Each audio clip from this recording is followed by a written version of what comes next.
Under the Oak Tree. Chapter 211. Ruth's wide-open jaw trembled. He then grabbed his head as if he was getting dizzy and spat out a lot of gibberish before finally saying something. I did hear that you were staying at the monastery. Did you perhaps willingly become a priestess? What about Circlips? What? What are you saying? Of course not. Max argued again in a shrill voice, then looked around, surprised by her sudden outburst. The soldiers who were coming down from the hill looked at their way with interest.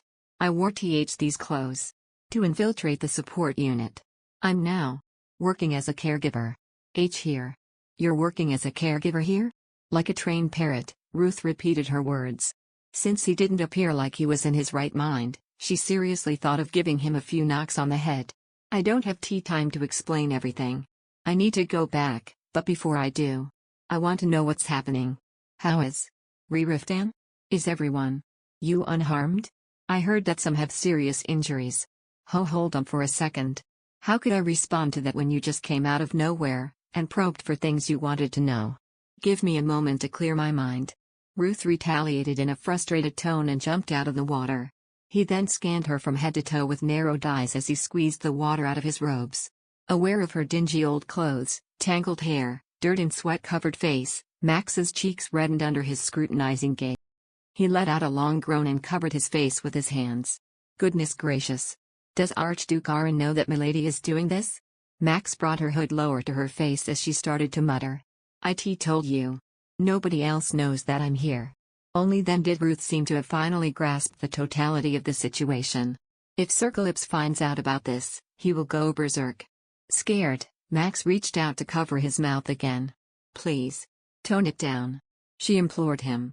Ruth looked up in the sky like his whole patience was being tested and muttered as if he was praying in question. Why in the world are you doing this to me? If you are so afraid of getting caught, you should have been desperately hiding from me too. You didn't have to involve me in this. Max narrowed her eyes at his absurd words. The tears of joy she was about to shed for him had completely dried up. We haven't seen each other in so long. And that's what you would say to me? I have been so worried.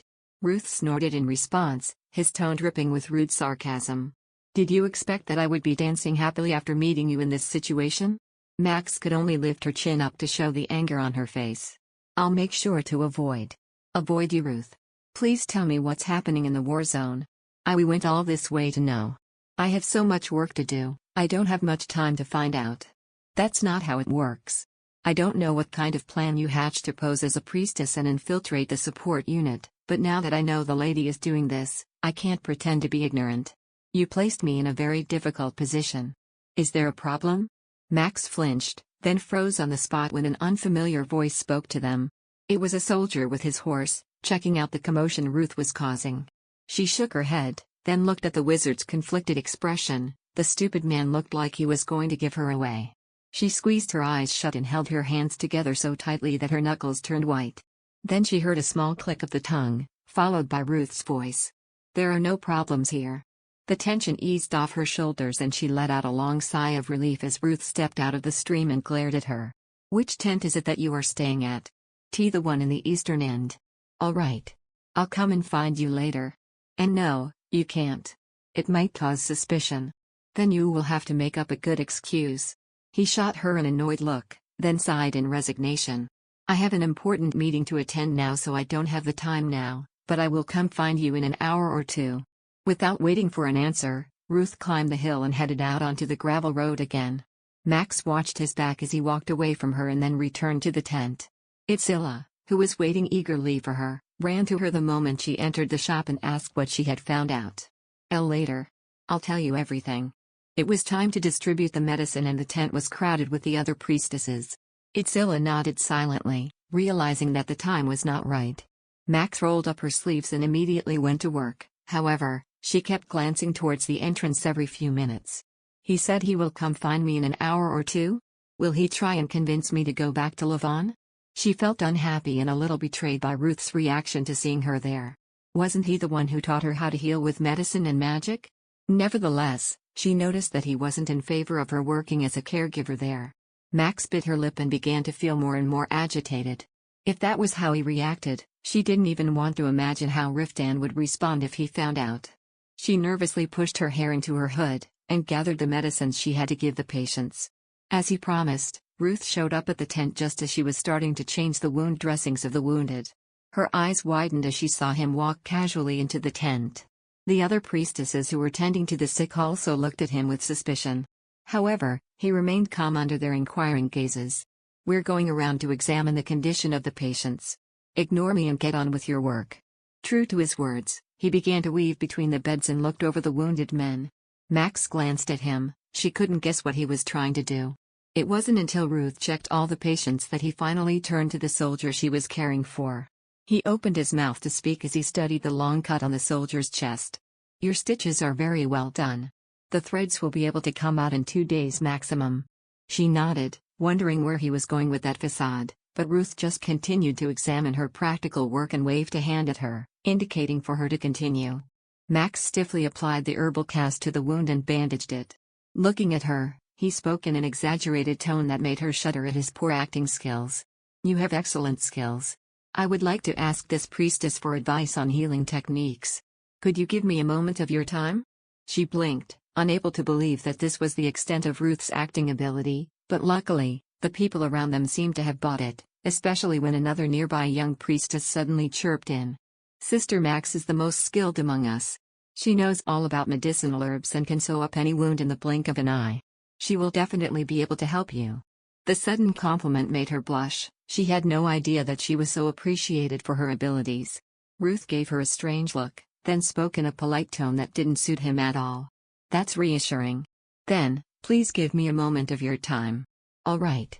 Max apologized to the wounded soldier, who was grimacing at the new stinging sensation caused by the herbal medicines in the cast. Ruth immediately led her out of the tent and went straight to a sparsely occupied area.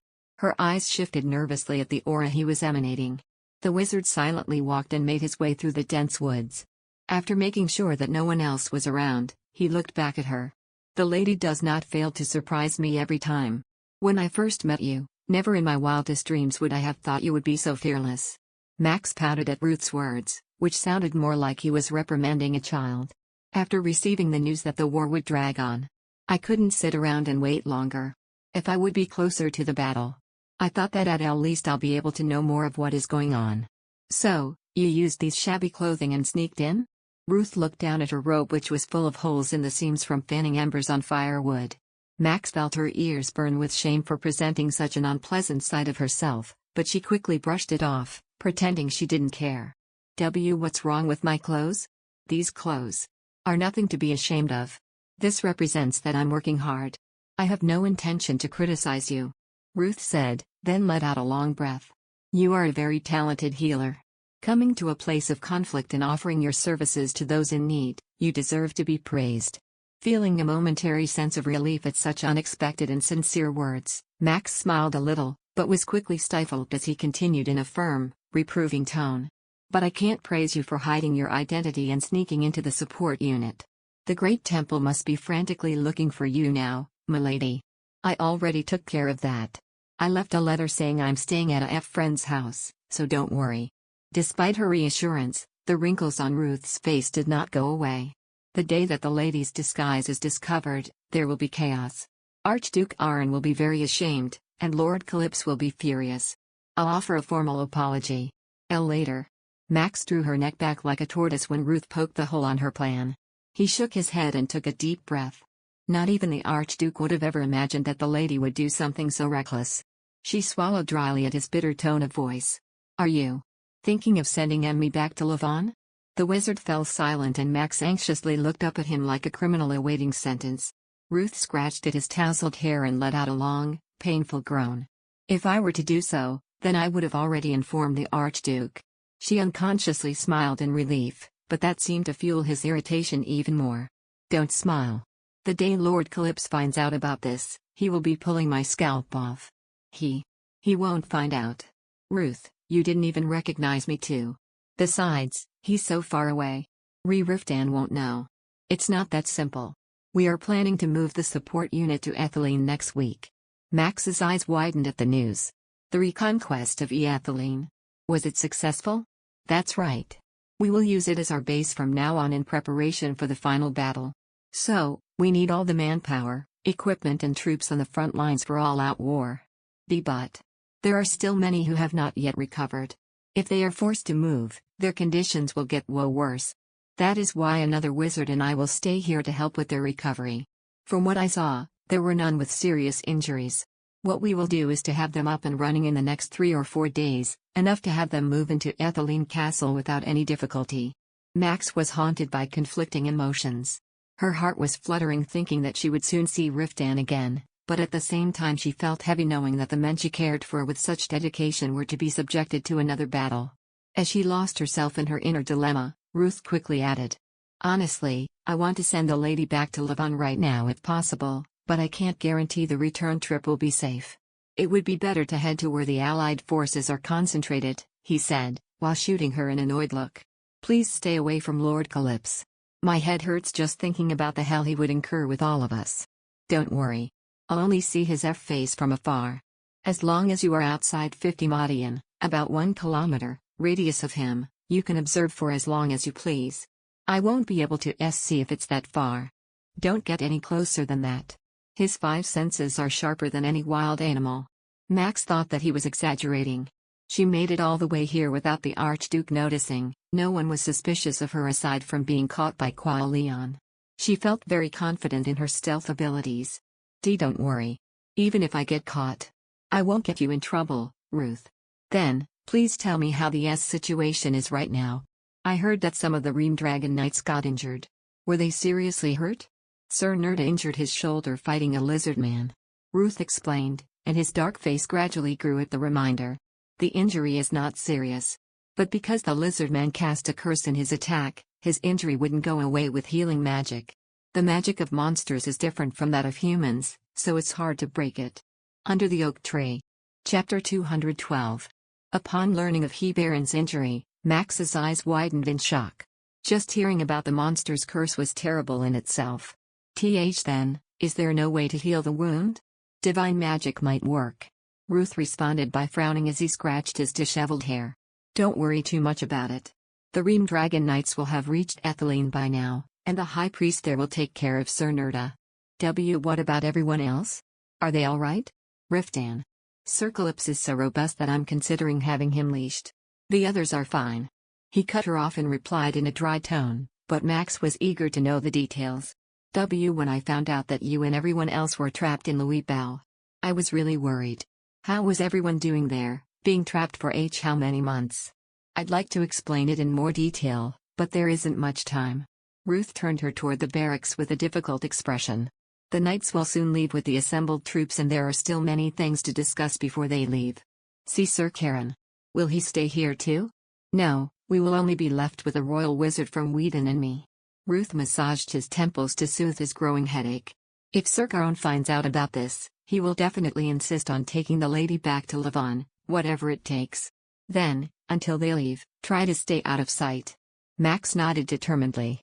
I get it. Until Whedon's troops leave. I won't be leaving my station. Suddenly Ruth turned to look at her piercingly. Can you really live in such poor conditions? It's not a problem at all. All the other priestesses can do it. So can I too. Ruth looked complicated as he swept his eyes through her messy, ragged clothes. But, milady is. He wanted to comment further but fell silent. He studied her appearance again from head to toe with a slight complexity on his face before speaking again. I guess so, no one would notice that you are the daughter of a duke when you look like that. Max contemplated Ruth's words for a moment, trying to figure out if he was insulting or complimenting her, but the wizard turned to leave before she could say anything. Then, I'll come see you again after the knights leave. Until then, don't go outside your tent if possible. He warned her sternly as he walked away through the trees, leaving Max sulking on her way back to her tent. The Knights of Whedon left with a handful of soldiers and wagons laden with food and supplies. As soon as they left, Ruth immediately set out to treat the wounded and a handsome wizard named Vailrun also lent his help. They first targeted those with serious injuries and applied healing magic, then they gave Mandrago potion to those who were in better condition.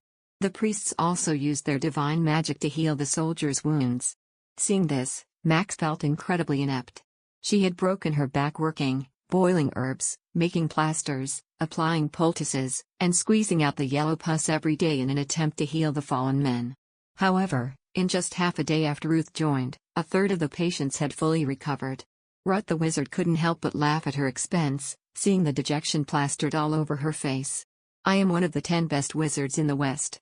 It is an insult to compare myself to a hatchling who has only recently started learning magic, he said in a cheeky tone. Stop making yourself miserable with these pointless comparisons. The lady did her best. If it weren't for you and the other priestesses, half of them would have already died. They are all stable and alive thanks to you. Despite his attempt to comfort her, Max didn't feel better. She wished that even if she couldn't be as skilled as Ruth, she could at least have a larger mana pool that didn't drain so easily. Meanwhile, she had to help with the burial of 6 soldiers whose conditions seemed to be improving, only to be found dead the next morning. There was nothing she could have done. By the time she got to them, they had already stopped breathing at some point in the night. However, she couldn't help but feel racked with guilt. If only she used her magic the day before, then maybe everyone would have lived. Seething with frustration at her own incompetence, Max buried an 18-year-old soldier in a secluded corner of the ruined fortress with a solemn heavy heart. As she shoveled the dirt over the boy's body, she remembered Medric's words, that a healer's life will be filled with frustrations and sufferings. Is there a way to increase mana in a short time? Over a large pot of boiling water, Max and Ruth mashed mandrago roots, herbs, and honey. The man, who had just caught a handful of purple lizards, looked at her when she popped the question and she added in a slightly softer tone, trying not to reveal her desperation. If my mana pool increases, I will be able to help more. You are already helping a lot. Max frowned at his dry answer. Please listen to my words sincerely. If I improve with magic, it will also help reduce your burden, Ruth. Milady. Ruth responded with a bored look as he extracted off the goo on the lizard's skin in a small glass bottle. You are already showing amazing progress. Don't rush too much. It takes time for a mana pool to grow and rushing it will only strain your body. But Max wasn't going to give up there. She doggedly pushed her questions into him. Still. Is there a special technique or training that the wizards in the wizard tower use? Just as Ruth frowned and was about to lecture her again, the priestess named Nora, whom Max had become acquainted with, came inside the tent and rushed towards Max. Sister Max, I think Sir Lloyd's wound has reopened. Could you take a look? Max quickly set the vial in her hand aside and followed the priestess. The tent housing the sick and injured smells of pus and blood, brined in the humid summer heat. Even with diligent daily cleaning and bathing of the patients, the smell of the sick would not disappear. As they walked to the corner of the large tent, she saw a large stain of blood pooling on the soldier's back. Max leaned over and examined the wound and frowned at what she saw. The stitches were open due to the soldier forcing to move his body. She glared at the soldier with scolding eyes. I told you. You shouldn't move just yet. I thought it would be fine, since I have felt so much better. The man muttered with a grievous face. With a clean cloth, Max carefully wiped away the blood from the wound. Ruth, who followed her, peered at her over her shoulders, then took a seat next to her, gently pushing her away. Please pass me the tweezers. It would be better to remove the rest of the stitches and cure it with magic than stitch it back up. You've already healed 16 people with magic today. Don't worry. I still have enough mana left. Could you please bring some more clean cloths and a small pair of tweezers? Following his instructions, the priestess immediately went and brought cloths, scissors, and tweezers. Ruth meticulously removed the bloody threads baked on the wound, then skillfully casted a healing spell. The wound disappeared without a trace and the soldier, who had been bedridden on his stomach for weeks, jumped up and grabbed Ruth's hands. Thank you very much, wizard. I will never forget this grace. Ruth got up from his seat and waved the soldier away like he was annoyed. Even though he said he was fine, Max could see how tired he was as she followed him outside. She knew from experience what a burden it was to deplete one's magical energy. Fearing that he would collapse at any moment, Max approached the wizard. Is it too much? I'm fine. Just one day of rest and I'll be fully recovered. Ruth rubbed his sweaty face with cold water, and Max handed him a clean towel. He wiped his face, then let out a long breath. How many more men who could not move properly are left? 20. No, there are about 18 left. Then we can prepare to leave tomorrow. Staring at the tent full of wounded men, Max couldn't help feeling dark and heavy at the prospect. Although most have recovered, they had weakened due to prolonged bed rest in deplorable conditions. She was extremely concerned that they would have to endure another difficult journey so soon after recovery. How long will it take? To get to Ethylene from here? On horseback, without rest, about a day. But to move a great number of people like this, it will take much longer. Max swallowed nervously. In about 3 days, she would be able to see Riftan. Her heart was beating so frantically with anticipation, she couldn't help but reveal it on her face. They had only been apart for a few months, but it felt like years to her. It won't be that simple. Seeing the blush spread across her cheeks, Ruth ruthlessly snapped her out of her reverie. There is a high probability that we will be attacked by persistent kobolds or goblins along the way. The monsters will surely be targeting our supply of food and weapons. It will not be like a journey walking on thin ice. But the Holy Knights and Grand Duke Aron's Knights are all highly skilled. So, it should be fine, right? Even with them, it's hard to tell. Keeping track and protecting a huge group of people and vast amounts of supplies. I doubt we can make it through unscathed. Ruth muttered bitterly under his breath, but quickly closed his mouth seeing Max's face turning rapidly pale. He sighed and scratched the back of his head. I seem to have worried you with my words. What I meant is, it never hurts to be vigilant. Always have your defensive magic ready and stay as close to me as possible. With a tight face, Max nodded with fierce determination mixed with fear. Ruth soon left her to tend to the other soldiers, and she spent her time preparing emergency relief supplies to distract her racing heart fueled by fear. Finally, the day they would depart for Ethylene came. The priestesses got up at dawn to start packing and help the patients climb onto the wagons. After loading all of the herbs and necessities, they helped the soldiers dismantle the barracks. Max was sweating profusely as she made several trips back and forth between the barracks and the wagons, carrying heavy loads on each trip. After 3 or 4 hours of hard work, they were finally ready to go, and the priestesses barely managed to get into their assigned carriages.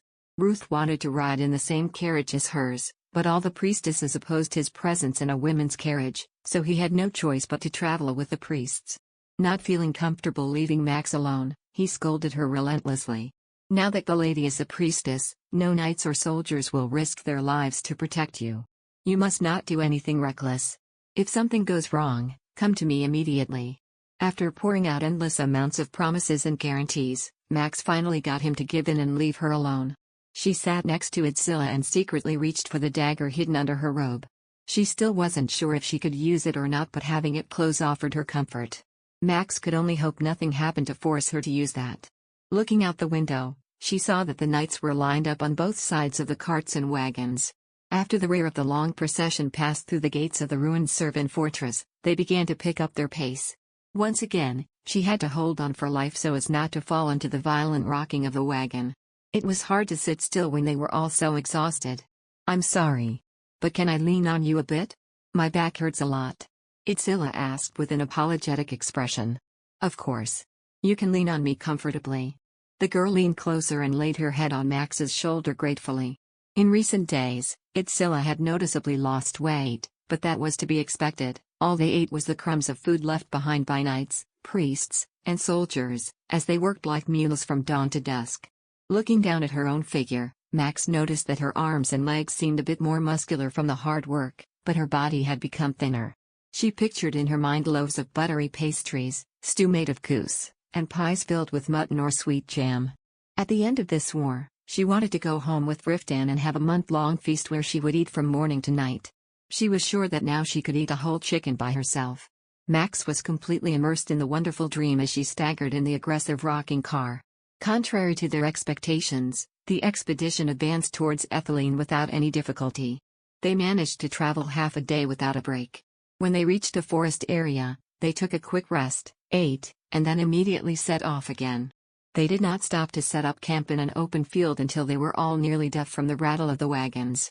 After the priestesses checked on the wounded along with the priests, Max had dinner and slept on the grass. The next day, even before dawn, they started moving again. It was on the third day that the procession suddenly stopped. Max, who had been dozing off while she and Itzilla leaned on each other, woke up to the violent racking of the carriage. She wondered if perhaps they had arrived, but as she looked out the window, their surroundings were an empty field without a single tree. Looking confused, Max poked her head out the window and barely managed to stifle her screams.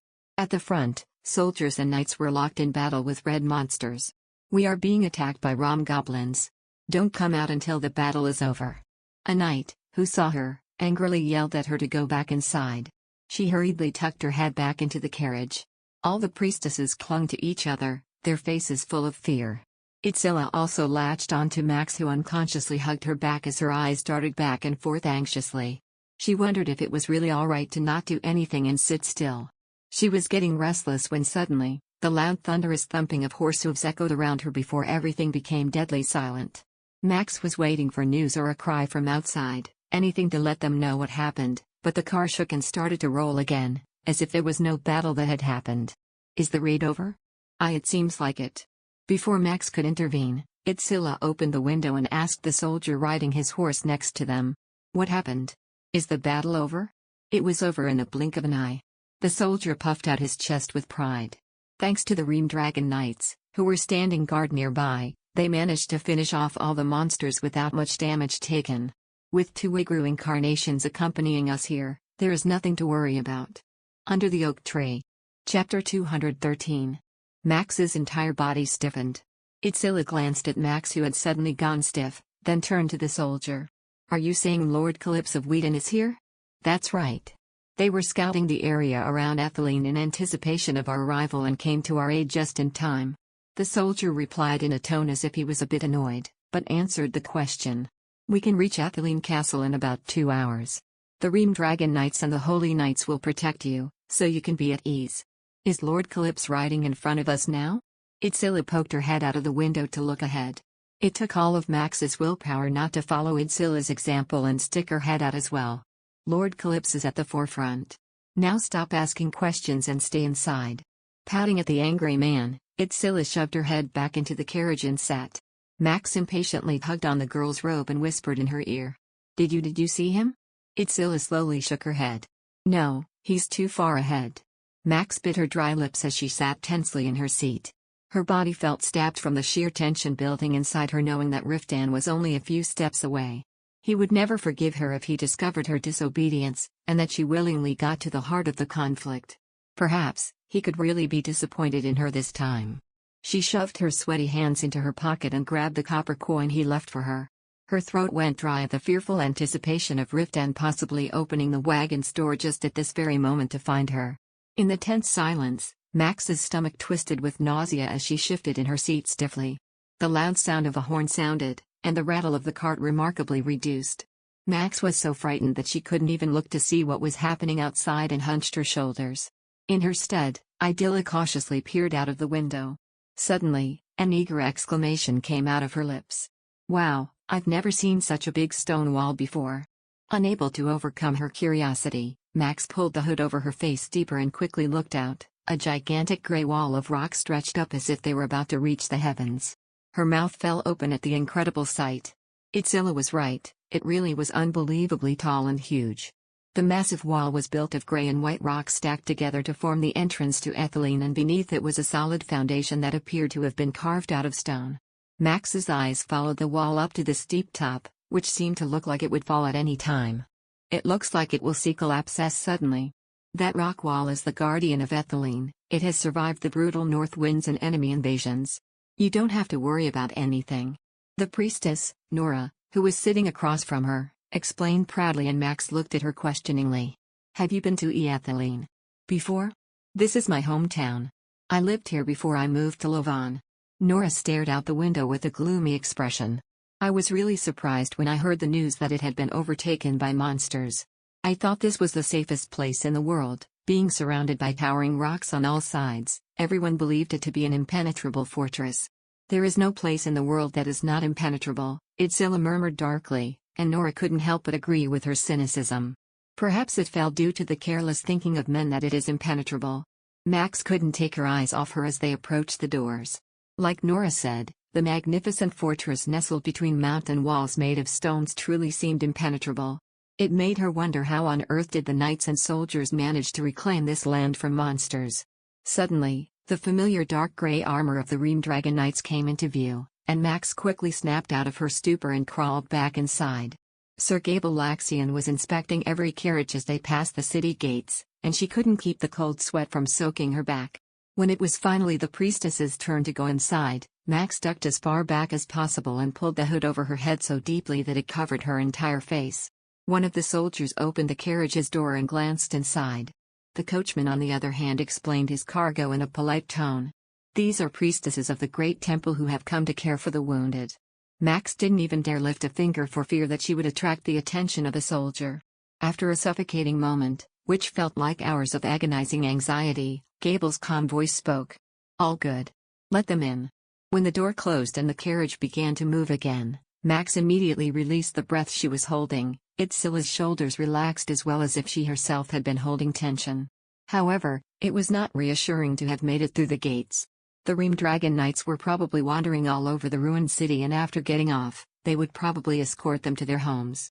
Feeling like she was stepping on thin ice, Max bit her lip as her endless agitation built up again. Even after passing through the doors, the carriage continued to move for about 10 more minutes before finally coming to a stop. "We've arrived. You may come out." A soldier opened the door and Max faltered. She did not abandon the carriage until she was the last. Outside, a triangular flag fluttered in the wind, and dozens of barracks were everywhere, with soldiers busily running between them, carrying supplies and errands for the knights. Her eyes started in confusion. Etheline Castle was several dozen times more hectic than Servant Castle. Men wearing armor crowned with unknown emblems swarmed everywhere. She heard swear words from every corner, sounds of metal colliding, and the screams of cattle. Max looked around incessantly, her energy slowly wasting away. On top of that, her stomach was still knotted at the thought of Riftan discovering her, but she couldn't get over her desire to see him either. She looked up at the knights riding horseback one by one, expecting to find him among the sea of men, when suddenly, someone abruptly grabbed her arm and pulled her away. Max barely contained her scream. "Ruth. You scared me. Stop looking around like that. Do you want Lord Calypso to find you?" He pushed her behind a barrack and scolded her. "Lord Calypso is speaking with the Grand Duke. You must conceal yourself from his gaze when they conduct an inspection. You don't have to be so tense. I won't be caught. Even Sir Laxian didn't notice me. Riftan would never even think I'd be here. I'm really not in the mood for a getaway right now." Ruth muttered annoyingly. "Don't you know how his senses are very particular when it comes to the lady? Personally, I prefer not to have the entire place turned upside down." He groaned and then walked away hastily, motioning for her to follow him. Max couldn't help but feel sorry for still darting her eyes to and from. She cast her eyes back and hoped to see him, but reluctantly gave up and followed Ruth. Even if she couldn't see him now, there would be more opportunities in the future now that they were in the same place. As if trying to hide a tree in a forest, Ruth hastily pushed her toward the group of priestesses, then led them to a place far out of the knights' barracks. "The priestesses will be staying here." The wizard pointed to a large, clean-looking barrack off to the side, and they almost burst into the tent with enthusiasm. Compared to the small dwellings of Servant Castle, this place was like a palace. There were beds and partitions installed, they even had twice larger personal space to move around in. They all sighed in relief knowing that they would no longer have to sleep in a muggy tent. "The wounded will be taken to the barracks next to it.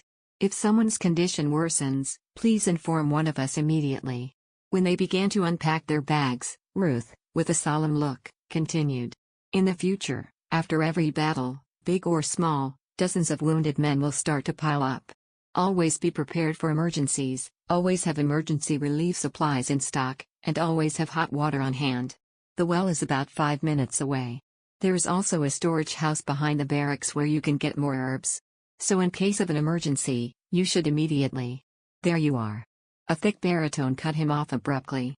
Ruth's shoulders tensed and Max felt her heart freeze as if it had stopped beating.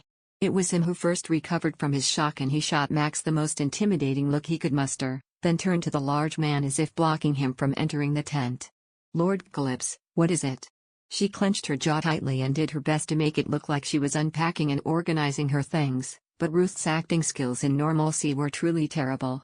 "I was looking for you. It's about Baron's injury. Why are you here instead of coming straight to my headquarters?" Ruth laughed too awkwardly under Riftan's skeptical words. "Here. I was giving instructions to the priestesses on their duties." "Priestesses?" "These are priestesses from the Great Temple. They came here to care for the wounded." "From the Great Temple?" Max trembled with fear and longing at that reassuring voice she hadn't heard in months. If it weren't for Ruth's awkward manners at this very moment, she would have given in to her impulse and would have already run to Riftan. "Anyway, I'm worried about how Sir Nerd is doing. The priests will take care of things here, Let's hurry to Sir Nurta. How is his condition? Is he not getting better? Somehow, Ruth's terrible performance managed to distract Riftan's attention, and after a few breathtaking moments of silence, his focus miraculously returned to Hebarin. The High Priest is doing his best, but there's still no improvement. It will probably be quicker to find a cure yourself. Geez, it seems like the Ream Dragon Knights couldn't hold it together even for a second without me. I guess it can't be helped. Now, let's go see Sir Nurta. Ruth spoke in a tone too gibberish and exaggerated, to the point that Max was sure Riftan would find out everything, but luckily he allowed Ruth to lead him away from the tent. She kept her ears wide open, making sure that she could no longer hear Riftan's voice, before running out of the barracks. By the time she came out, Riftan was already buried in a sea of people. Unable to control her momentum, she pulled her hood over her face and chased after him as if she were being dragged by an invisible rope. In the distance, she could see him leap over Talon and ride slowly, alongside the wizard, toward a section where several large barracks were erected. Max quickly ducked behind a tree and looked behind the thick trunk. She only saw him for a second. And in that second, even though he was so far away, Max felt her heart clench painfully with longing. After a few months had passed without seeing him, he appeared far more dignified than she had remembered, fully majestic and breathtakingly handsome. Even though he was now gone from her point of view, she was left stunned for a little more while. Under the oak tree. Chapter 214. It felt like her heart was burning at the fact that he was within reach, yet she couldn't even meet him. For a moment, Max seriously considered going after him and confessing everything, but just imagining how Riftan would react sent chills down the spine. Hey, what are you doing standing idly here? Just when Max was struggling with an internal dilemma, someone's hand suddenly landed on her shoulder. A small scream reflexively escaped her lips as she turned to look. A man as big as Hebarin was staring down at her. He gave a strange smile, then tilted his bearded face to hers. You're quite cute, are you looking for a man to have fun with? Max took a step back, her face immediately filling with fright. I'm not looking. For something like that. It's okay, you can tell me honestly. I'll do anything to help you. The man chuckled as he took a step closer towards her. Max hurriedly looked around for help. There were soldiers everywhere, but no one seemed to pay attention to help. She had no choice, so she tried to hide her fear and responded as cold and firm as she could. Although I am grateful, I don't need any help. Must go now. As she turned around to leave, the man grabbed her by the forearm. Max stifled a scream and the man growled in annoyance as he pulled her body towards him. Why are you leaving just like that? If you need payment for it. What the hell are you doing? Max turned her head at the familiar frigid voice. Leon was glaring at the man with his piercing cold eyes. Don't you know you'll be punished under the military rules, if you cause any problem here in the camp? Even with the knight's warning, the man did not back down. Don't be so uptight. I was just trying to help this lost woman. She is not just a woman. Leon prowled coldly at the man, without casting a single glance at Max. Don't you see her clothes? She is a priestess from the Great Temple. You should know even without me explaining what sorts of punishment would befall upon someone who dares touch those under our church's protection. What the? I said one thing and you're already putting me in a difficult situation. The man snorted rudely without feeling any fear or remorse for his actions. How the hell am I supposed to know by her clothes whether she's a priestess or just some whore who came to this place to help comfort the men in this camp? Max paled quickly when she realized he had mistaken her for a whore, and Qual's lips twisted in contempt as he also grew tired of the man's impudence. I don't want to argue anymore. Go back to your post before I accuse you of further insulting our church with your dirty words. With an air of arrogance, the man tossed Max aside. Yes, I'll do as you ordered. She ran quickly to hide behind the knight while the other man shrugged with attitude, then leisurely turned around to walk away. As Max watched the man move further away, she felt a piercing gaze on the crown of her head. Hesitantly, she raised her head and saw Leon looking down at her, his eyebrows furrowing deeply. Then, he ordered her in his usual bored tone. Follow me. I'll accompany you back to your tent. Still in shock from what had just happened, Max didn't want to be alone and obediently followed him. She stuck to his side as they made their way through the crowd, and only when they reached a quieter place did he open his mouth to scold her. Please refrain from wandering alone. His speech was courteous, but his tone was reprimanding. Ethylene is full of men from Levadon, Whedon, Osiria, and Balto. Furthermore, A third of them are hired mercenaries. If you do not wish to experience such misfortunes again, please refrain from wandering around by yourself. From now on, I'll be careful. The man sighed and turned to leave. Go inside. I'll assign a guard to have a post near this tent. Thank you. Max ran into the tent like she was running away. The tension and strength immediately drained from her limbs, and she stumbled toward her bed before collapsing on top of it. Seeing her like this, Itzilla and Selena quickly ran towards her. You really surprised us when you suddenly ran off. Did you perhaps went to meet with your husband? Max shook her head. No. I only went to see him. From a distance. Wouldn't it be better to tell the truth? You came all this way to see him. Selena frowned and whispered, seeming like she couldn't stand seeing her losing weight because of her worries. Max couldn't help but blush, feeling like a girl in love waiting for just the right moment to confess her love. I don't wish to be a bother. And, in reality, I'm afraid of how he will react when he discovers the truth. That's understandable. Even Alba will scream like crazy if he sees me. Itzilla grabbed her by the arms and gave an exaggerated shudder to try to animate.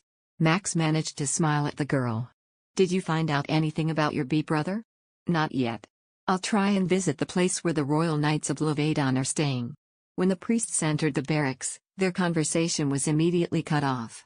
Max rubbed her sweaty hands on her robe and tried to clear her head of what just happened. If she followed Kuo Leon's advice to never leave the barracks alone, no such thing would happen again. She then went out with the other priestesses and immediately began tending to the wounded to distract her pounding heart. Ruth came to visit her again in the evening. After checking all the wounded men, whose condition worsened due to excessive movement, he signaled Max with a nod to follow him. She looked around to make sure no one was looking, then grabbed a small lamp and ran after him. He led her silently into the dark forest, and only after confirming that no one was around did he sit down to rest on a tree stump, looking completely exhausted. This is really taking years off my life. Did he perhaps notice something suspicious? If he did, then there would have already been quite a ruckus. Since his entire focus is on Sir Riftan, he isn't as sharp as before. I don't know if I should call us lucky. Is Sir Riftan's eye injury very serious? Ruth ran his fingers roughly through his messy bangs and sighed deeply. The wound itself is not that big, but due to the curse, it is causing him excruciating pain. Divine magic is not working, and my magic is also useless. Then, what should we do? I'll have to find a way to break the curse. Don't worry about him. He faced problems worse than this and survived. He's so stubborn that I am pretty sure he'll make it through this too. Ruth sounded confident, but his face couldn't hide his deep concern. Seeing that Max's expression also clouded, he forced a smile and changed the subject. I'll take care of Sir Riftan so the lady should concentrate on her own tasks. Tomorrow, the Ream Dragon and Holy Knights will be out patrolling and guarding the front for a week. Until then, we can relax, but the problem is when they come back. I don't know how long we can keep this from him. Max's eyes widened at the news of Riftan heading to the front lines. He's going to the front lines? Is the final battle going to happen? No, that won't happen for a while. All the trolls are encamped beyond Karov Gorge right now. For the final battle to occur, either side will have to cross into a dangerous place through a narrow canyon. The first side to launch an attack will be at a disadvantage, so both sides will be calculative of each other's moves for a while. Then, isn't that dangerous? Ruth shot her a look that made her feel pathetic, like this was the first time in his life he was asked such a stupid question. We are at war, of course there's no way that it wouldn't be dangerous. He replied dryly, then continued in a softer tone. Based on my own personal judgment, I do not believe that major battles will occur at the moment. We have enough food to last us, so there is no reason for us to launch the first attack. On the other hand, the trolls have also suffered substantial damage during their retreat from Ethylene Castle, so they won't try to launch an immediate attack. It'll be quiet for a while, unless something unexpected happens. ISC. Although the news was not completely reassuring, Max was still relieved to know that Riftan would not be heading into battle anytime soon. Saving as much power as in case an all-out war happens while remaining vigilant and keeping advance is key to winning or losing a long-raging war. The Allied forces are divided into 3 units and are taking turns in defending the front lines. Anyway, you'll be able to be less wary while the Ream Dragon Knights are out in the front lines. We'll think about how we should keep this up when they return. Max nodded and Ruth returned to his tent after checking on the patients again. Left alone with her chores, she tended to the wounded men throughout the night and did not go to sleep until dawn. The next day, just as the wizard said, the Ream Dragon Knights went to the front lines in the dim glow of morning. Max watched them as they galloped on their horses, feeling a strange mix of emptiness and relief. Only when the last of the knights left and the doors closed firmly behind them did Ruth approach her. "I have to go look after Sir Nerda. Shall any problem arise, please send someone to my barracks immediately. I have informed the soldiers to come and find me if a priestess asks for me." "All right. Thank you for taking care of me." Ruth just shrugged like it wasn't a big deal, then walked back to the barracks he's assigned to. Max spent her time caring for the wounded just as she did at Servant Castle, but since Etheline had cooks to prepare meals, they only had to focus on the wounded. However, even with their duties reduced, they were more exhausted than ever. Mercenaries approached them to flirt whenever the opportunity arose, so the soldiers of the Holy Order kept their eyes wide open and watched closely on the priestesses' quarters, but the persistent gazes of men towards them remained. Sometimes the men even spoke openly and obscenely about what they wanted from the priestesses. In particular, Northerners were the worst. According to Ruth, it was because Balto had no priestesses, so they did not understand that they were God's servants and therefore untouchable. Max was shocked by the rudeness of the men who did not pay attention to the principles of the doctrine. She wondered how those men could feel lust for a woman that's not his wife or lover, and she felt threatened by their infidelity. But her real discomfort was not avoiding the tenaciously leering stares of the men, it was her own body. It had been days since she last washed, afraid of the men's lustful gazes. Back in Servan, she was able to wash her hair in the cold springs with the other priestesses at least once every 3 days, but ever since they reached Etheline, all dreams of bathing were shattered. It was unbearable to have the dirt and sweat cooked on her skin from the scorching summer heat. "I can't take this anymore. Why can't the Holy Order soldiers stand by to watch while we take turns bathing? If only we could soak in the spring to bathe for even a little while, it would do." Itzilla, unable to bear it anymore, exploded in frustration. The priestesses exchanged anxious glances, agreeing with her. They were all in the same boat, so they decided to approach the priests with their sincere request. Fortunately, the high priest readily gave his permission, and now 2 soldiers stood guard from a distance as they all took turns in groups of 4, bathing by the spring in the forest. Max and Itzilla volunteered to go last to avoid being recognized once their robes were removed. She couldn't count the days since her last bath, Max's heart filled with joy just at the thought of dipping her dirty body into the cool, refreshing water of the spring. She was impatiently waiting for her turn, when suddenly everything became unexpectedly noisy. She looked outside to see what was happening, and her face filled with confusion. The soldiers were running around in commotion. What happened? A priestess burst into the barracks and screamed urgently. "The knights who came out to defend the front have returned. It seems that there were men who were injured." Max paled and jumped up to her feet to go to the infirmary. Just then, she saw soldiers carrying wounded men and she hurriedly led them to lay the injured ones on an empty bed. There were a total of 7 victims, none with life-threatening injuries, but they all complained of suffering from so much pain. Max looked at the faces of the wounded, then turned to ask a soldier who had brought them. Is everyone else unharmed?" "Some knights were injured, but they immediately received healing magic and have recovered. It's just these guys left." "Were there any casualties?" "There was none." Max let out a sigh of relief and immediately started preparing medicine and tools for treatment. Meanwhile, the soldiers helped remove the wounded men's armors. She sat next to the men and carefully examined their wounds. One of them had a terrible bruise around his ribcage, while the other men bled profusely from being pierced by a spear on the leg. "These bruises are not serious. I will prepare the poultice, so please tend to the bleeding patients first." Nora, who was tending to the other men, told Max. She immediately prepared a hemostat and hot water. They removed the blood-soaked clothing from around the wound, and quickly washed the torn flesh, revealing the deep wound. After removing the blood clots and any other foreign objects found in the wound, Max applied the medication and gave them an antidote to combat any potential poisons. The soldiers writhed from beginning to end due to immense pain. Once the emergency treatments were completed, her entire body was drenched in sweat. All done with the initial treatment. Please prepare more analgesic herbs and medicine to reduce their fever. Got it. The priestesses eagerly set out to carry out their tasks. No matter how fast they worked, by the time they finally finished, the sky was tinted red with the setting sun. With an exhausted face, Max slumped in the corner of the tent to catch her breath. She had the hood over her face all day in the sawn-like tent and now her face was burning red. "Milady." While she fanned her face with her hands to cool off, Max suddenly heard Itzilla urgently call out to her, so she turned to look at her with confusion. Itzilla had a towel in her hand, and waved at her enthusiastically. "What are you doing there? If all the tasks are over, let's go shower before the day is out. And now? If we miss taking a bath today, there may not be another chance. The soldiers are still guarding the springs. Let's hurry up." Max quickly grabbed her soap and a change of clothes. It was getting darker, so she was a little tired, but she couldn't battle the craving she was having for a bath.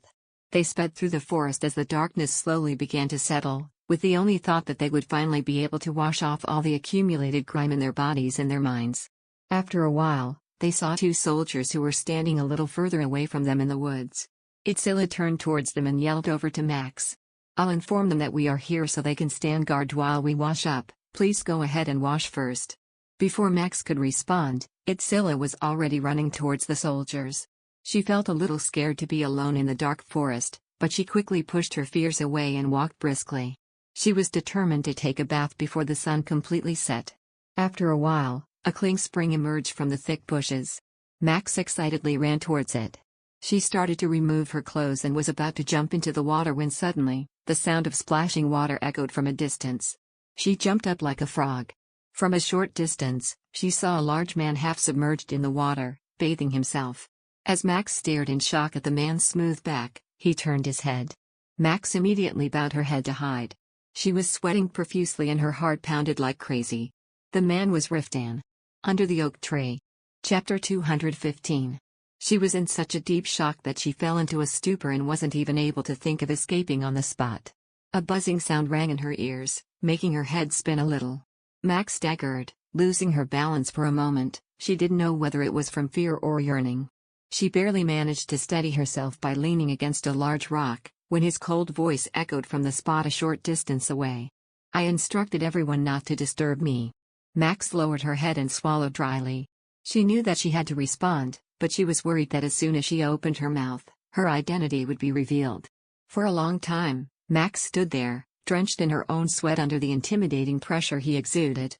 Finally, she managed to croak out a few words, sounding like a frog's stutter. Pardon me." A heavy silence fell around them. She felt his sharp gaze pierce her forehead like a needle. He then ordered her in a skeptical voice. "Lift your head." Max grabbed her hood like it was her only lifeline and anxiously took a step back. Then, she heard the sound of water sloshing. He was coming out of the water. It was followed by the rustling sound of putting on clothes. She didn't dare to lift her head, looking sideways for a way to desperately retreat through the trees. However, before she could find an escape, big, wet feet came forward and came into sight. He was now wearing his trousers and was now standing directly in front of her. "Didn't you hear me? I said, lift your head." Max felt her frantic pulse in her head. She looked around desperately, her heart pounding violently and cold sweat dripping from all the pores in her body. She trembled like a trapped prey, then suddenly she heard Itzilla's urgent voice emerging from a distance. Forgive us, sir." She ran like the wind through the trees and placed herself as a barrier between Max and Riftan. "We have been treating the wounded until late. We haven't been informed not to approach this place. We deeply apologize for disturbing you." Itzilla must have discovered Riftan was there the moment she had reached the soldiers who were supposed to stand on guard, so she rushed on her way back to Max, quickly grasping the situation and shielding her from his sight. "If you would please accept our apology, sir. We shall head back now." Itzilla shoved Max, who was behind her, towards the bushes before Riftan even had the chance to respond, but he had no intention of letting either of them go. "I still haven't given you the permission to leave." His high, authoritative voice was like a whip, and Itzilla immediately stiffened as if she had been beaten. Max cowered behind the girl as much as she could, trying with all her might to stay out of his sight, but his low bass voice resounded. "That woman in the back, how many times do I have to tell you to lift your head and show your face? Sir. As priestesses, we shouldn't be recklessly showing our faces to men. I wasn't talking to you. We are priestesses under the protection of the Great Temple. Any rank of knight from whichever order has no right to go against the church doctrines. Please, you must understand." Despite the intimidating and dominating pressure he put on them, Itzilla managed to respond with a surprisingly calm and firm tone. If it weren't for Max being scared to the bone, she would have admired the girl's courage, but right now, all her nerves were focused on Riftan. After a suffocating silence, he finally spoke, "Fine, leave." Max had almost collapsed on the ground in relief if it weren't for Idzilla, who immediately leaned over to support her. The two hurriedly turned back the way they came from, when a strong hand reached out and grabbed the back of her hood. There was no time to respond to the sudden action. Her hood fluttered off her head helplessly and she fell back, due to the force he put tugging at her clothes. Max was forced to face Riftan. Her eyes froze in shock as they met Riftan's eyes. His gaze trailed from the top of her head to the tip of her toes as if he couldn't believe what he was seeing.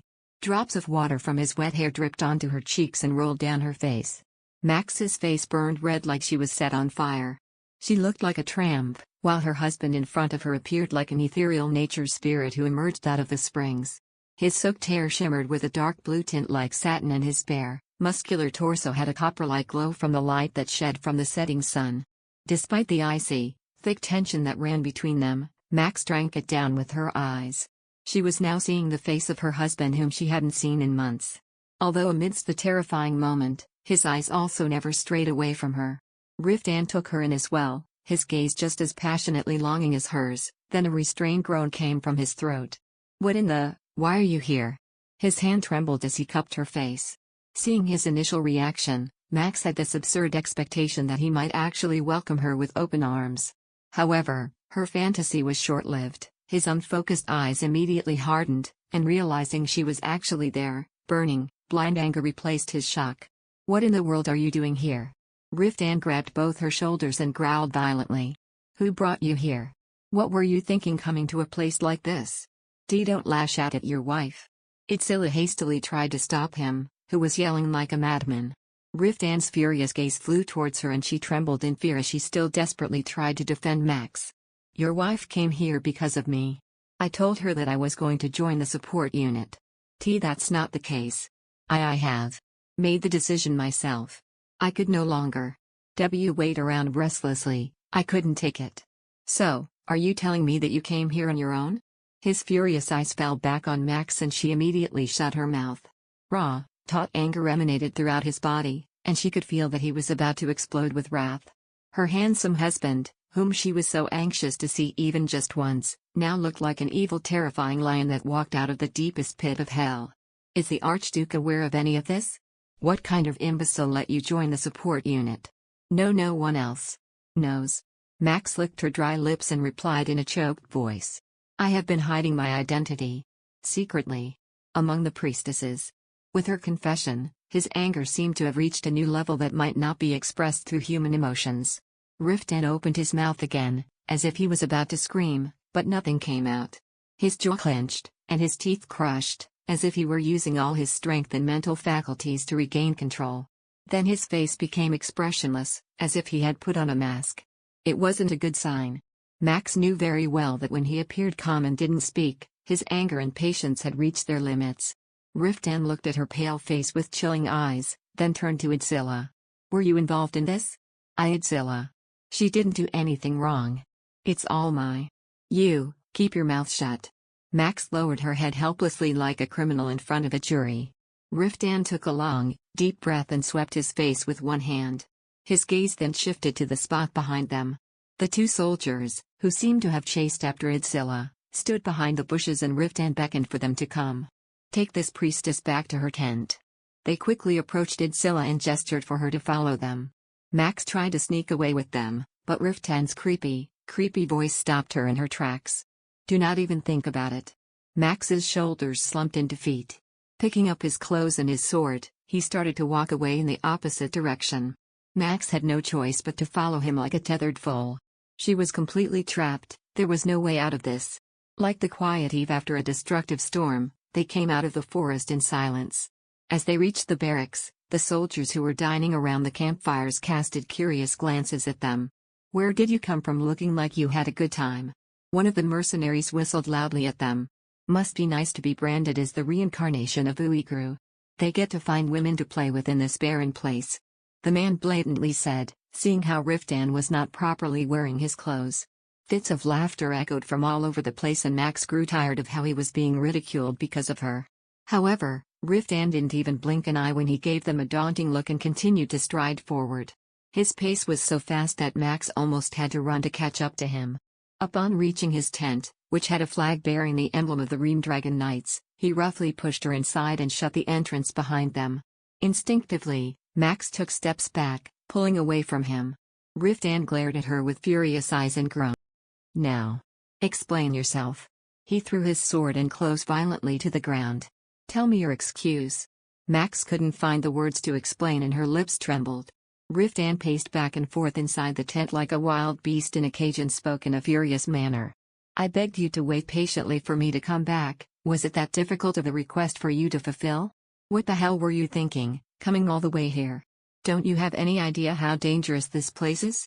How could you, when you came here without even having a proper escort?" Riftan screamed like a madman and clasped his forehead like he was suffering from a terrible headache. "My God, what were you going to do if a massive attack happened while you were traveling on your way here? F-king hell. Do I have to hold you upside down and shake you for you to come to your senses? And nothing serious happened. The Knights of the Archduke and the Holy Knights escorted the priestesses. Nothing happened to me on the way here. Damned SHT. You were just lucky, that's all." Riftan let go of the restraints in his anger and yelled at her.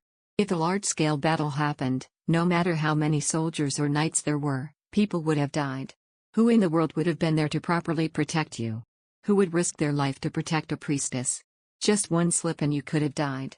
Do you even realize how serious this situation is? That could happen to anyone." Max, who was carried away by the intense momentum, exclaimed in agitation. "Everyone here. Everyone is risking their life. The same goes for you, Riftan. If you met a bad luck, you could have been injured or even lose your life. Yet, Riftan, you're still here. I also. You're comparing yourself to me now?" Riftan was stunned. He smirked and shed one sardonic laugh. "I've been rolling around the battlefield my whole life. I've been doing this for over 10 years. How could you compare yourself to me? I don't intend to fight this battle with a sword. There are young men here. And other women who are also weak, like me. Everyone is working hard. There are wounded men to be cared for." Riftan's blood seemed to have climbed to his forehead at her retort. It appeared like he was about to explode. "Who cares if everyone in the world came here to die, work, or not? You shouldn't be here. Why? What makes you say that? You are the daughter of a duke. A lady. Why on earth should you come to a place like this to suffer like everyone else?" Max heard something break inside her at his ridiculous and absurd statement. She was so sick of it. She was not the noble lady he always thought she was to be. She was just an ordinary person, no different from any other person. It was so frustrating that he didn't seem to notice. I am not the daughter of a duke. I am the wife of a not knight. I am not a qua. I'm a calypse." Riftan stared down at her, speechless. As Max glared at him, she suddenly caught her breathing. She saw pain clearly emerge on his dark eyes. "Is that the reason why you came here?" he murmured in a very low tone. "Because you are Maximilian Calypse? That you are in a place like this?" That's not what I meant. I just wanted to be by Riftan's side. Forgive me for interrupting while you're in the heat of your argument." Suddenly a voice entered the barrack and Max turned to see Uslan Rikido standing tall in the doorway. "There's a crowd of spectators gathering outside. Unless you want to put on a full show for those northern barbarians, it might be better to stop now." Max's face turned blue when she finally came to her senses again. Riftan glared at Uslan with chilling eyes, then went to pick up the sword that he had tossed to the ground and draped his robe over his head. He then turned to Uslan and gave orders. "Protect her. I need to go and cool down my head for a while." Max ran quickly and grabbed his arm just as he was about to leave the barracks. Riftan. Please don't be mad and listen to me. I was so worried about you. I couldn't help but cocoa me here. I couldn't take it. To wait idly. We'll talk later." He gently pulled his arm away from her. Max couldn't hide the shock in her eyes as he drew away from her. Riftan merely looked at her with a subdued expression, then turned around and walked away. "Right now, I might end up saying things that I will later regret. I'll come back when I've cooled off, wait for the time being." Max gazed hollow-eyed at the entrance as the night breeze blew and floated through her listless body. Tears spilled over her cheeks in sorrow and Max quickly wiped it off with her sleeves. Uslan, who had been watching wordlessly from the side, spoke awkwardly. "I'll call for Ruth and Elliot." He ordered the soldiers to stay on guard outside, then turned to her again. "Those guys might help make you feel a little better." He seemed to not know what to do, looking at her with an unfamiliar expression. It felt like they were meeting each other for the first time in their lives. Under the oak tree. Chapter 216. Sir Riftan's attitude towards her felt a little different, but Max was too exhausted to think about it. She collapsed helplessly in the corner of the barracks and stared blankly into space. She was so out of her mind that she didn't even hear the urgent sound of footsteps running toward the tent. Ruth jumped into Riftan's barracks and his eyes found her immediately. "Are you all right?" He ran up to her and asked anxiously when he saw her looking so weary. Max quickly wiped her face, conscious of any tears that remained on her face. "I'm fine." Ruth exhaled deeply as he looked at her figure. "In the end you got caught. I thought you would last a few weeks at most. Who would have thought that your disguise would be discovered in less than 10 days? I also didn't expect it. But because we ran into each other at the spring at the wrong time." Max trailed off, shaking her head sadly. Ruth just sighed in resignation and his shoulders slumped. "Well, it doesn't matter anymore. This was bound to happen sooner or later. Where is Lord Calypso now?" He got extremely furious. And left. He said he needed to cool his head. Ruth grimly looked at the entrance at her somber murmurs. It would be better for him to calm down and cool off. "You seem to have known from the beginning that the lady was in this place." Uslin, who had been listening to their exchange in silence, suddenly intervened in an accusing tone. Ruth frowned and avoided his questioning gaze. Uslin's shoulders shook as if he was about to scold him endlessly, but he then shook his head and spat out coldly. "The commander will be lashing out at you, so I'll save my breath." I begged Ruth to pretend he didn't know. He had no choice. Even if that's the case, he should have put the lady's safety above all else and informed the commander immediately. If there had been a problem, of course I would have reported it sooner. But the lady was handling everything well on her own, so I decided it wasn't worth causing a commotion and getting things out of proportion. "What gave you the right to make that call?" Just as Uslin was about to rebuke Ruth for his failure of good judgment, Elliot, Karen and Euligian ran into the tent. Their astonished gazes immediately landed on Max and she blushed, suddenly being conscious of her messy hair and dirty clothes. The young boy gaped at her, as if he couldn't believe what he was seeing, then quickly ran towards her with a bright smile on his face. "When I heard the lady was here, I didn't believe it. But you are really here. How have you been?"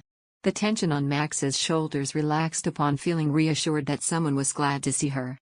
I've been fine. How about you, Euligian, are you unharmed?" "Not a single scratch. They won't even allow me to fight in the front lines.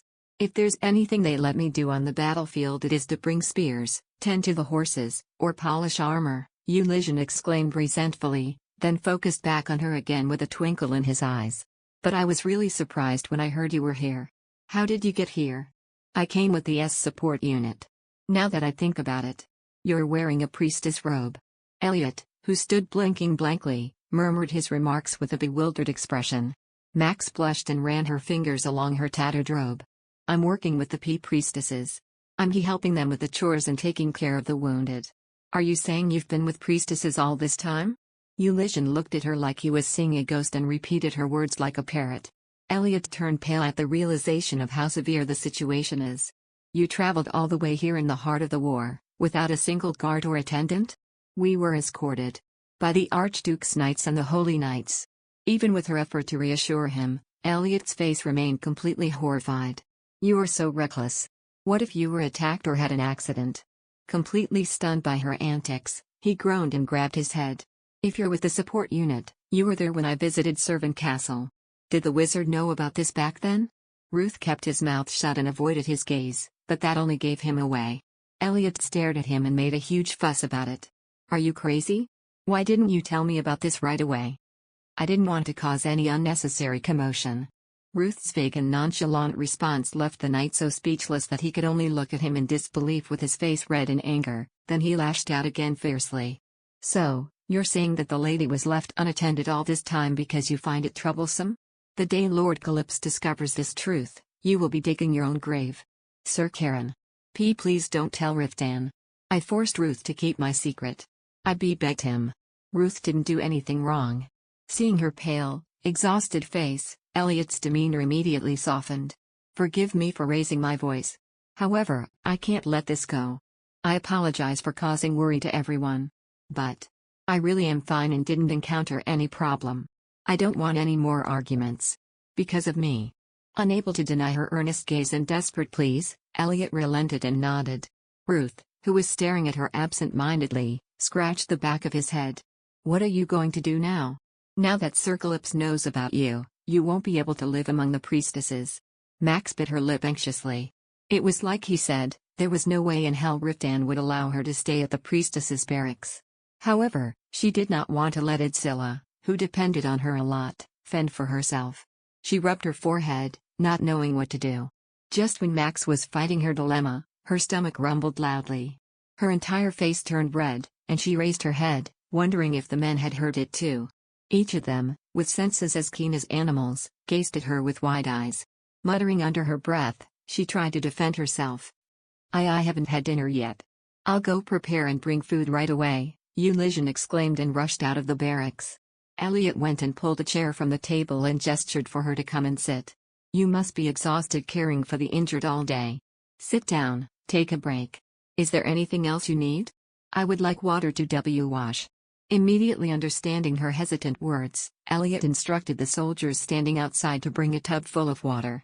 After a short while, clean towels, soap, and a large basin of cold water were brought in. It felt like years since she received such services, and she fidgeted awkwardly at the suddenness of it all. However, the sparkling clean water was just too tempting.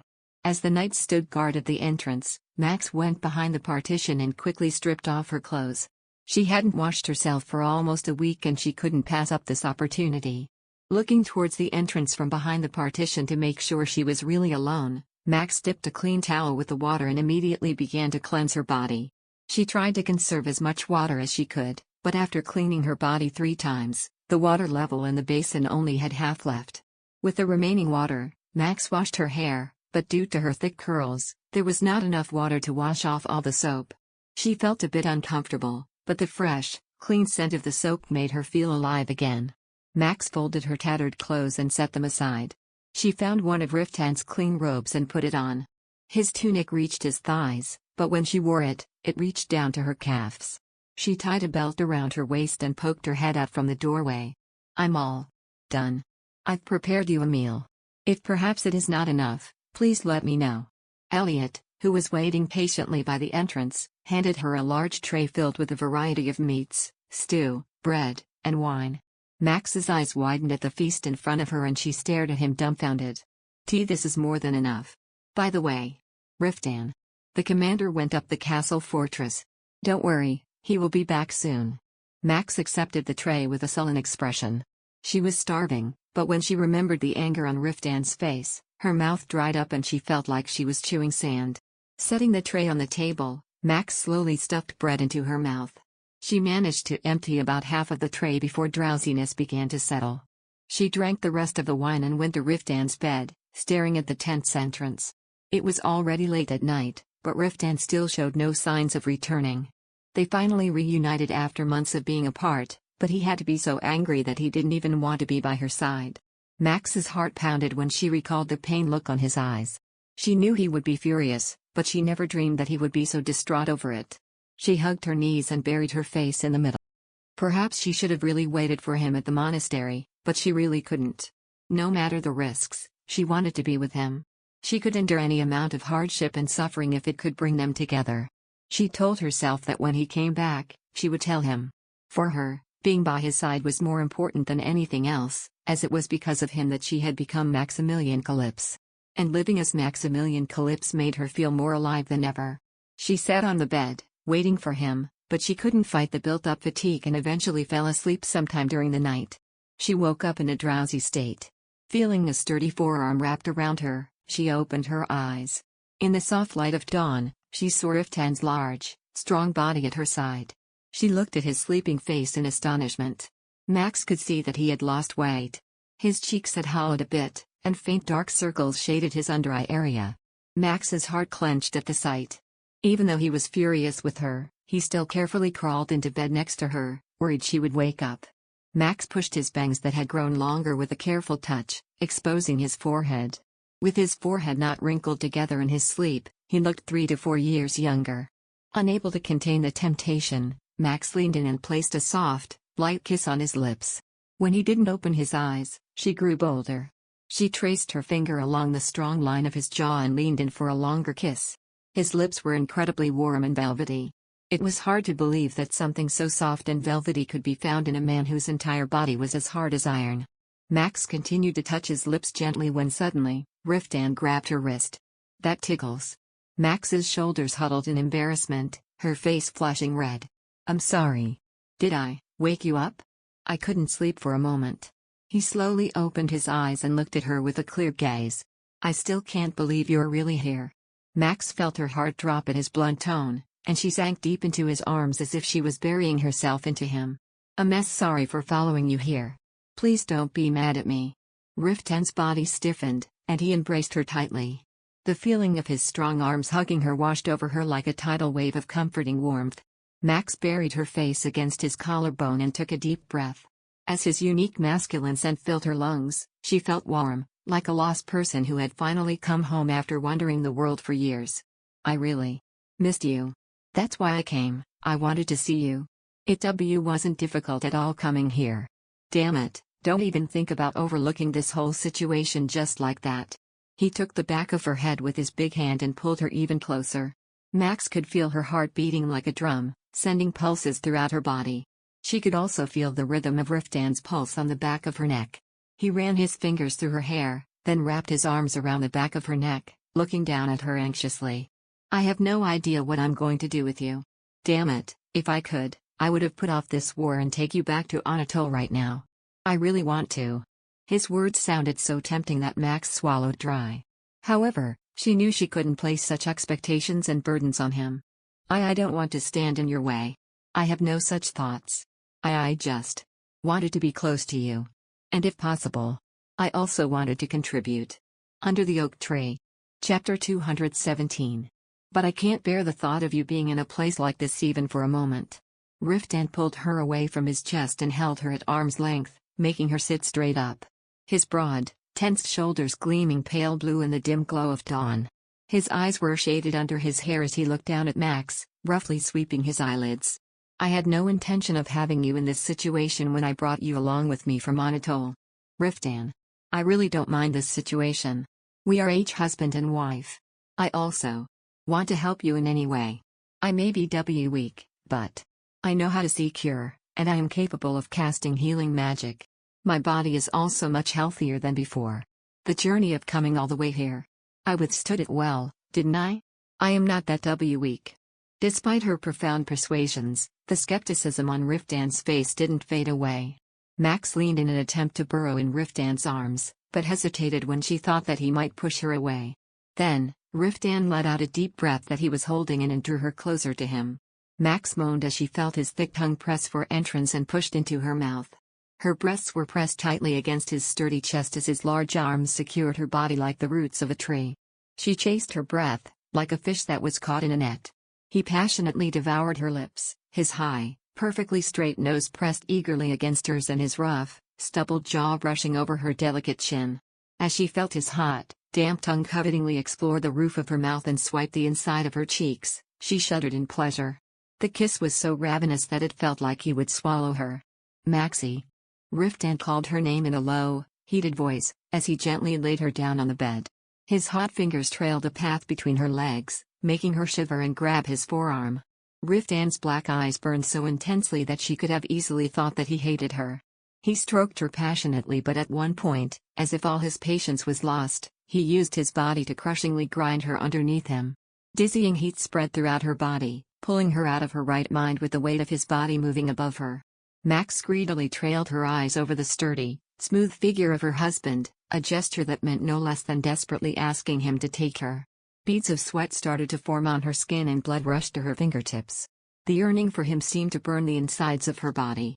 She ran her hands incessantly against his back as an invite, drawing an erotic moan from Riftan's lips to echo in her ears. The way she was lying down with him like this was so good that she could die. However, the passionate heat engulfing them was snuffed out by the loud sound of approaching footsteps. "Commander. They're calling to assemble," someone exclaimed from outside the quarters. Riftan slammed his face against the bed and spat out frustrated profanities. Fuck, such a timing. At this moment, he closed his eyes tightly and temperamentally yelled back, "I'll be there soon." Max pulled down her clothes that had been rolled up. Riftan looked at her with the eyes still burning for passion, then forced himself to stand up. She could see how the muscles on his back were taut, showing his distress from the desire that he hadn't been able to satisfy. He capriciously swept the ruffled hair on the back of his head and pulled out a new tunic, pulling it over his head. Then, he washed his face and wore his armor in a blink of an eye. Max was wrapped in a blanket as she sat down to watch him transform instantly to an ingenious knight. While he was strapping his sword around his waist, he finally looked back at her with poignant eyes. "I'll be back soon, so don't go anywhere and stay here. But I also have work to do." Max immediately shut her mouth. He warned her in a tone similar to that of a growling wild dog. "I can't have you wandering alone in a place full of vulgar brutes. Don't even think about stepping out of this tent." He shot her one last daunting look as if warning her that he would not tolerate it if she disobeyed him again, then he went out of the tent.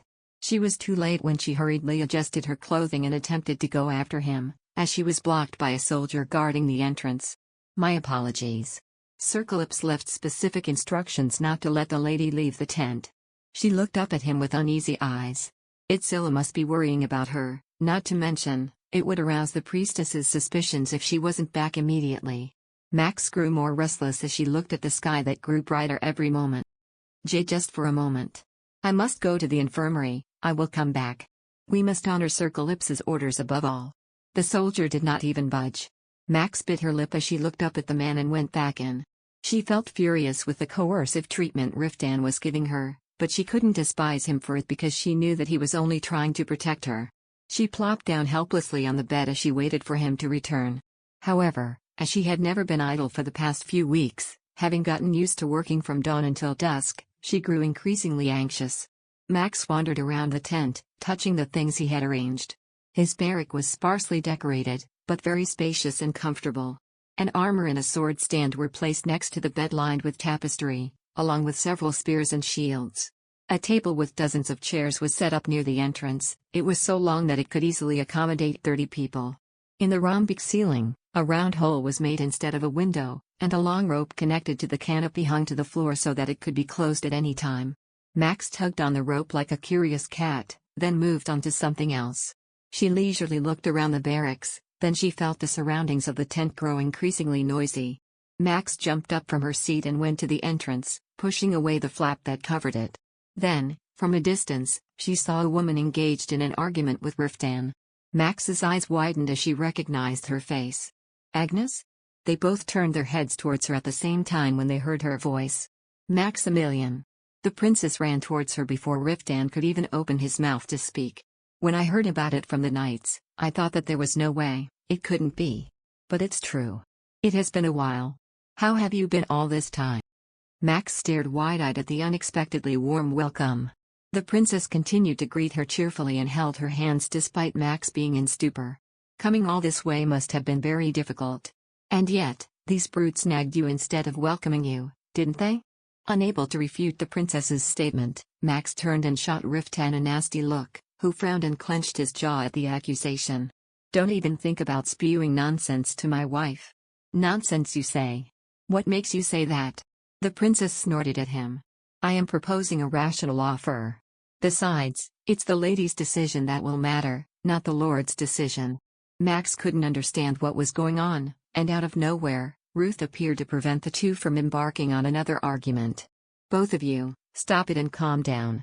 You're making the lady uncomfortable." Riftan shot Ruth a bloody look before focusing on Max. She had no idea what they were talking about, and seeing the concern on her face, her husband roughly swept his face and reluctantly headed towards his barrack. "Fine. Let's talk inside." "Oh heavens, you are so benevolent," Agnes said, her tone dripping with thick sarcasm. Max followed them with her expression still confused. Seeing the disorientation spreading across her face, the princess gave her an apologetic smile. "I apologize for being so sudden. We were discussing the lady's situation and someone got so riled up that he lost his temper. This man here had to be stubborn." "My situation?" Max looked anxiously back and forth between Agnes and Riftan.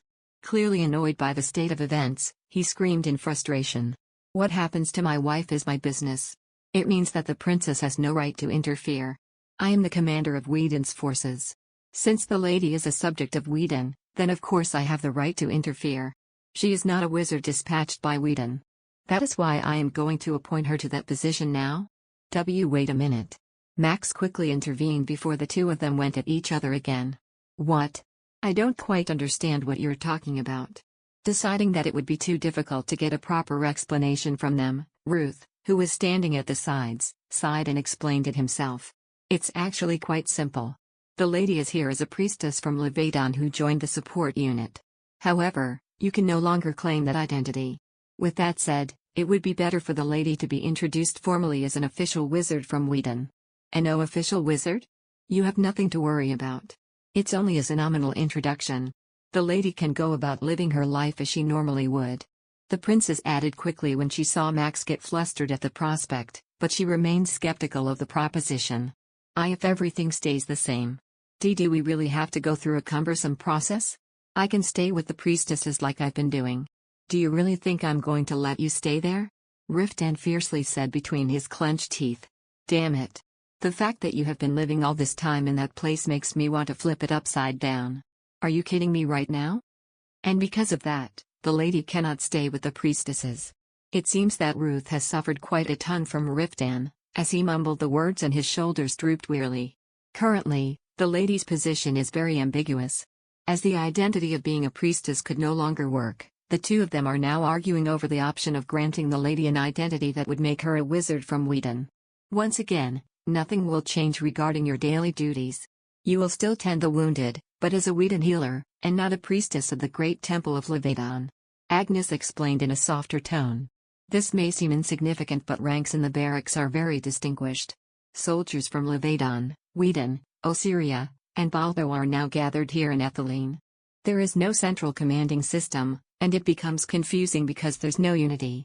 If you do not have a clear affiliation, the lady may not be able to receive protection in case of any unfortunate event. You have been under the protection of the knights deployed by the Great Temple all this time, right?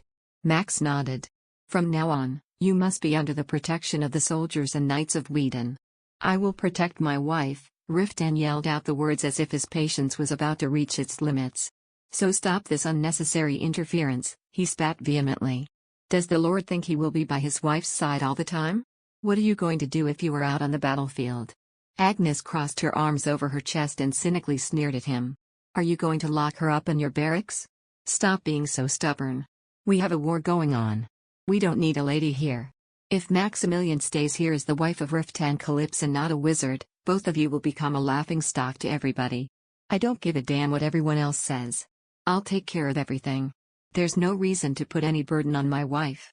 But I want to bear that burden with you. Max intervened urgently. I don't want to be an extra load. I'll do as the princess suggests. Riftan's jaw clenched. His barely masked emotions from before were now completely released. She could feel chills from the aura he's emanating, but she couldn't back down. Back in Calypso Castle, I also worked as a healer. It's going to be no different from that. I will never overdo it. So please consider and don't just oppose. I can do really well. Seeing the determination in her eyes, Riftan's entire face hardened, and his eyes darkened. Fine. Do what you want, he spat in a voice of ice. No matter how much I disagree, you'll still do it anyway. It would be better to have a person in your sight in the first place, than be stabbed in the back again. Max recoiled, her shoulders hunching from his pricking tone. He stared at her for a moment, then turned away. I will assign an escort for you right away. Don't even attempt to turn that down. When Riftan walked away, Max hurriedly tried to pursue him, but Princess Agnes dissuaded her. Let it go until his head cools down. He's ill-tempered, but he's a rational person. When his mind clears, he'll realize that what we're doing is for the best. But Riftan is irrationally overprotective when it comes to the lady. He's just like a 6-year-old kid storming off. The princess had a displeased expression on her face. If Maximilian is satisfied with being treated like that, then it doesn't matter. Otherwise, it is good to make sure that he understands that you have your own will too. Under the Oak Tree. Chapter 218. For some reason, the princess's words felt like a scolding to Max. At the same time, she felt more confidence on her shoulders, like the words were also meant to support her. Agnes gave her shoulders a tap and smiled coyly. Anyway, it turned out well. Right now, there are 22 wizards here. We are swamped with tasks to put up barriers everywhere, creating magic formulas in preparation for attacks, and crafting magic tools. It's a waste not to gain another newbie wizard. Didn't Sir Riftan make it clear that he doesn't want his wife to be burdened? Ruth glared at the princess as if he couldn't believe what she was suggesting to Max, who looked at Ruth, unable to understand why he was against the idea. Wasn't he the one who insisted that she learn magic so that he could unload some of his burdens on her? The wizard said his words so fluently as if he didn't recall any of those times. Sir Riftan won't sit still if he finds out. It's hard enough to explain this to the other wizards, so just having her work in the infirmary as a healer is enough. You're making it sound like an awful plot. Agnes glared at him and screamed, then turned to Max and took her hands. I won't ask much of you. I will never forget your graceful favor if you come to help me at times with making magic formulas. If I can help. Oh, of course I will. Agnes looked positively excited by her answer. When she saw the princess's face light up, Max suddenly remembered the times when she had to help Ruth with his magic formulas from morning to night. She started to get a little worried that maybe she responded too hastily, but Agnes just pulled her towards the entrance. Well then, let's go to my barrack right away. The lady needs a change of clothes. At the mention of her looks, Max swept over Riftan's robe, which was too loose for her. Before that, I must stop by the priestess's barracks. I need to collect my belongings. I'll take care of that. Ruth, who has been looking for a way to escape the princess, quickly seized the opportunity. He turned toward the barracks that housed the priestesses and was about to run, when Max stopped him. What are you going to tell priestesses? I suddenly disappeared. They must think it's suspicious. The lady wore a robe all this time. Even if the lady appears before them under the title of Wizard of Whedon, no one will suspect anything. Max was taken aback by how Ruth was thinking it so simplistically. We've been working and traveling together for weeks, so of course some of them may have seen my face. And moreover, my way of speaking. My voice, they will recognize it. Ruth threw his head back, looked up at the ceiling, and let out an annoyed groan. All right. I'll give them a proper explanation. That I was pretending to be a priestess. Won't it cause a big problem? It's not like the lady hid her identity to be a spy, you simply volunteered to nurse the wounded. There is no reason for this to become a problem. However, there are many unsavory people who like to misrepresent the facts and spread malicious rumors, so I would like to limit the number of people who know about this. Ruth shook his head and sighed. Fortunately, there are over 15,000 people here. If a newbie wizard from Whedon suddenly appears out of nowhere, most won't even notice. Don't worry too much. He patted her shoulder reassuringly and left. The princess took Max directly to her barrack and brought out several of her own outfits for her to try on. She tried on a few outfits that would neither be drab or difficult to move in, but the princess's pants were too long for her and too tight for her hips that in the slightest movement, it might rip. She became infinitely depressed, feeling like a duck with her short legs and wide hips. Her shoulders drooped as she looked at the princess' slender deer-like figure with envy. Agnes, a little uncomfortable, handed her a dress this time. They may be a bit uncomfortable compared to wearing pants, but this dress was made to cater for unrestrained movements, so you won't have a problem moving around. It was a simple navy blue dress that came down to her ankles and provided good coverage. Max finished her look by tying the dagger that Riftan gave him around her waist and circling subtly. Since she had only been wearing swaddled robes for a while, she felt incredibly uncomfortable in her new outfit, like attending a ball. This will represent your affiliation with Whedon. Although Riftan said he will give you an escort, you should carry this around with you just in case. With a firm expression, Agnes gave her a small wooden pin with Whedon's crest carved into it. As I told you before, men from Whedon, Levedon, Osira and Balto have all congregated in Ethylene. Everyone wants to do things their way, so there may be conflicts here and there. Co-conflicts? What else? Duels. Agnes explained as if she was fed up with the subject. Especially with the Ream Dragon Knights, who have gained recognition as the strongest knights in the world in recent years. They are always being thrown into disputes. If you defeat a Ream Dragon Knight in a duel, you will be immediately recognized as a first-class knight. And because duels are forbidden, everyone squirms with impatience. Even during a war, you're saying they're still trying to fight with each other? What a bunch of idiots, right? The princess snorted bitterly. Although duels are strictly forbidden, it's hard to control because there's no central command system properly established. If I would put it honestly, the Allied forces right now could be compared to an unstable magic tool that could explode at any time. With Sejuraran of Levadon, Riftan Calypse of Whedon, Quailion of Osiria, and even Philaron, the deputy commander and strongest knight in the north. With all these strong figures gathered in one place, isn't the current state comparable to mixing oil and water? Agnes frowned in frustration. Don't even get me started with the knights and soldiers following these men.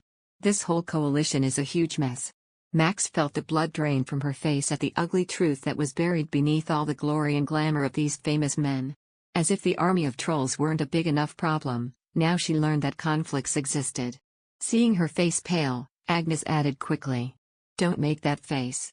There will be people who will use the fact that you're Riftan Calypse's wife as an excuse to start a fight.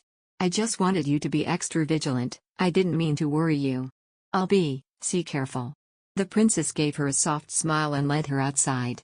Agnes showed her around the barracks belonging to Whedon's forces. Max took note of where the wizards were residing, and where the Reamdragon Knights stayed, as well as the areas she must refrain from entering, then immediately made her way to the infirmary. Max simply wandered out of the infirmary aimlessly, knowing how awkward this was going to be and wondering how she was going to approach it. Just as she struggled with her thoughts and stood idly, Itzilla saw her and ran towards her. Madam, are you all right? Did he reprimand you? Itzilla questioned anxiously as she hurriedly led Max to the back of the tent. I'm fine. But from now on, I don't think it would be possible for me to disguise myself as a priestess. Itzilla looked at Max's new clothes and sighed. I expected that when I saw his face yesterday. Lord Calypse is truly formidable. The look in his eyes really terrified me that I couldn't move. It's because of Emmy. He's shocked, that's why he acted like that. Normally, he isn't like that. Max muttered in defense of her husband, but belatedly recalled how she also thought he looked like a lion who walked straight out of hell. Itzilla looked at her with interest, seeing Max's fiery eyes. Seeing how he has quickly forgiven the lady, he seems more generous than he appears to be. A little while ago, the wizard came and explained that the lady will now work here as a healer from Whedon. Wasn't everyone surprised? Most were, but some seem to have gotten wind of it. Max's eyes widened and Itzilla explained with a smile. Sister Nora and Sister Karen have known long before. They said that they have seen and recognized your face at the monastery. How about you, Itzilla? Did they discover your identity? She shook her head. They have their suspicions, but I've been avoiding them. How about our revealing your identity as well, Itzilla? I can no longer stay in the priestess barracks. If it's all right with you, Itzilla, I can ask Sir Riftan. I'm all right. I want to continue my work here until the end. Itzilla interrupted her. After joining this support unit, I have realized that I am not as useful as I thought I was. Now I know how protected and pampered my life has been. A bitter smile spread on Itzilla's lips. I do not wish to receive the privilege of a noble status in places like this. I will continue working as a priestess here until this end. Because that's what I can do to contribute. But, I don't feel comfortable leaving you here alone. Don't worry about me. Selena is here with me, so there won't be any problem. All I ask is that you help me get information about my older brother. Suddenly, Itzilla's face clouded. I still haven't found anything apart from him being in the front lines. I understand. I will surely look into it. Max promised in a firm voice. She felt guilty that she was now reunited with her husband, while Itzilla still lived every day with concern for her brother. Come on then, let's get to work. The new patients who arrived yesterday are not doing so well. Itzilla took a deep breath and led Max inside. At first, the priestesses felt noticeably more uncomfortable around her, but when they started working together again, things returned to normal. Plus, there were so many things to do that Max didn't even have time to worry about her discovered identity. She naturally went back to her old routine of inspecting wounds and applying healing magic to some. As the hours passed, everyone forgot that she was a noble lady who came disguised as a priestess. Princess Agnes's words rang true, a battlefield is no place for a noble woman. The only thing that mattered in the battlefield is whether you could fight or work and support, and she fell in the latter category. Milady, you must come back to the barracks now. Max was in the middle of refilling the emergency medicines with mixed herbs, when Eulysian entered the tent. The young man looked uncomfortable seeing the wounded lying on the bed, and urged her on again. Lord Calypse has instructed me to bring you back before sunset. But I still have to finish. I'll make the rest of the medicines. Selina, who was gathering herbs nearby, quickly took over. "Leave it to me and go back." Feeling like she was being pushed, Max had no choice but to leave the infirmary. Ulysses took the place by her side and proudly took his strides. "By Lord Calypso's orders, I am once again in charge of protecting the lady. I will always be by your side from now on. I'm sorry for the inconvenience." "What are you talking about?" The young knight beat his chest proudly and smiled cheerfully at her. "It's an honor for a knight to serve a lady. I'm absolutely thrilled that Lord Calypso considered me capable and entrusted the lady to me. I will risk my life to protect you whatever happens." Max looked at Ulysses, who seemed to have grown taller and more manly in just a few months, and he had also become incredibly dignified. A smile spread on her face. The teenage boy, always ready to be a hero, was incredibly cute in her eyes. Thank you for your kind words. Please listen to me, this is serious." Ulysses looked at her, apparently a bit dissatisfied with her reaction. "When this war is over, I will be officially ordained as a knight. After the ceremony, I will challenge Sir Riftan to a duel and take his place as Lord Calypso's second in command. So please don't take my words lightly at once." "Am I? Apologies." He narrowed his eyes at Max, as if trying to determine if she is sincere with her words. Then he smiled again with that same youthful tone of innocence. "Because it is the lady, I will forgive you." Max had to bite the inside of her cheek to keep from bursting out laughing at Ulysses' sulky tone as he escorted her back to Riftan's tent with the courtesy of a true gentleman. He even prepared a magnificent dinner for her, with trays full of all kinds of luxurious dishes. She washed her hands thoroughly and sat down in front of the table. "When is Riftan coming back?" "Lord Calypso is in a strategy meeting right now. It will probably end late." Under the oak tree. Chapter 219. Max felt dejected at Ulysses' words. She wondered if perhaps those were only excuses so Riftan could avoid her. Whenever he was angry at her, that was always his course of action, keeping away from her. Max ate her dinner with a worried expression, then went to rest. As if her suspicions were proven right, Riftan did not return even until the night was deep. Max forced herself to stay awake, but the overwhelming fatigue engulfed her, and she eventually fell asleep. The next day when she woke up, she was alone as she had expected. She hurriedly got up from bed to wash her face and fix her hair. When she was done wearing her outfit and was just about to head outside, Ulysses, who came to wake her up, greeted her. "Good morning, milady." The young man placed a plate full of breakfast on the table accompanied with his usual cheerful smile. Max asked him, doing her best to appear calm and nonchalant. "Last night, Riftan did not return. Did the meeting drag on all night?" "The meeting concluded at dawn. I stood guard in front of the tent, and when I saw Sir Calypso return, I went back to my barracks," Ulysses replied while tilting his head. "Perhaps the lady appeared so tired that the Lord did not bother waking you up." What Max understood from that was that he was careful not to make any sound when he returned and quietly left as well in an effort to avoid her. And she was probably too exhausted from using magic to notice. Max frowned, looking annoyed. "May I ask where he is now?" "He went to the front of the castle gates to oversee the defenses." "Does the lady have any urgent matters?" Max licked her lips and shook her head weakly. In truth, she didn't know what to tell him.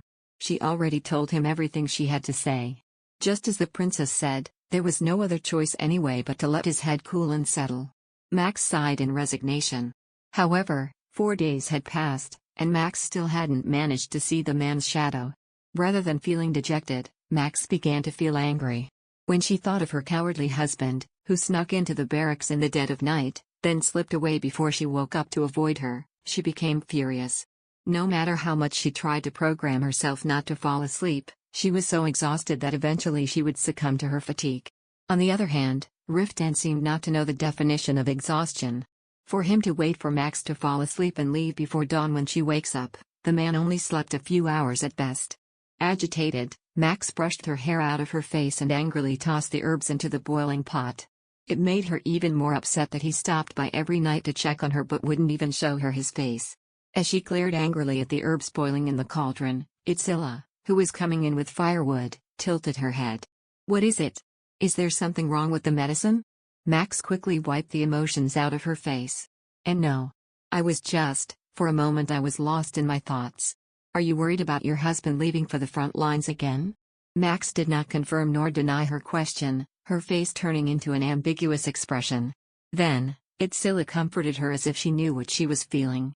They say that an all-out battle won't happen for now, so don't worry too much. I'm sorry. Itzilla, you must have more things on your mind than I do. There's no person who wouldn't worry about their family. For now, it's enough for me to know that he's doing well. Itzilla said courageously. Not long ago, she was able to get information about Sir Alberto Kalima through Elliot, and Itzilla's face noticeably lit up. Soon, the knights guarding the front lines will change. You'll be able to see your brother. I will never go to meet him. Itzilla firmly shook her head and vowed in resolution as she threw branches into the fire. Elba may be a great knight, but he's not invincible like the lady's husband. He must be pushing himself to his limits because of his arm injury. I don't intend to burden him and make him worry about me. I'll go and greet him when the war is over instead. Max felt embarrassed after hearing how mature Itzilla sounded. She felt ashamed that she was frustrated and angry for not seeing Riftan's face for only a number of days. And now, she began to feel anxious that perhaps her presence here added undue burdens to Riftan. Maybe he was too stressed, bearing the brunt of this war, taking care of the lives of his men, and now her. Ah, there it is. Max snapped out of deep thoughts when someone called out to her. He turned and saw Ruth trudging out of the trees. What do you need from H here? I've been working on magic formulas all night to break Sir Riftan's curse, but to no avail. He must be in excruciating pain, so I came here to get him some painkillers. He massaged his stiff neck and yawned loudly, then flopped down to sit on a tree stump. Max's face hardened with concern. Isn't that serious? It's not a life-and-death situation. Then, Ruth continued to speak with a sigh. However, because of the inflammation, his wound is getting worse. The pain also seems to be turning severe. Shouldn't he be treated with medicines? Aside from healing and magic? He's taking regular medicines. However, it's not making any big difference. Ruth ruffled his hair in frustration. But this curse is causing a much more serious problem. It is reducing the morale of the Allied forces. Everyone is worried that if they fight the monsters, they will end up in the same situation as Sir Riftan. Even His Grace, Grand Duke Aron, suggested that it would be better to postpone the war until we find a way to break the curse. I also think it's better to wait until we discover a way to break the curse. If the monsters cast more of such curses, even the Reamdragon Knights won't have the guarantee of being unscathed. I understand where you are coming from. However, if we let this go on for longer, it will put us at a disadvantage.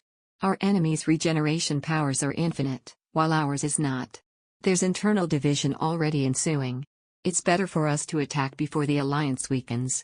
Ruth shrugged and took a deep breath with his serious words. Don't worry, ignore my arguments. For now, it's more likely that only small confrontations might continue to arise. What's making me worry is for us to end up staying here until winter.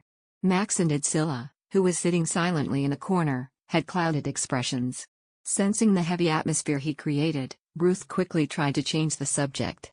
I've talked too much. Anyway, I have to hurry and bring Sir Riftan his medicine before he pulls all my hair out. I heard that you have very effective painkillers. Can you give some to me? Of course. About that.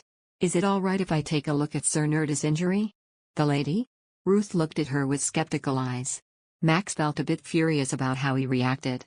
I've studied a lot all this time. I learned so many skills from a new wizard who came to Anatole, things that even Ruth doesn't know about. Who knows, maybe it will work better instead of magic. Well, there is nothing wrong with trying. Ruth shrugged with an arrogant smirk. Max felt disrespected with his attitude, but left Itzilla to tend to the boiling herbs in the cauldron and took with her medicine and tools for treatment. As she came out of the camp, Ulyshen, who was carving wood with a dagger, immediately followed her. Milady. Where are you going? To Sir Riftan. I'll bring him some medicine. Ulyshen turned to look at Ruth. Hasn't he overcome the curse? Ruth could only shake his head weakly, and they proceeded to walk to their destination in a gloomy atmosphere. She felt the gazes of other soldiers follow her, but because Ruth and Ulyshen were with her, no one approached them. Max felt secure and followed behind Ruth at a slow pace. After going through the densely set up barrack tents, they finally reached the Reamdragon Knights barracks. Ruth was first to go in. Then, they heard a hoarse voice exclaiming, "You're finally here, you sure took your time. I thought you were going to wait until I died before coming back." As she entered and followed after Ruth, Max's eyes widened. Baron appeared quite restless, lying on the bed with thick bandages wrapped around the upper part of his muscular body. She was quite taken aback by how animated the supposed wounded knight was, and when Baron finally saw her, he broke out into a bright smile. "Now who do we have here? I heard you were here, but now that I'm seeing your face, I really am impressed. I must say, your courage is truly formidable. I heard you were hurt. How is your injury?" As Max approached his bed, the knight's thick eyebrows furrowed. "No one here cares about my pride. Did you really have to tell the lady that the invincible Sir Riftan was injured? The pride you have left wouldn't even amount to a handful of dust." Ruth clicked his tongue and responded with his usual cynical sarcasm. "Sir Riftan is known to everyone in the barracks as the knight cursed by a monster. There is not a single person who does not know the tragedy that has happened to you." Bloody hell. Max's shoulders flinched at the harsh outburst. He clutched his scarlet, curly hair like he was really furious. "I'm more disgraceful than an idiot." Max flinched at the profanity thrown around him as she continued to watch their exchange of words. "If you want to restore your honor, then please cooperate obediently during treatment. Every time you start screaming, I lose concentration and have to start all over again," Ruth said through clenched teeth, as Baron stared daggers at him as if he was deeply offended. Max glanced at them and then began to prepare the herbs and tools she had brought. "I wish to examine your eye injury. The bandages. May I take them out?" Ruth and Ulyshen helped Baron to sit up and quickly undid the bandages. Seeing the large, ripped flesh, Max swallowed the groan coming up her throat. The deep wound extended from his shoulder to his chest. It was red and swollen, like a red centipede crawling up his body. As Ruth said, the skin was reddened from inflammation, and she could see dark blue silky fibers sticking out of the wound, resembling the legs of insects. "How did you get such a wound?" "A whip," Baron answered in a slurred voice. "A lizard man with black scales hit me with a whip. It was a strange monster. Lizardmen possess the highest intelligence among dragon subspecies. It is not uncommon for them to know how to cast high-level magic. The one Sir Riftan faced was probably the best of the best. Makes it worse," Baron commented. Max didn't know what to do with the wound. After careful thought, she gently applied the salve she brought with her. Among the pain medicines that she had learned how to make from Medric, it was the most effective one she knew for alleviating inflammation. Fortunately, after about 10 minutes of observation, Baron's face became noticeably brighter. "Whoa, this is amazing. I feel like I can go out and fight right now." The pain went away by numbing the feeling. It doesn't actually heal the wound. It's just numbing the pain. You must never force yourself. Max warned him in the strictest voice she could manage, then bandaged the wound with new strips of cloth. She then burned some herbs, removed the ashes, and placed it in a cloth pouch. "Please apply this to the wound. For about 20 minutes. Because Sir Riftan's nerves are numb from the pain reliever, be careful not to burn his skin." After carefully testing the temperature, Max handed the small bag to Ruth, who eyed it warily before applying it to Baron's shoulder. The knight grunted when the hot compress made contact with his wound, but soon relaxed and fell asleep. Ruth muttered that he must have been very tired from the pain and hadn't been able to sleep well for weeks. "Thank you for your help. Now that he's quiet, I can focus on breaking this damn curse. It's just a temporary relief for the pain and eye inflammation. That's more than enough. Please leave the rest to me. I'll break the monster's curse as soon as I can." Ruth's tone sounded a bit muddy, so Max gave him an encouraging smile and then quietly packed up and went out of the tent. Time passed surprisingly fast. The sky was already a faint purple color. Before returning to Riftan's tent, Max hurried her steps so she could return to the infirmary and do a final check on the wounded. Just as she was about to leave the barracks, someone blocked her way. Max squealed and took a step back. A tall, brute man with a scary look in his eyes was staring down at her. "I haven't seen this BTCH before. Why are you wandering around the barracks? Back off right now." Ulyshen quickly hid Max behind him and grabbed the hilt of his sword. "Men of your kind should not talk with such rude words to her. Who's this guy again?" The man looked at Ulyshen, his eyes full of ridicule, and smirked with mockery. "Well, if it isn't the puppy that is raising white lizards. At first glance I thought they were two pretty beaches looking for customers." Ulyshen's face burned red in anger at the man's blatant insult, and in an instant, his sword was drawn and aimed at the man's throat. His movement was so fast that Max couldn't believe even upon witnessing it with her own eyes. "The pigs in the north have no manners indeed," Ulyshen spat back so fiercely that Max could hardly tell if he was the same innocent boy she knew. If only Sir Calypso had not ordered me to not cause trouble, I would have already cut your throat in this instance and made you pay the price for having your filthy words reach the lady's ears." Suddenly, a round of snorts and laughter erupted after his venomous remarks. Max, who was hiding behind Ulysses, shuddered in fear and turned her head towards where the sound came from. From a short distance away, several large men were sitting around, playing dice. One of them yelled at the man who was blocking their way. "Hey, Devron. I already told you not to mess with that kid." Bane wasn't the only one who got his nose cut by letting their guard down with that pretty-faced kid. He's the son of a devil, a bad-tempered little chick who hasn't even been appointed as an official knight. When Ulysses turned to see who the man was, his expression grew fiercer. Max's eyes looked at him, alarmed. The man speaking seemed on the younger side, with pale blonde hair and a sharp impression. He tossed the dice he was holding onto the table and flashed her a sly smile. "Damn, 2 and 3 again. I have really bad luck today, young miss. Won't you come here and become my goddess of luck? That's enough. Even if you're Phil Aaron's right-hand man, you have no right to speak rudely to the lady." Max's eyes widened at Ulysses' screams. "That scoundrel is the commander of Balto's forces?" The man simply laughed frivolously, not taking him seriously at all. She couldn't believe that such a barbarian held such a high position. "Lady? Hey, you son of a devil. There's no such thing as a lady here. Even your princess could not be treated as a princess in this war. But it makes me wonder who this woman is, that this kid is making such a big fuss." The man took a swig from the bottle he was holding and scanned her from head to toe with a gaze similar to a snake. "I heard Calypso brought a woman to his barracks. Are you that woman?" Under the oak tree. Chapter 220. Max trembled nervously at the unsettling aura that the man emanated. He got out of his seat and approached them, heading right for Max. Ulysses immediately intercepted him, but the man was so quick with his movements that he caught her by the wrist and pulled her harshly to face him. Although you look pretty cute, you're no match compared to the princess, huh?" licked Bruston. "Get your hands off her, now," Ulysses yelled and pointed his sword at the man, but he didn't bat a single eye. "Hey, kid. No one has pointed a sword at me and was left unharmed. Are you determined to die? She is the wife of Lord Calypso. If you don't release that hand right now, you're the one who won't come out of this unscathed." "Huh? That's interesting. I've always wanted to see that southern mongrel provoked." The man looked down at her with gleaming interest in his eyes. Unable to bear it anymore, Ulysses charged towards the man with his sword, but the surrounding northern barbarians all drew their swords and intercepted him. Max held her breath as the situation began to spiral out of control. She felt more numb at this moment than when she faced monsters. "Hey, I heard that the miss is a descendant of the Rome royal family. As a royal descendant of Rome, don't you think it's absurd? How dare a filthy southern mongrel who is of pagan blood claim the title of being a reincarnation of Uiguru?" The man grabbed and lifted her chin softly in a creepy way, spitting out vulgar insults about her husband. Uiguru is a hero of the Western continent. His name should not be defiled by a peasant bastard with an immigrant mother. Max's eyes flashed in anger at his mockery. A rush of adrenaline ran through her veins and she completely forgot her initial shock and fear as she glared at the man.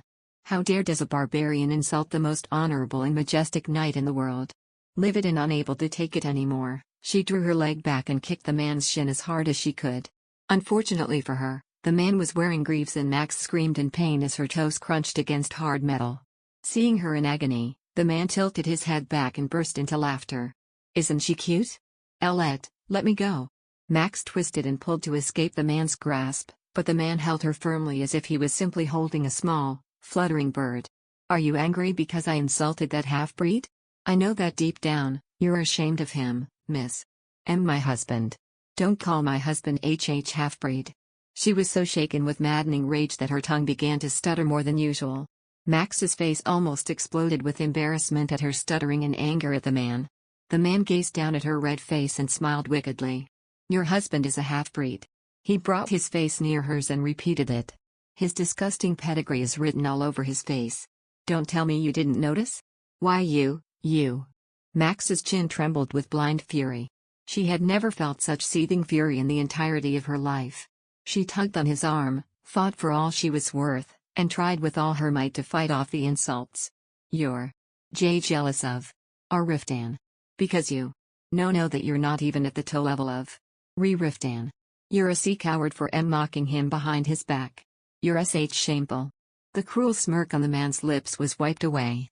Suddenly, the expression on his face became so freezingly cold that Max's whole body became stiff. She was terrified by the man's murderous eyes, broad, tense shoulders, and rough hands that violently tugged at her wrists. Her whole body trembled uncontrollably, wondering if he was going to hit her any moment now. She mustered what was left of her courage and murmured in a weak voice, "I'll let go. Now I realize, you are the perfect wife for that bastard. A stupid stutterer, a perfect match for that peasant bastard." The blood quickly drained from Max's face. She wanted to get back at him and yell a retort, but her tongue felt as if it was stuck to the roof of her mouth. Tears started to form in her eyes from the shame and humiliation she felt. She clamped her lips tightly. Seeing her defeated, the man clicked his tongue and threw her aside, like a cat tired of playing with the mouse he caught. At that moment, the man's body suddenly turned around and a loud sound of a punch colliding against human flesh and bone resounded. Max screamed in shock. Before she could even understand what had just happened, the man's body flew through the air like a sheet of paper. She watched him collapse into the barrack, and Max's eyes widened in astonishment. Riftan ignored the shots coming from all directions and lifted the man by his collar, then raised his fist to land another powerful punch. The man's face was terribly distorted like an evil monster after being hit twice by Riftan. "This fucking bastard." Riftan quickly regained his balance and drew a dagger from his waist. He spat out the blood in his mouth and charged at Riftan. All Max could do was scream at the sheer violence before her. She felt her throat rip from screaming, but that wasn't enough to make any of the men stop snarling at each other like enraged beasts. The commander of Balto's forces brandished his dagger like a mad bull, but Riftan easily dodged every slice. Within seconds, the man's dagger was in his hands, who barely broke out in a sweat. Riftan easily outmaneuvered the man and grabbed his jaw, forcing his mouth open and thrusted the dagger into his mouth. "You bastard will live a much longer life without your tongue," he murmured darkly and thrust the dagger deeper into the man's mouth. The larger man squirmed and struggled as he felt the sharp tip of the blade touch the back of his throat. The northern scoundrel was much taller and bulkier compared to Riftan, but he easily downed the man and overpowered him. Riftan stared at the man, unable to move with the dagger in his mouth, and growled in a calm, bloody voice. "That useless tongue only serves to hasten the death of its master, so I'll skillfully remove this dangling thing. Calypso. Stop this right now." Balto's warriors, who were preventing Ulision from entering the fray until now, screamed and pointed their swords at Riftan, but he showed no hint of fear and continued in an icy tone that promised death. "I guess everyone would like to see who can wield a sword faster." Balto's soldiers, who were about to charge so vigorously, seemed to be petrified by his threat and immediately stopped their advance. Their faces flushed red in anger. "You're a coward for threatening us. And yet, you call yourself a knight. Then is surrounding and threatening a woman a knightly behavior?" His burning black eyes that seemed to emit flames turned to Max's pale face. "You keep on provoking my anger, Preston. This time, you've done it. You've provoked it very well. Now let's spill the blood you so wish to see." "Enough is enough, Calypso. You bastard attacked Sir Preston who was defenseless. Don't even think that such a cowardly act will be pardoned. If I were you, I wouldn't use the excuse of being defenseless when he was the one to point a knife at my face." Riftan, his sarcastic words coldly mocking. Only to have the weapon he was holding stupidly taken away. The man who was under Preston's command fell silent in an instant, helpless as his face became dark red with anger and humiliation. Max, paralyzed with fear under the strain that stops her heart, didn't know what to do. Although nobody was moving, it was all too obvious to the eyes that they were having a difficult struggle. Preston's throat was red because of the compressed blood from Riftan's grip and more blood was dripping from the man's open mouth. Riftan grunted and clenched his hand around the man's neck so hard that Max could see the large veins on his bulging forearms. "So, you enjoy laughing at other people's expense? In that case, I'll make it into a state that you can't ever laugh again. Stop this right now." Amid the bloody and murderous atmosphere, a roaring, commanding voice cut through the tension. Everyone's eyes, except Riftan's, flew to the owner of the voice. Princess Agnes walked through the crowd of onlookers with powerful steps. "What the hell is happening here? You told me you wouldn't cause any trouble until this war comes to an end. This bastard here threatened and insulted my wife," Riftan said in a low, foreboding growl. "I won't let him get away with it without paying a price. What Lord Calypso says is true. These guys harassed the lady and dared to demean her with vulgar insults. Lord Calypso's actions are justified. Ulysses stepped forward and enthusiastically supported Riftan. Balto's men did not remain silent before this accusation and began to launch endless insults and blasphemies. Princess Agnes rubbed her aching head and turned to Max, begging for help. She, still frozen in place as if she was paralyzed, quickly came to her senses and rushed closer to Riftan. Riftan. I'm fine. So. Please stop and I'll let go of him. Hearing her own stutter in her ears, Max's ears burned with embarrassment, and she urged him in a barely audible voice, but Riftan didn't even budge.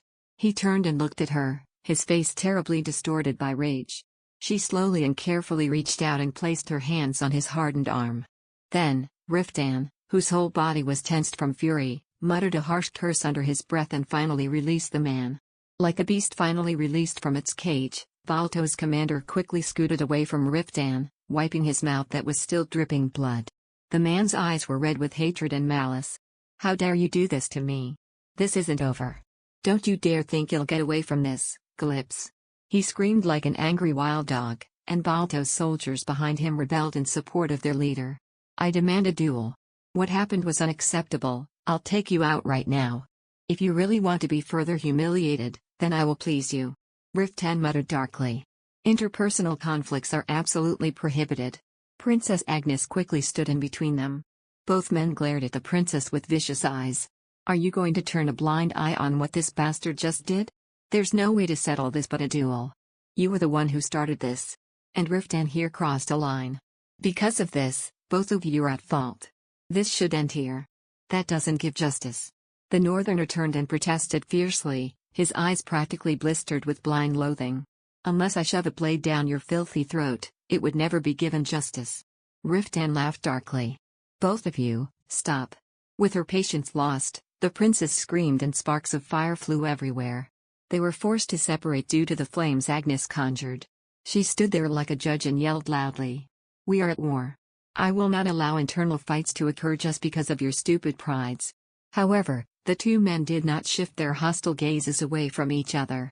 Unexpectedly, it was the northerner who withdrew first amid the suffocating tension. Phil Aaron's right hand turned and gave his neck a crack, spat blood to the ground and then walked toward his barrack. Following his example, Balto's other men sheathed their swords and followed after their leader without saying another word. Max exhaled the breath she was holding as they all walked away. With the terrifying pressure gone, she felt her legs shake and she began to collapse. Riftan quickly reached out and grabbed her, holding her up in his arms. He swiftly lifted her and carried her in his arms. She looked around, puzzled and a little embarrassed. Knights, mercenaries, and soldiers all gathered around to watch the commotion. Please put me down. I can walk by myself. Stay still. His tone was still stiff as he strode through the crowd who were spectating them. Ulysses followed him a few steps back and began to apologize profusely. I apologize for not being able to keep the lady safe, Lord Calypso. Riftan kept his pace fast without even looking at him, and Ulysses' head drooped down weakly like a scolded puppy. Seeing this, Max looked at Riftan reproachfully. It's not Ulysses' fault. Those people suddenly jumped out of nowhere and started saying insulting things. Right now, Riftan's neck swelled as if there was something stuck in his throat and he clenched his jaw. Do not say anything. Feeling the terrifying furious aura from her husband, Max immediately closed her mouth. The crowd around them silently dispersed, as if they also sensed the murderous aura surrounding Riftan. He immediately brought Max to his barracks. She blinked a few times, adjusting to the darkness of the tent as Riftan laid her down on the bed and lit a lamp with a flint. She looked at the outline of his face that the light granted and swallowed dryly. Max wished her erratic heart would calm down, but instead, she felt her eyes fill with tears. She thought he would get angry as usual and start yelling at her, but seeing his clear and calm expression, as if he were in his own world right now, twisted her insides terribly. Stupid stutterer. Maybe that was what he was thinking right now. Max bit her lips close. It was an insult she heard her father call her repeatedly, to the point where she had almost become numb to it. However, what made her feel excruciating pain was that her flaw was turned into a weapon and used as an insult to attack Riftan. She couldn't bear the stifling silence any longer and opened her mouth to speak. I'm as sorry. Because of me you were mocked. Riftan turned his head. He looked at her in disbelief at what he just heard and knelt on one knee in front of her. Why are you apologizing? He did that to provoke me. If it weren't for me, you would never have had to be insulted by that son of a bitch. As Riftan wrapped his fingers around Max's wrists, she winced at the pain. Seeing her in pain, Riftan's shoulders tensed. He gently rolled up her sleeve and took a deep, sharp breath. A clearly visible patch of dark red bruises could be seen even under the dim lighting. By all means, I will kill that bastard, Riftan declared in a voice that was similar to that of a growling beast. As soon as this war comes to an end, I will challenge him to a duel. I'll make him learn his lesson for daring to hurt you. Under the oak tree. Chapter 221. Max felt her skin run shivers, seeing Riftan's eyes filled with rage and fury. He didn't seem to give a damn about the insults thrown at him. He was furious only at the humiliation that Max had suffered from and that made her at loss. Seeing him angry to the top of his head because of what happened to her, she felt a strange mix of sorrow and joy. If only he had divorced her and married Princess Agnes as everyone expected him to do, then he would not have to suffer the public ridicule he went through today. Princess Agnes would have been like a sparkling jewel, someone whom he would be proud of to call his wife. That cynical thought grew in her mind like poisonous mushrooms, sprouting rapidly and fatally, impossible to pull out of her mind. Max squeezed her eyes shut, suffering from her painful thoughts. If someone were to ever mock Riftan again for having a stuttering wife, she would rather choose to die. You should be treated right away. I'll go summon Ruth.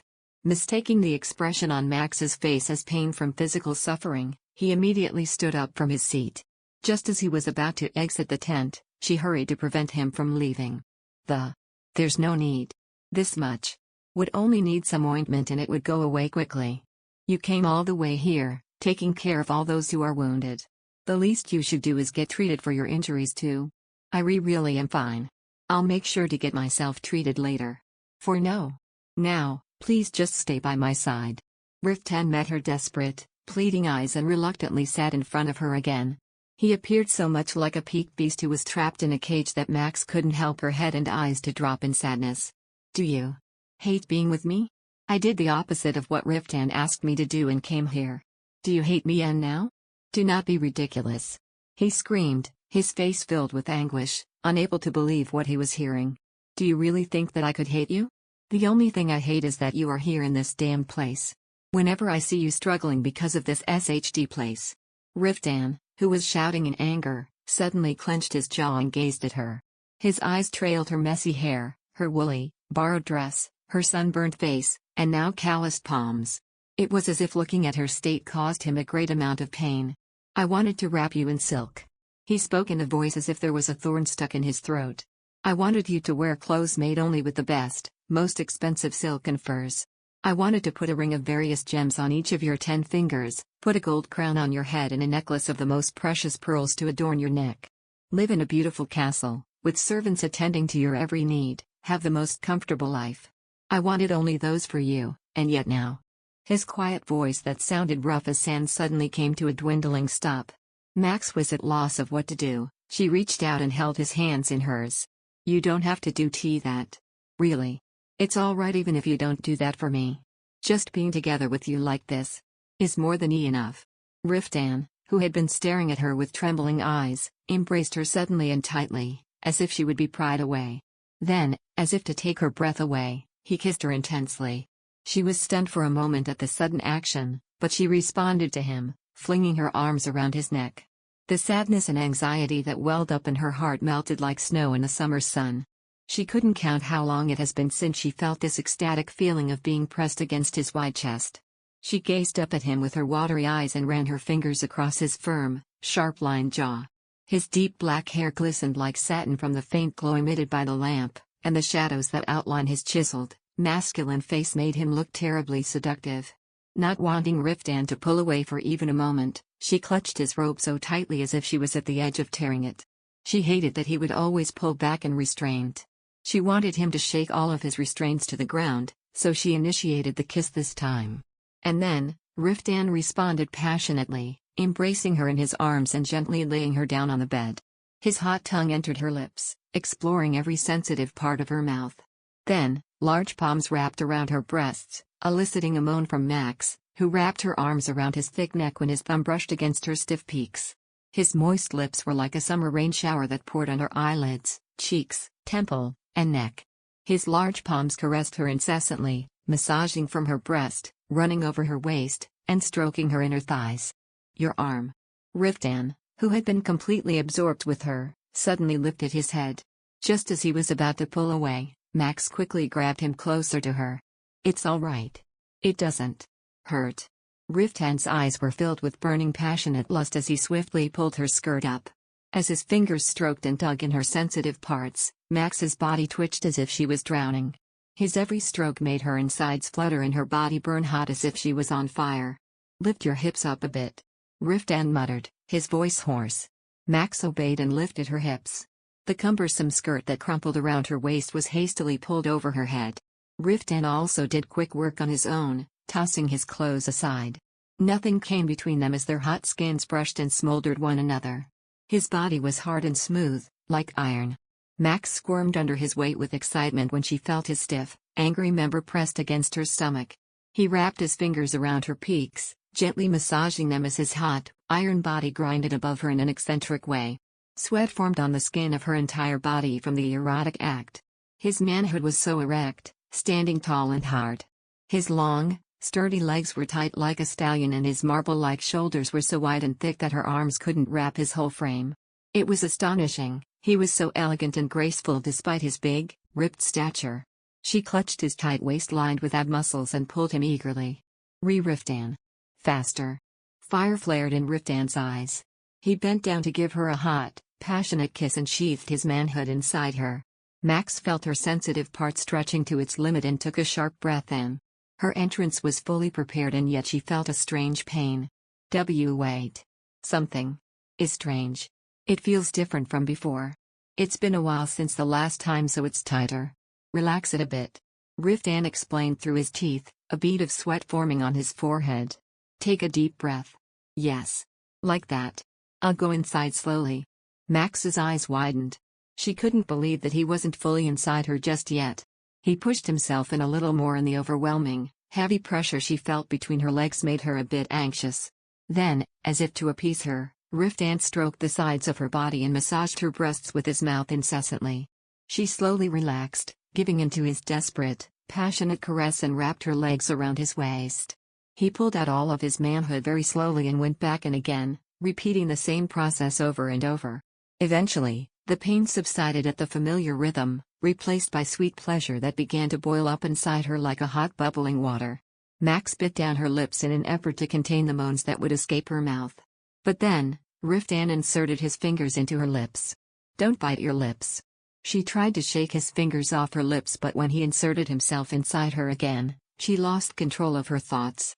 Max gasped for breath, and bit tightly on his fingers. She couldn't help herself. He was too big and she was too tight, he was hard, and she was soft. And oddly enough, the contrast in their sizes incredibly inflated the pleasurable and sensual feeling of their intercourse. He restrained himself, moving in and out until she reached full orgasm. Finally, when her body stiffened and paralyzed from reaching climax, he suddenly pulled his manhood out. Max gazed up at him, dismayed. Still in shock and her body in a daze from the climax, she collapsed on the bed, but he flipped her over and pushed himself in again from behind. She buried her face against the pillow and held onto the seams of the tapestry. He was not satisfied from the heights they had reached and pushed her further, bringing her to a higher level of pleasure. Max stared into the dark corner of the tent with hazy eyes. With every breath she took, the scent of earth, faint musk, and burning wood that characterized the tent filled her lungs. And every time her body moved back and forth her stiff, sensitive nipples grinded over the rough tapestry. Riftan placed a hand beneath her stomach and lifted her hips. Then, he sheathed himself even deeper, pumping in and out, fully inserting his manhood to the hilt. Max, who was already drowning in pleasure and with her whole body still sensitive from her first climax, reached another climax. She sobbed and moaned as her whole body shook uncontrollably. Her waist bent like a taut bow and her toes curled up from sweet pleasure. Riftan marked her arched back with his mouth, trailing kisses as she shuddered. Then, he continued to move, moving at his own unbridled pace. It was only on her third climax that Riftan's seeds exploded inside of her. Hot liquid gushed into her sensitive part and his body stretched gracefully, like a predator lion. Max melted in pure ecstasy with his whole body pressed against hers. Fuck. I kept avoiding you 'cause I was afraid this would happen. After their intense climax that elicited hoarse moans and soft mews that sounded too erotic for anyone to hear, Riftan slowly pulled himself out. Max breathed laboriously and turned her head to look at him. He returned her gaze, seeing her exhausted and weak, his eyes became filled with regret. Then, he got up from the bed and returned with a towel and basin. Max wanted to stand up but her legs were sore and her limbs were so heavy that she couldn't bring herself to move. "Did I hurt you?" "And no. Just a little. Sore." He muttered curses under his breath and proceeded to wipe the sweat and fluids from between her legs with a cold towel. She felt a little embarrassed being cared for like this, but she didn't have the strength to lift a finger, so she quietly accepted his gesture. After tending to her, Riftan concentrated on cleaning himself before laying down on her side again. A quiet moment of silence surrounded them before Riftan spoke again, staring up at the ceiling filled with faint light and shadows. "Starting tomorrow, Garo will protect you as well aside from you Lijan. Those two are as skilled as regular knights. If those two are around you, an incident such as today won't happen." "Why you don't have to do that?" Max started, but quickly shut her mouth when she felt him squeeze her hand in warning. Even in the dark, she could feel his stare grow fiercer. "Honestly, I want to send you back to Anatole right now. However, that will be more dangerous, so I have no choice." Sensing the burden she was placing, Max spoke, her voice trailing off. "But because of me, they will be burdened. I brought you Lijan and Garo to give them a chance to gain practical experience before they are formally knighted. Since they will not be placed in the front lines, this is perfect for them, so don't worry." Hearing his firm tone, Max could no longer oppose him. Riftan looked like he wanted to say more, but seeing as she was quiet, he didn't want to risk starting another argument. She buried her face against his shoulder. As she laid down beside him, their naked bodies entwined with each other under the thin blanket, she felt her body and his get aroused again. However, Riftan lay motionless except for his hand that caressed her back to bring her to sleep. Beneath his caress, Max couldn't fight the impending dream looming over her. All the tensions, anxieties, and fears that she had on her journey going here dissolved away simply by being by his side. Embraced in his arms, she could forget all the troubles in the world. Max woke up with a horrendous roar, similar to that of a monster growling. Darkness surrounded the barracks, without a single flame to illuminate the space. Suddenly, a flash of bright lightning shone, casting shadows everywhere. Scared, Max screamed and buried herself in Riftan's side. Loud thunder echoed in the distance and soon, the heavy hit of the rain started to pour. Her husband sighed and stood up from the bed when the sound of rain hitting the tent grew heavier. "It looks like a thunderstorm." Max followed him and got up from the bed, quickly putting on clothes. As soon as she walked to the tent's entrance and pulled up the curtain, rainwater poured heavily, the drops looked like long arrows and were accompanied by a strong wind. She looked up at the sky and thunderbolts flashed. She wiped the raindrops that fell on her face while the heavy rain poured mercilessly from the sky that was covered in thick black clouds. Under the oak tree. Chapter 222. "Come in here. You'll get rained on." Standing behind her, Riftan wrapped his arms around her waist and Max leaned back on his solid torso. His jaw felt rough as it brushed against her cheek, making her neck shiver. His lips brushed against her temple and with his free hand, cupped her still tingling chest. As the air grew heavier and more humid, another flash of lightning filled the sky once more followed by a deafening thunder. The sound was so loud that it felt like the sky would fall right above their heads. Riftan sighed lightly and gently pulled her shivering body back to bed. "I have to patrol. You must stay here until the storm passes." Max's eyes widened at his statement. "Are you going out? In a storm like this? The horses will be restless. I need to inspect the stables and make sure our defenses are intact." Riftan took out a new candle and lit it, creating a faint glow in the dark.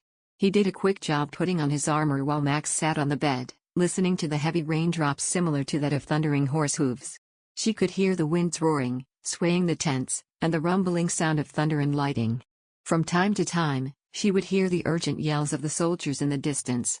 Her heart pounded at the ferocious noise brought by nature that would seem to crack heaven and earth open. Max's expression was plastered with worry as she asked Riftan. "Because of what happened yesterday? Won't there be any problems?" Riftan, who was putting on a robe, paused and turned his head. Max lowered her eyes and continued to speak. "Because of me. There are disputes between the Allied forces." "How is that your fault?" Lichtbreston was the initiator. "That bastard has been causing trouble long before you showed up." Riftan casually refuted. As you have seen for yourself, the commander of Balto's forces have been hostile towards me for a long time. Even if you weren't involved, he would have found other ways to provoke a fight. Max's face hardened and soon, indescribable anger surged as she remembered the vulgar words that barbarian had hurled at Riftan. Riftan didn't do anything wrong for insulting you like that. He is a really terrible person. Riftan looked at her with a strange look for a moment, then shrugged as if he is used to such a lifestyle of hatred and hostility. Riftan comes from a prestigious family that has existed since the Rome era. His father is a knight branded as the reincarnation of Uiguru and Balto. In that sense, he despises the idea of a humble man like me, on equal grounds with his father. He explained with a hateful smile. I have ignored his annoying antics until now, but this time I can't just let it slide. I'll make sure he'll never be able to approach you ever again. But we are at war. If there are internal conflicts, I have no intention of slashing a blade through that bastard right now. Merely a warning for him not to be able to cause any trouble. Hearing the cold tone in his voice, Max's concerns only intensified. She didn't know what he was planning, but it was obvious even to a 3-year-old that he wouldn't take a very peaceful approach with his warning. With pale lightning flashing through the skies and striking his face, his already sharp features looked even more grim and ruthless than usual. As if sensing Max's fear, Riftan knelt in front of her and softened his expressions. How is your body? Does it hurt? He drew gentle circles on her knees with his leather-gloved hand and Max shook her head with a blush. I'm fine. What about your injury? My wrist is not hurt to the point of injury. Riftan took her wrist gently and carefully examined it. When he noticed that the swelling had faded a bit, he released her. I'll summon Garo and Eulision, so stay inside until the storm passes.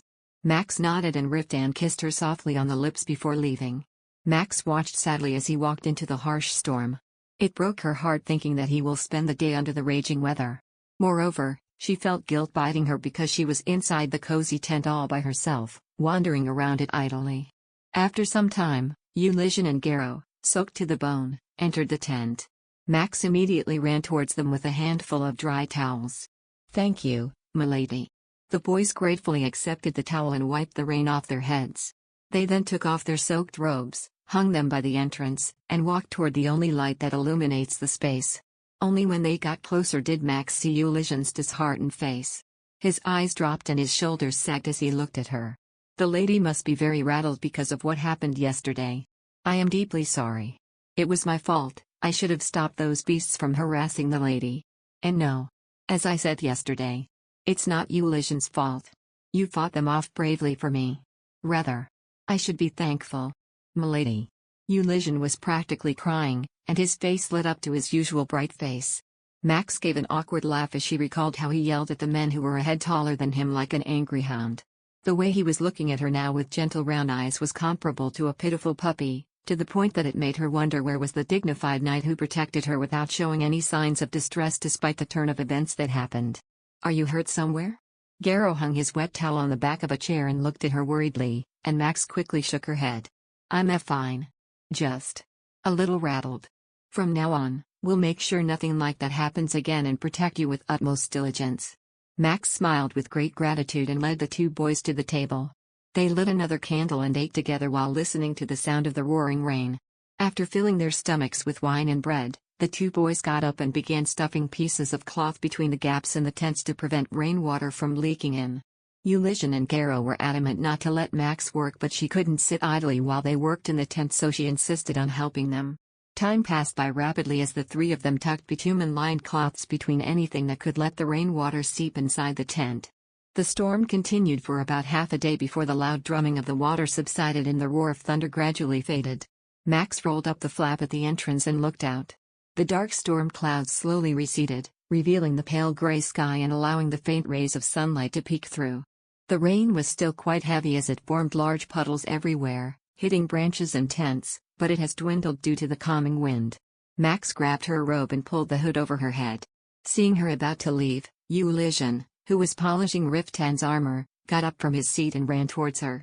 Are you going to the infirmary? I want to check if the wounded are doing all right. May I go and see them? Security has been tightened due to yesterday's incident, so it should be fine. He looked around outside, trying to find someone suspicious at will before nodding. There is an emergency meeting at the headquarters. The Northerners are also there, so yesterday's incident will not happen again. And the emergency meeting? There have been some strange behaviors on the part of the monsters. Garrow explained, answering before her question was finished. According to the scouts who came in during dawn, some of the trolls have started moving west. They are trying to find out what the monsters are up to. Will it be alright being gathered in the same place? The Knights of Balto. I think they're very angry. The Ream Dragon Knights are several times more furious than they are. Ulyssen's icy purple gaze hardened. But they won't do anything stupid like start an argument when our enemies are up to something. Preston has at least that much sense. Max frowned, she seriously doubted it. The commander of the Knights of the Balto forces publicly insulted and acted with violence towards a woman. And if that wasn't enough, that beast of a man publicly ridiculed Riftan and called for a retaliatory duel.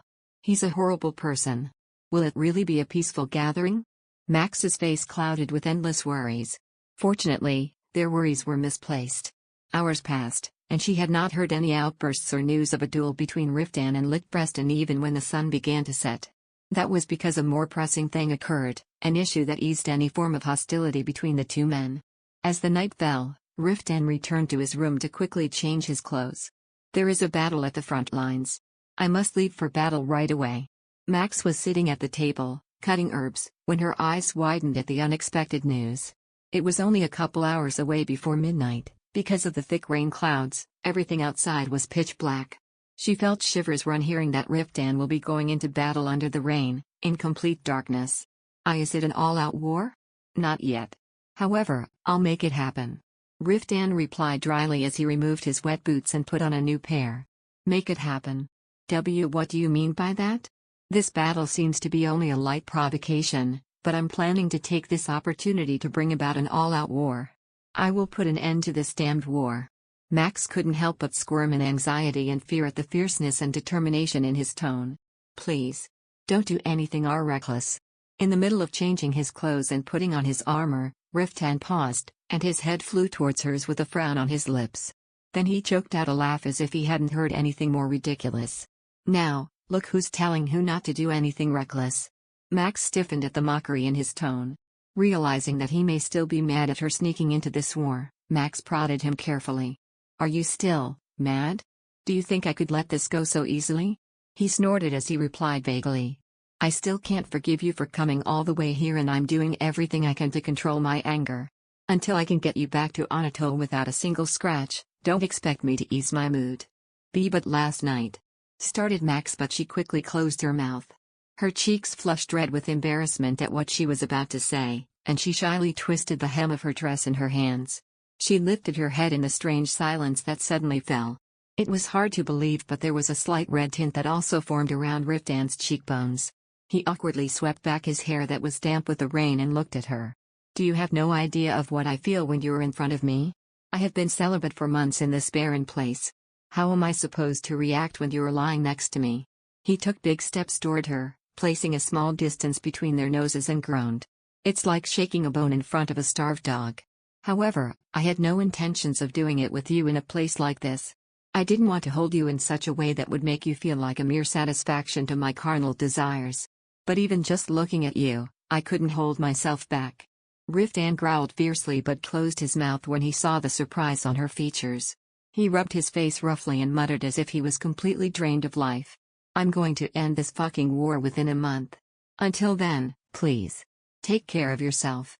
Max was completely speechless at his outburst, and only nodded in response. Riftan headed towards the exit of the tent holding the hilt of his sword. Seeing his back recede, Max snapped out of her stupor and chased after him in a hurry. Riftan's body stiffened when he felt her slim arms wrapped around his waist. She clung onto his side and looked up at him anxiously. You shouldn't leave angry like this. We don't know when this battle will end. I don't know when I'll see you again. Riftan looked at her helplessly and Max pleaded with him. She raised her hand to rest on his cheek. Promise me that you'll return safely, unscathed. I will. Be careful too. Promise. So. Max's voice dropped to a choke as tears began to flow. She quickly buried her face in his back when she could no longer speak. Riftan turned and took her in his arms. The hand clad in cold gauntlet swept through her hair, falling over her ears and neck. He murmured with a trembling voice against her neck. When an all-out battle begins, all Allied forces will be concentrated on the front. There won't be many troops left in Ethylene. Anything can happen, so make sure you always have Garrow and Eulision wherever you go. Ruth will also be left behind. If anything happens, go to him. Max nodded, her face buried in his chest. I'll come back safe. Riftan kissed her on her earlobes and struggled to release Max out of their hug, like a child that clung to her mother. Max grabbed her cloak, wanting to see him off, but Riftan stopped her by the entrance. Phil Aaron will be going into battle with us. Don't come out. But I want to see you off. Stay inside.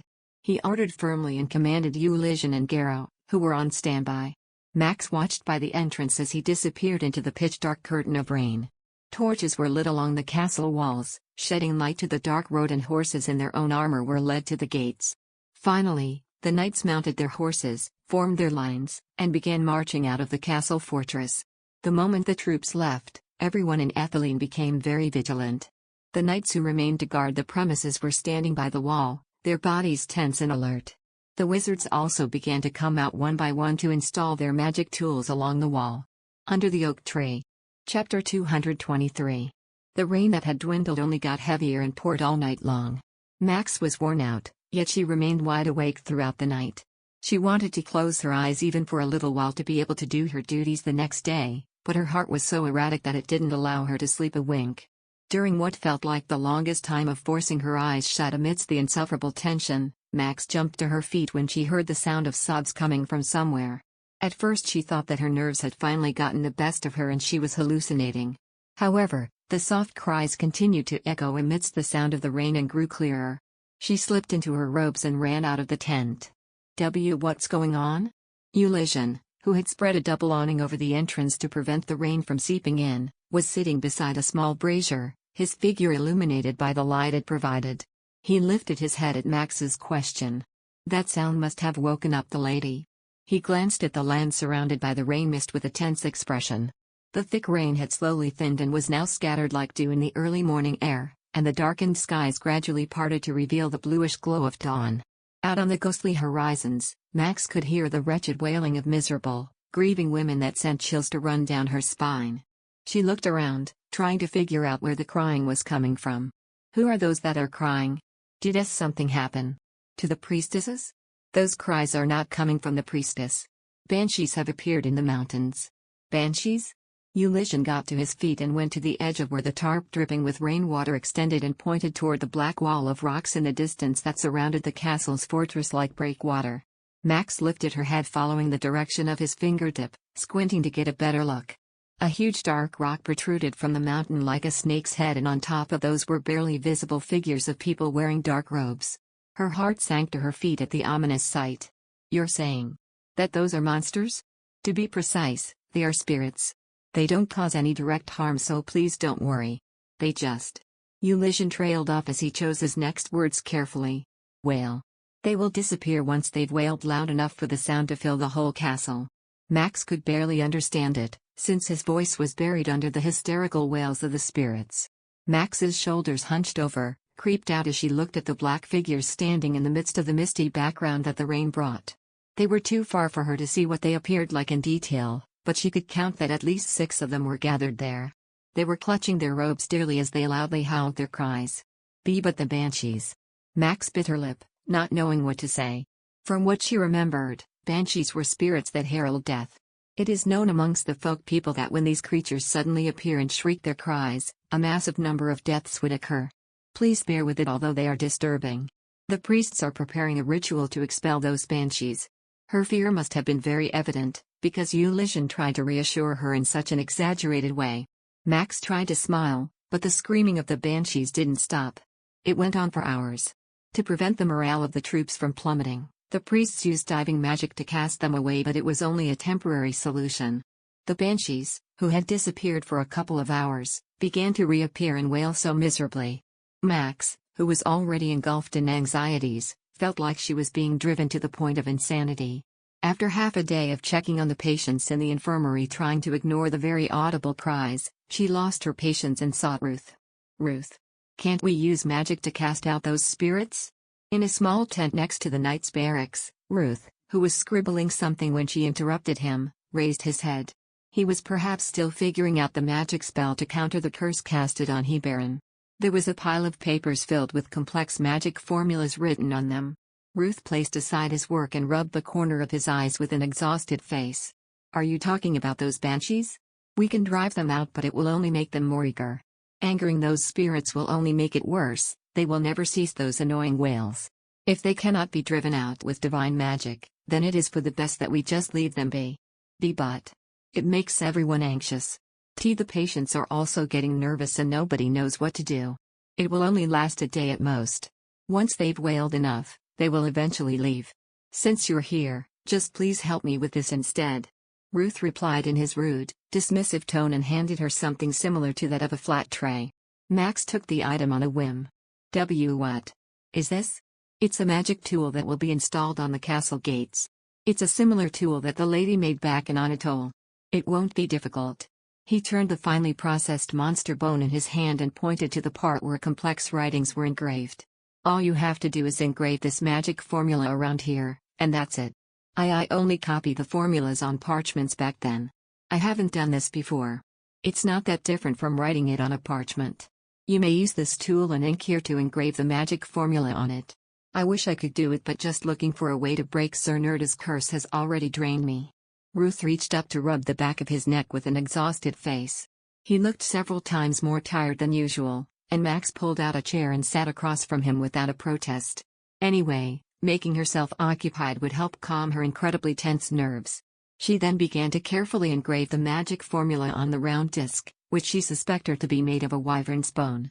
However, she couldn't concentrate with her mind rolling with worries about Riftan and the banshee's awful cries resounding everywhere. She held the magic tool with trembling hands, then held her forehead in exasperation. "I can't. I'm too nervous." Ruth sighed. "Nothing will change just because you worry about it. It's not with my own will. I am not as calm as Ruth. I'm going crazy from fearing that something bad will happen. The banshee's wailing. I can't help but think that it's a sign." She looked at Ruth with teary eyes and clamped her lips. "Riftan said that he will make it an all-out battle. In case they lose at least one battle. Then what will happen? The Ream Dragon Knights have weathered a crisis far more difficult than this. Put your faith in Lord Calypso. Furthermore, so far, we have the upper hand in this war. Also..." Ruth stopped speaking suddenly and skepticism clouded his eyes. "I doubt that a large-scale battle will happen as Lord Calypso had planned. Trolls know that the more they prolong this battle, the more advantage they will have, so they will not respond to provocation that easily. But they provoked a bee battle. It will only be small battles with the intention of draining our energy and supplies little by little. This is the tactic they used over and over to conquer castles. Trolls have infinite regeneration and can recover in just one day if seriously injured, but it is not the same for us. They know that if they draw us into fights, the more they gain advantage. They will try avoiding an all-out war as much as possible. Right now, the unity among the Allied forces is weak, so it will be difficult. It will be hard to pull off an all-out battle." Max's face hardened at Ruth's explanation. Although he said that an all-out battle was far from happening any time now, her heart sank heavier. It felt just like a waiting child who's bound to get beaten in punishment. Even though they emerged from this moment safely, the day would come when they'd be bound to face the suffering. Given that, it might be better to put an end to it when the odds were a little skewed to their side. Max shook her thoughts away and picked up the pen again. If everything played out just like how Riftan had planned, they would be able to return to Anatole at the end of that war. For once, Max hoped that Ruth's prediction was wrong, wanting that insufferable time to end as soon as possible. She then bit her lip, turning her concentration on drawing the magic formulas again. With the rain clouds finally receding and the sun shining, the banshees dispersed with the rain's mist. However, the anxieties and uneasiness they brought upon the people in Etheline Castle was deeply ingrained and never left. The faces of the soldiers and knights were hardened like never before, and none of the priestesses said a word. Max just tried to keep herself busy, trying not to let the heavy atmosphere weigh her down. To drown the useless thoughts in her head, she focused her attention on treating at least 20 or more wounded patients during the day, and when evening came, she visited Ruth to make protective magic tools that would be installed on the castle gates or to help him with his research on breaking Sir Nerda's curse. Just as Ruth predicted, there were no major battles that occurred. From what Max heard around the barracks, whenever the scale of the battle grew, The trolls would all draw back and the Allied forces would pursue them, but every time they had no choice but to retreat halfway because of geographical disadvantage. In the end, when the provocation was over, only 46 of the troops were wounded and another confrontation began again. Max let out a heavy sigh when she saw the infirmary that had been emptied by a third get full of patients again. Ruth's predictions about the projection of this war were so spot on that it horrified her. Just like he said, it took less than a day for trolls to regain their strength, but it took them at least a week to heal these soldiers. As time passed, the strength of the Allied forces diminished. Riftan must have also known about the enemy's strategy, probably even more than Ruth. She wondered what if he grew frustrated that things weren't working out his way and started acting reckless. Max couldn't shake her worry as she busied herself around the infirmary. Her thoughts were all bothersome, but the worst of them was the thought of Riftan getting severely injured just like Baron, with no cure to his wounds. According to Ruth, the fastest and most effective way to break a curse was to kill the one who cast it.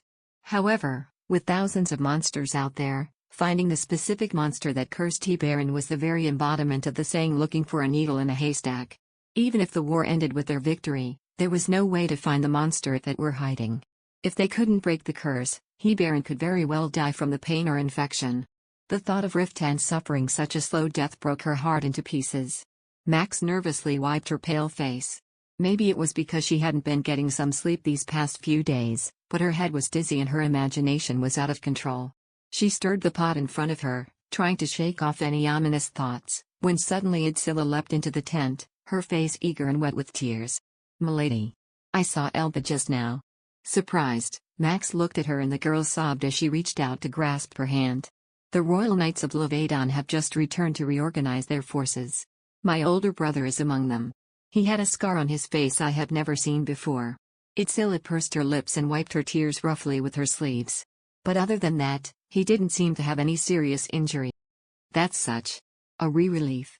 Max knew how worried the young woman was for her brother, and she was genuinely relieved and happy for her. Idsilla nodded with a bright smile on her face.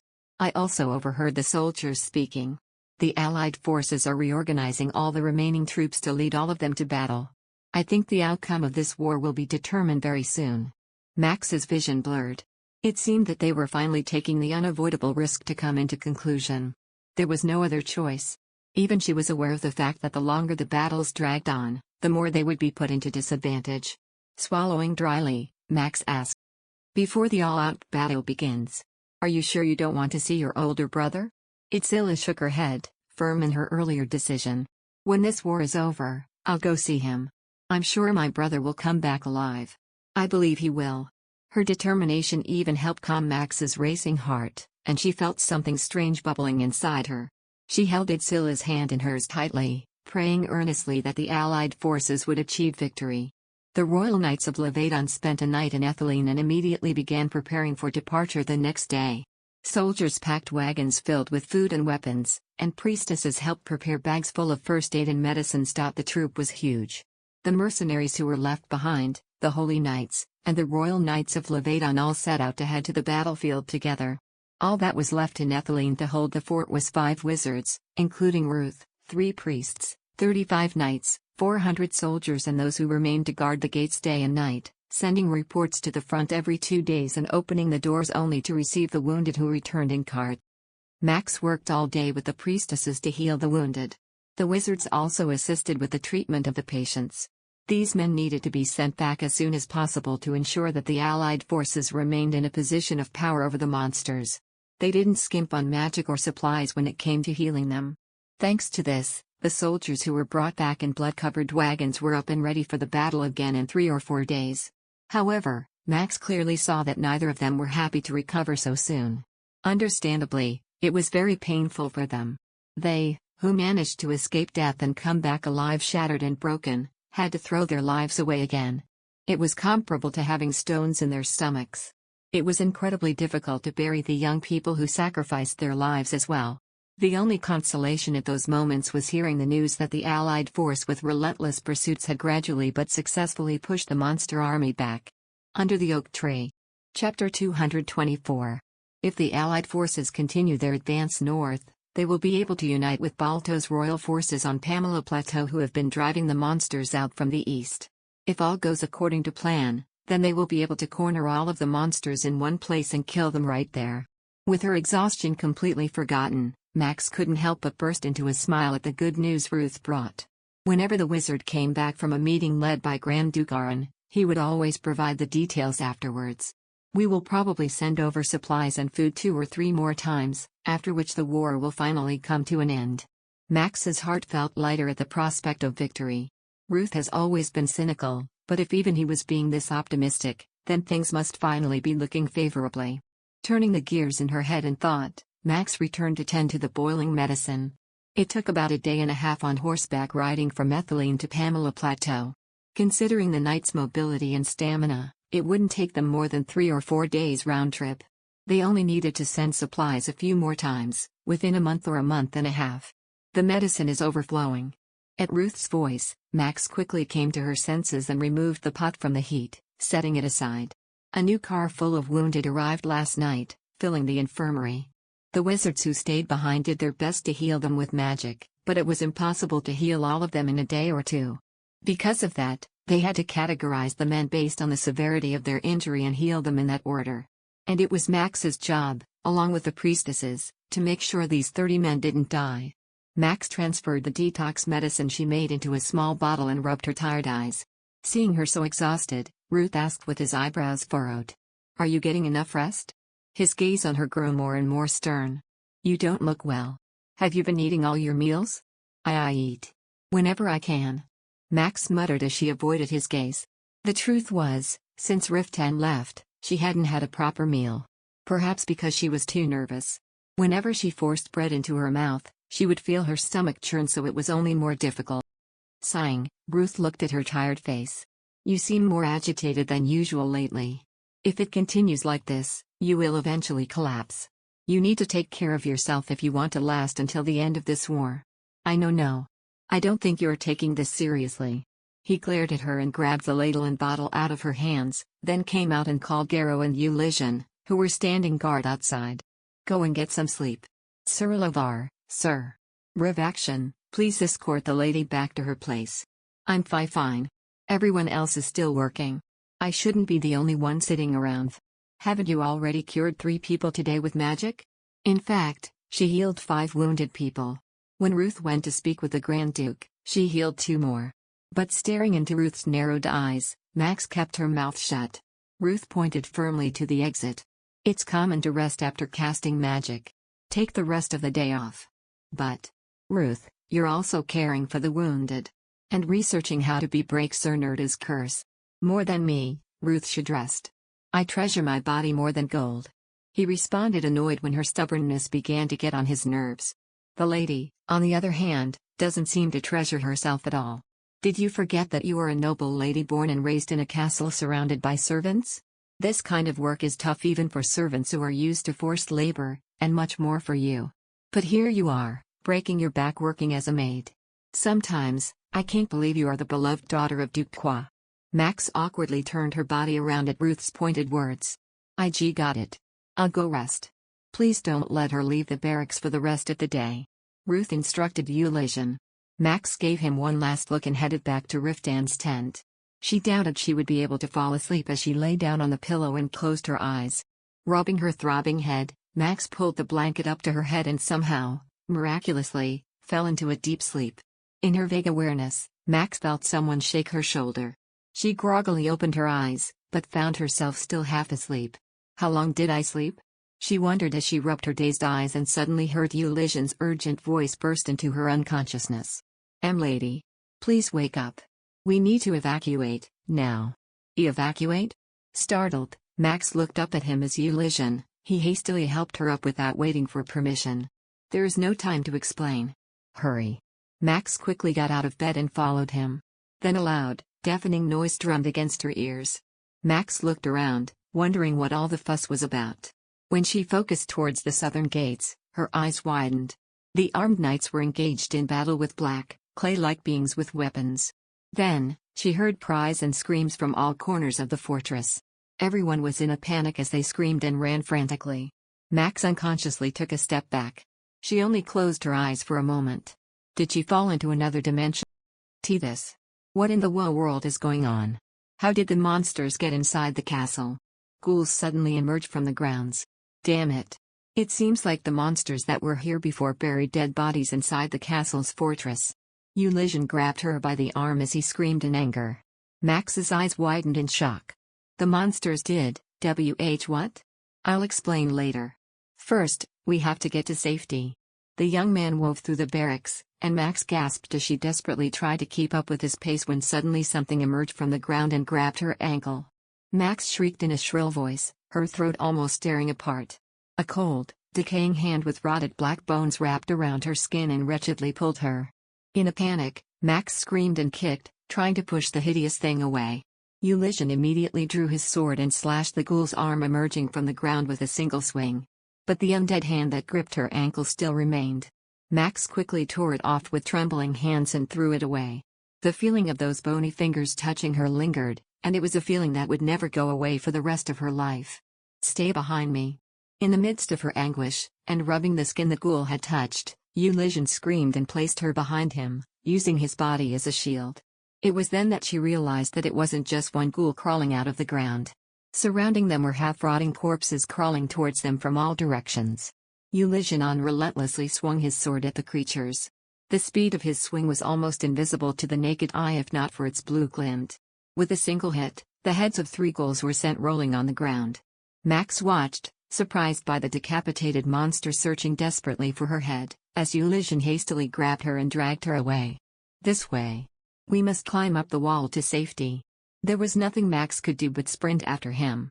Ulysses cut through the overwhelming number of ghouls on their way without a second of hesitation and led her to the castle walls.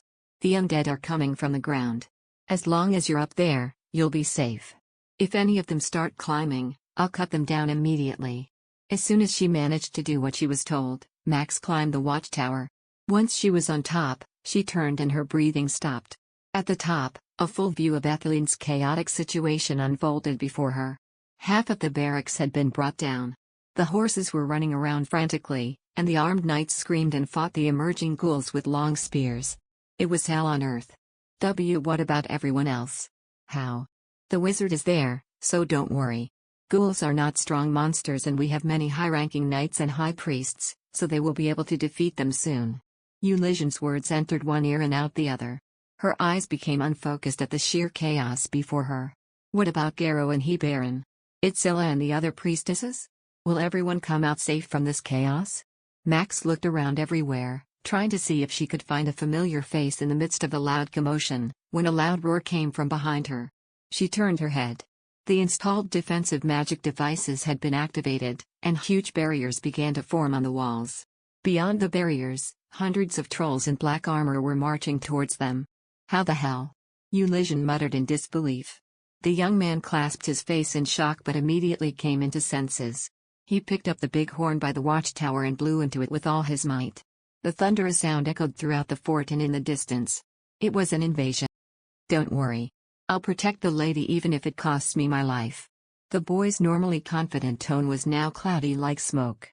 This was beyond anything anyone could have imagined, and they both knew it. Max grabbed and held her forehead as she was barely able to process this reality.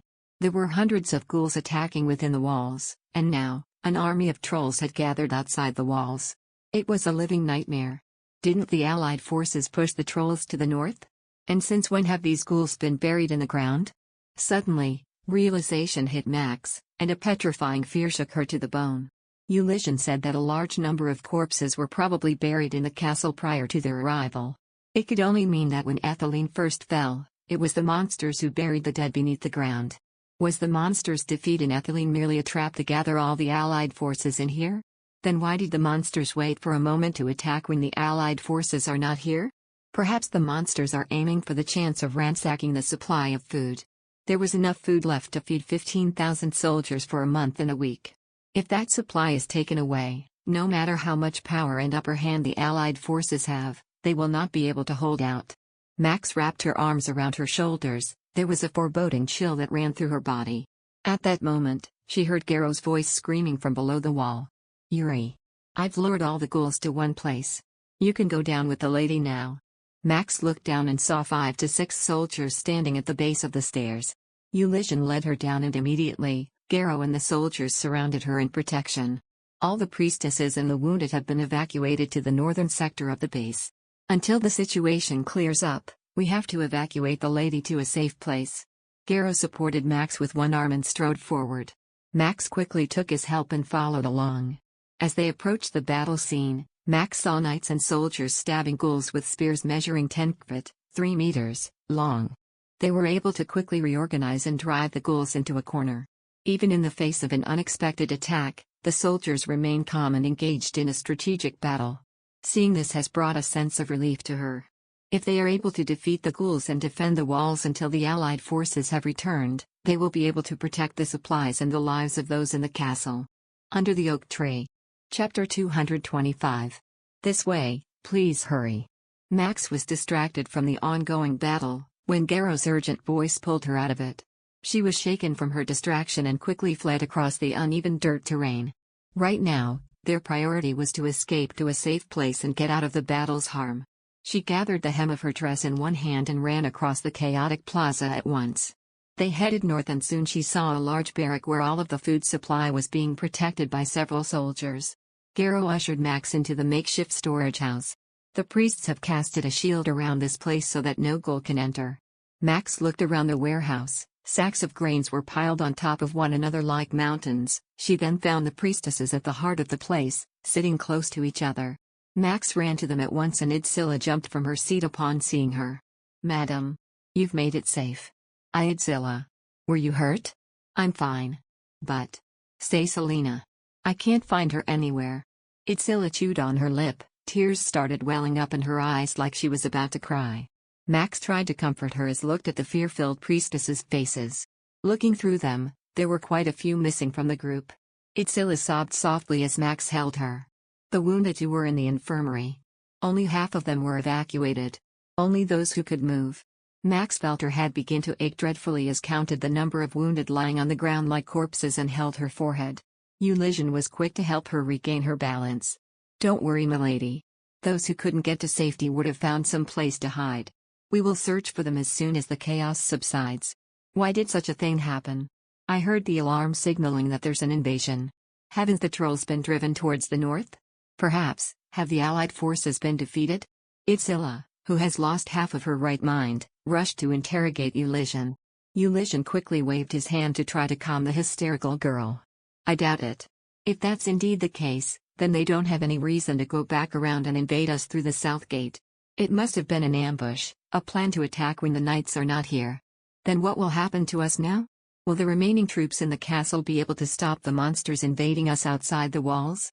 Itzilla's frantic screams echoed throughout the warehouse. Some priestesses began to sob, unable to overcome their fear. When the situation inside began to spiral out of control, the knight leading the soldiers outside yelled loudly. "Stop making a fuss. We're doing our best to drive these monsters out immediately. Once we have defeated all the ghouls, we'll immediately reinforce our defenses. So don't lose your mind, keep calm and follow our instructions." The loud crying gradually subsided at his commanding voice. Itzilla, barely managing to regain her control, muttered an apology under her breath, then sat back down with the other priestesses. Time passed agonizingly slowly. A minute felt like an hour felt like a day. The howl of the ghouls and the screams of the soldiers continued endlessly. Only when they thought that this nightmare had no end, 2 soldiers jumped into the barracks. "We have been successful in cornering the ghouls in one place." Just when they were able to sigh in relief, the soldier continued to speak urgently. "However, there are a lot of injuries. We need to have them treated right away." The knight ordered the priestesses to immediately heal those who were injured and they headed out with wary but determined expressions. Max refused Elysian's dissuasions and followed the priestesses. The aftermath unfolded before her eyes. The barracks were in ruins and the soldiers busily weaved through them. The soldiers were pushing piles of wreckage to one side, making space to build makeshift beds and carrying the injured to lie on them. Along with the other priestesses, Max went straight to aid the injured soldiers. There were a total of 32 patients. It was a high number, considering that there were only about 300 of the troops left in Ethylene Castle. After examining the patients' conditions, she prioritized casting healing magic to those who had minor injuries. Right now, having even one of them up to their feet and capable of helping defend the castle was most important. "I will not be left behind in disgrace." As Max was in the midst of healing the wounded, she heard a loud and familiar voice scream. She immediately raised her head to see. Just a short distance away, Baron was holding his claymore in his hand, exclaiming loudly. "Stop your nagging. You're not my wife to nag me, wizard. Sir, stop acting like a stubborn brat. How in the world are you going to fight with that kind of injury?" Ruth was standing in front of him, yelling back at him with an equally angry face. "You must have gone crazy, seeing how you're practically jumping to your own death. Bloody hell. This injury is nothing. I've been resting in bed long enough." Seeing their fight, Max hurriedly ran towards them. The two growling men immediately stopped their fights when they saw her approaching. She looked at Baron, unable to believe that he was wearing his armor and all on. Before either man could say anything, Max scolded the great knight. What in the world do you think you're doing? Your injury hasn't healed yet." "Damn, the lady too?" Baron made an annoyed gesture and sheathed his sword, which was longer than Max's height, on his back. "I'm completely fine. I have the medicine that the lady gave me, so it's alright. The medicine I gave you is just soothing the pain. If you keep moving recklessly, your wound. Right now, we are in a state of emergency. When the battle is over, I will rest and get treatment." Baron interrupted in a sour tone and turned to head toward where the fighting was taking place. Seeing this, Ruth cursed out loud. "The question is, will you still have the chance to get treated? If you go ahead and fight in that condition, you'll be the first one to die, Sir Riftan. Then you better pray fervently." Baron glared back at him, his teeth gritted tightly. "You said so yourself. There is a high possibility that the monster that cursed me is outside the castle walls. It will be faster for me to get rid of this curse by cutting off its head instead of waiting for you to break my curse. Fucking bastard." "Fine. Sir Riftan, do whatever you want then." Baron shrugged his shoulders and strode towards the castle gates. Max hurriedly went to chase after him and try to stop him, but Ruth grabbed her arm. "He won't listen to anyone. Let him be. But he won't be able to fight with that kind of injury. Ruth, you know it as well. If he wields a sword in that condition, that damn man will wield that damn thing without blinking an eye even if his wound rips open." Ruth spat out as he took in a deep breath. "Best pray that the defensive magic tools withstand for a long time." Hearing the bitter tone to Ruth's voice, Max looked anxiously at Baron. The knight mounted his horse so effortlessly that it was hard to believe that he was suffering from a bad injury. Then, he went to approach the Grand Duke Aron, who was forming the battle lines. Their conversation grew more grim as they saw them prepare for battle. "The monster that cursed Sir Riftan. That it's out there, what do you mean?" "It means that it's out there." Ruth rubbed his face roughly and pointed at an area inside the castle. Max turned her head following his hand and held her breath. The ghouls' corpses that were in a pile wriggled and twitched slowly. Ruth spoke in a calm manner as he gazed at the creatures still moving despite the long spears impaled through them. "The high priests have casted a purification spell on them and yet, they keep resurrecting. The most reasonable explanation is that a necromancer is controlling them outside the castle gates." "A necromancer? A necromancer? There are certain monsters that are capable of high-level black magic. There is a high probability that it is the Black Lizard Man who cursed Sir Riftan." Suddenly, Ruth had a grim expression on his face. "The monster we are dealing with is far from the norm, a monster lurking outside the walls that contains tremendous magical power, capable of commanding thousands of monsters." Max shuddered. For one of the best wizards in the world to say such a thing, they had to be in a very imminent, dangerous situation. "The Allied forces. How long until they come back?" "I have already sent a messenger pigeon, but for them to arrive in time." Before Ruth could finish, a thunderous roar shot through the skies that seemed to break their eardrums. Max covered her ears and a flash of fire blazed from outside the walls accompanied by a blast of wind from the pressure. Ruth spat out curses. "We need to strengthen our defenses, now," he screamed fiercely, and all the wizards who were tending to the wounded rushed to climb the castle walls. Max followed them, thinking that she might be of help even with her weak mana, but she barely took 2 steps before Ruth resolutely stopped her. "Please remain here, milady. It's dangerous." "And now is not the time to say that. If the barrier is breached, then it will be more dangerous. If I could help, even a little." Ruth didn't bother to hear a single word of what she said. He called over his shoulder for Eulysian and Garrow. "What are you two doing not bringing Lady Calypso to safety right now?" Eulysian immediately ran over and grabbed her arm. Max looked at Ruth, but the wizard turned and joined the other wizards up the wall. As she stared in a stupor at him, Ulysses began to lead her away in the opposite direction. Max's eyes widened as her consciousness returned and she realized that the boy was rudely dragging her away. "And now where are you taking me? Let me go." Despite her protest, the young man silently led her to an empty place. Max struggled and pulled with all her might, while glaring at him. "Cece, ain't you hear me? Let go. Please forgive my insolence, but we must leave Ethylene now." Max looked at him with eyes full of disbelief and horror. The two young men quickly navigated through the remote forest and towards the wall. And in front of them, the soldiers were standing with 3 horses and Ulysses quickly took the reins from them. "Please hurry and get on. What in the world are you talking about? Are you planning to run away by ourselves?" Ulysses' face darkened at Max's shocked voice. He avoided her eyes and spoke in a firm tone. "We are not running away. There is a possibility that reinforcements will not arrive in time. We are going to find the Ream Dragon Knights and inform them of this invasion." Max, unconvinced by his explanation, frowned. But why am I? Please excuse me for this moment, milady." Garrow held her waist and swiftly mounted her on the horse's saddle. "This is an emergency situation. Right now, please, you must do as we say." Max couldn't ask any more questions seeing their sheer stubbornness and determination. She took the reins and looked at the soldiers as Garrow and Ulysses mounted their respective horses. Once they were ready, the soldiers pushed a part of the bricks on the wall, the bricks were then pushed back, and a small hidden doorway was revealed. Ulysses took the initiative and first moved forward, then ordered the soldiers. "After all of us have gone in, seal the passage completely." "Yes, sir." As Max reluctantly followed the two through the dark path, she looked behind and saw the light gradually disappear as the soldiers on the other side resealed the entrance. They were trapped in complete darkness. Garrow sensed her anxiety and tried to comfort her with a calm voice. "This secret path leads to a hidden exit. The monsters are probably unaware of this passage. Please, follow us without worrying." It's too dark. Please give me your reins, I will guide you. Hold onto the saddle for support." Max handed over the leather reins and allowed him to guide her. They traveled through the dark tunnel in silence, hearing only the sound of clopping horseshoes for around 10 minutes. Ulysses, who was leading them, stopped and pounded on the wall when they reached the end of the passage. Then, Max finally saw a speck of light and soon, a narrow opening emerged through the brick walls. "When we first arrived in Ethylene, Lord Calypso ordered us to conduct a thorough investigation of the fortress, and we were able to find this secret passage." The sudden glow of sunlight on the other side made Max narrow her eyes. In front of them, a bumpy road full of dense trees greeted them.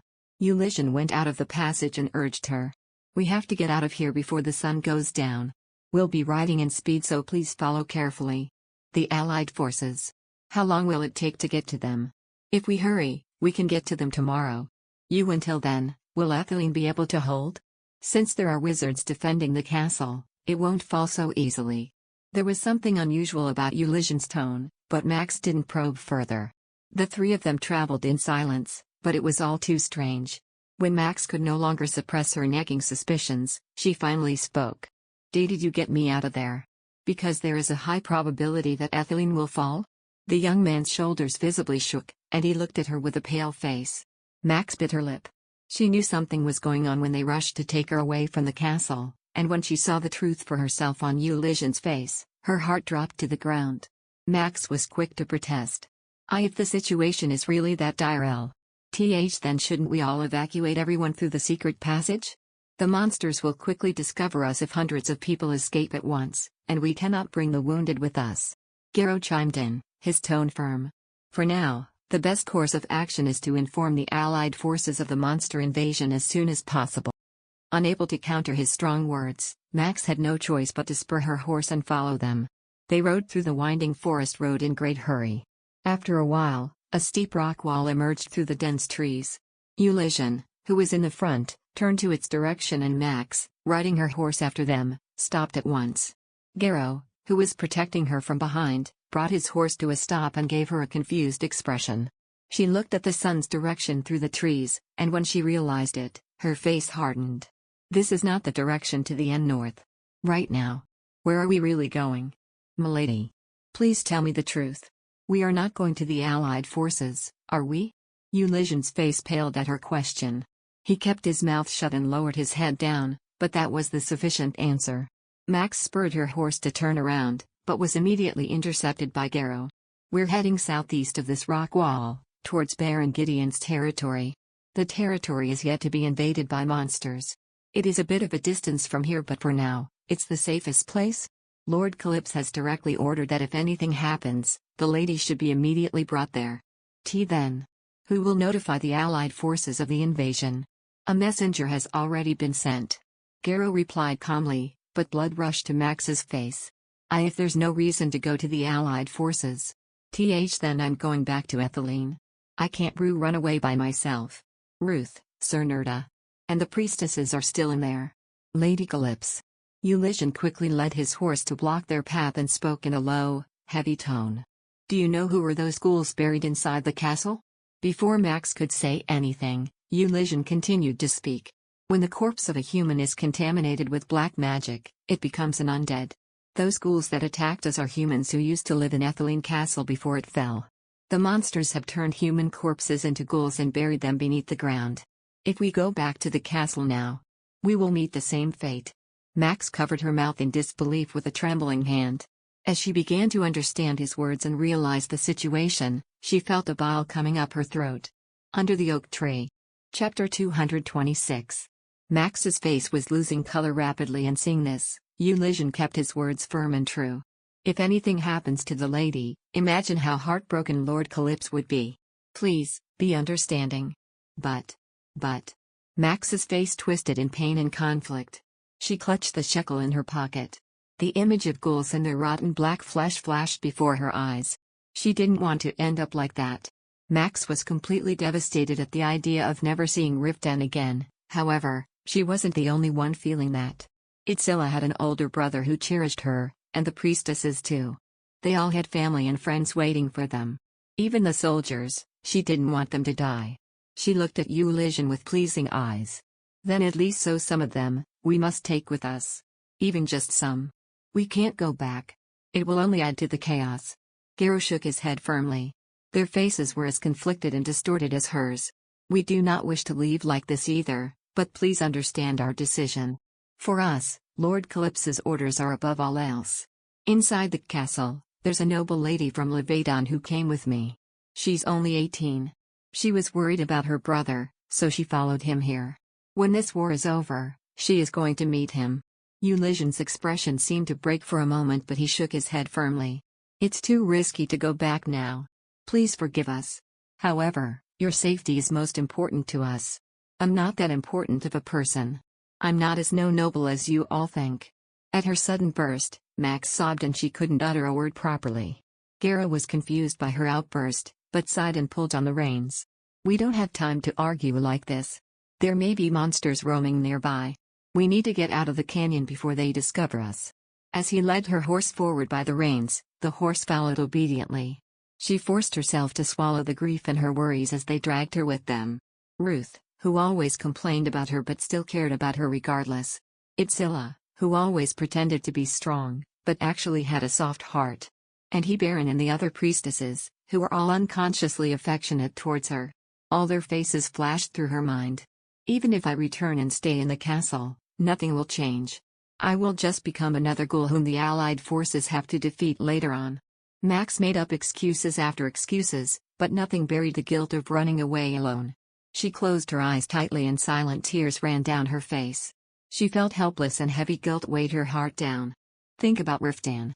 You promised him that you will be safe. You said to him you won't do anything reckless." However, the tears would not stop spilling as they fled the dark forest in silence. She kept looking back. She thought she could hear the sounds of screaming in the distance, or maybe it was all a hallucination created by her own guilty conscience.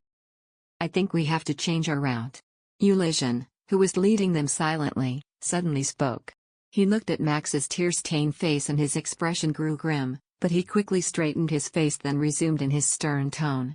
"I can send a large group of monsters moving nearby. We need to find another route." "How many?" asked Garrow in a serious tone. 30. "No, about 40. "Trolls?" Ulysses shook his head and looked out clairvoyantly into the forest covered in darkness. "They are likely to be kobolds or goblins, but nothing good comes from running into them." Garrow spurred his horse then handed the reins back to Max and spoke to her sternly. There's really no going back now. Please, calm your feelings and kindly follow us. Max could barely contain her tears and nodded. Ulysses took the initiative again and led his horse at a gallop. As they ran down the road, she struggled to regain her composure. That was not the time to cry like a little child. She couldn't risk the lives of Ulysses and Garo. This way. We're going to cross the gorge on this trail here. Ulysses pointed up the steep mountain path.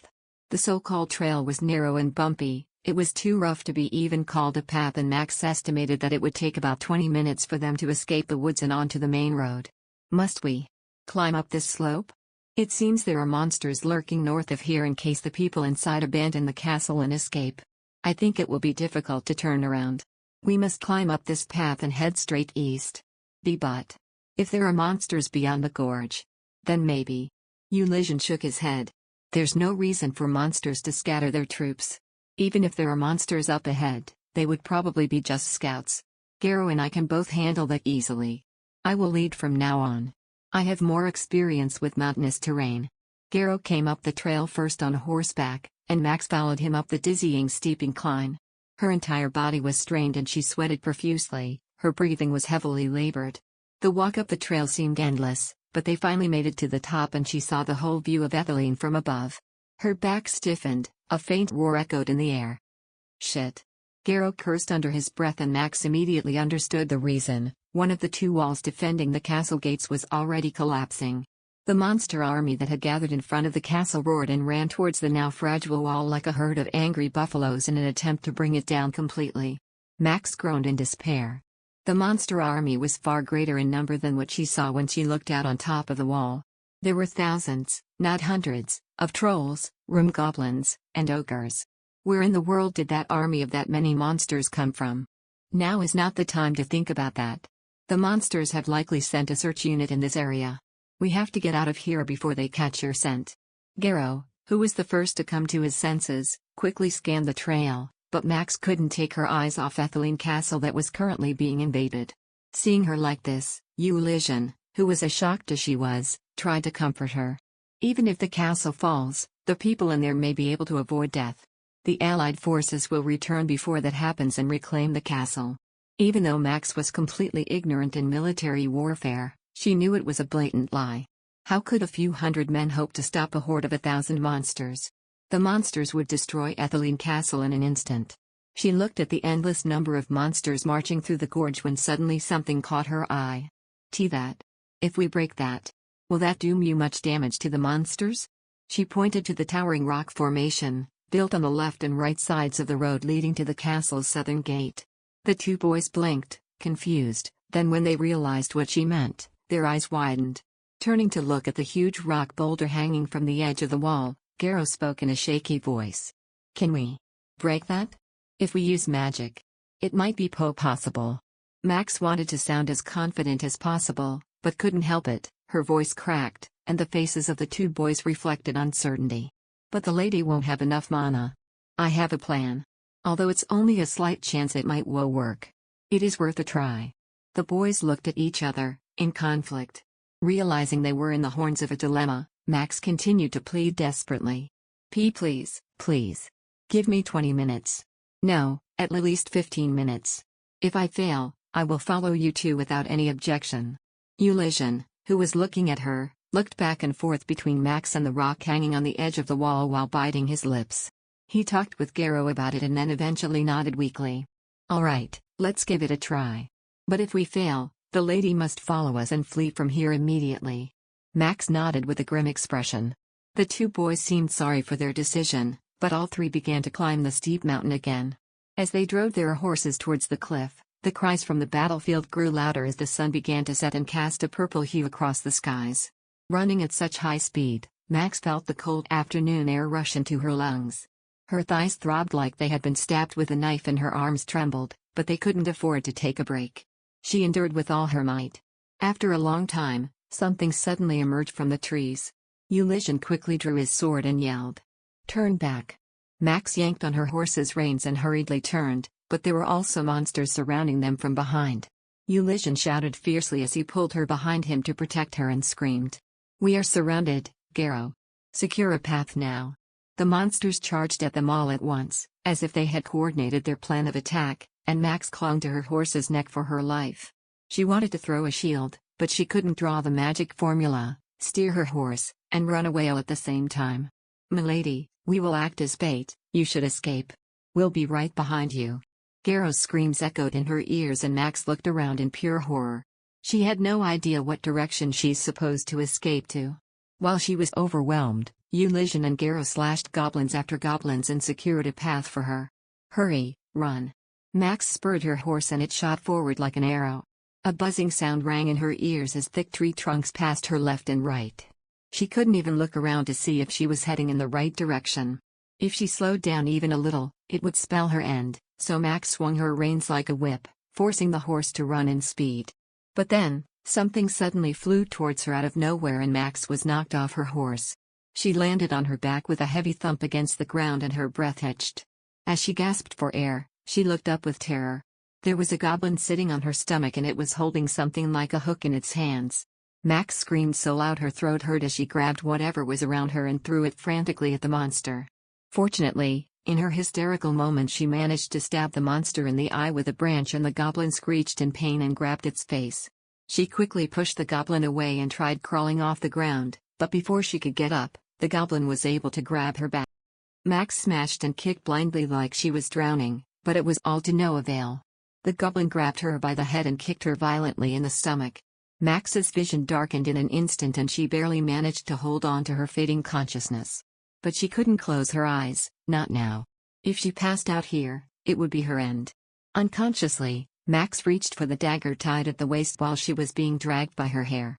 She raised the weapon and stabbed it. She had no idea where it was aimed, but she could feel the sensation of the deadly blade ripping through flesh. The goblin's eyes widened in bewilderment and looked at her in disbelief, looking down at his stomach and screamed, shaking, and tugging wildly at her hair. Max reluctantly raised the dagger once more and plunged the blade deep into its flesh again.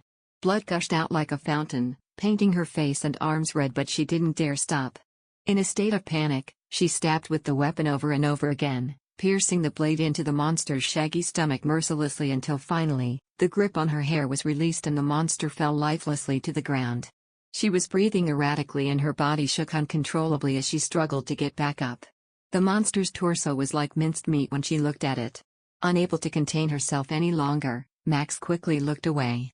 She collapsed at the base of a tree and emptied all the contents of her stomach. Her throat burned from the acidity of her vomit, and every bone in her body felt like it had been crushed to pieces.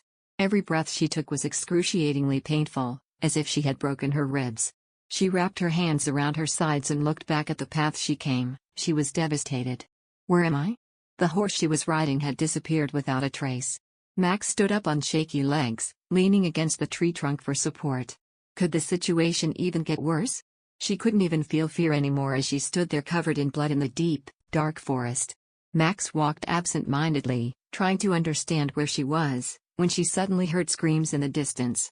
She staggered towards the sound as she passed through the trees. Then, a large, steep cliff with a huge rock boulder on the edge stretched out in front of her.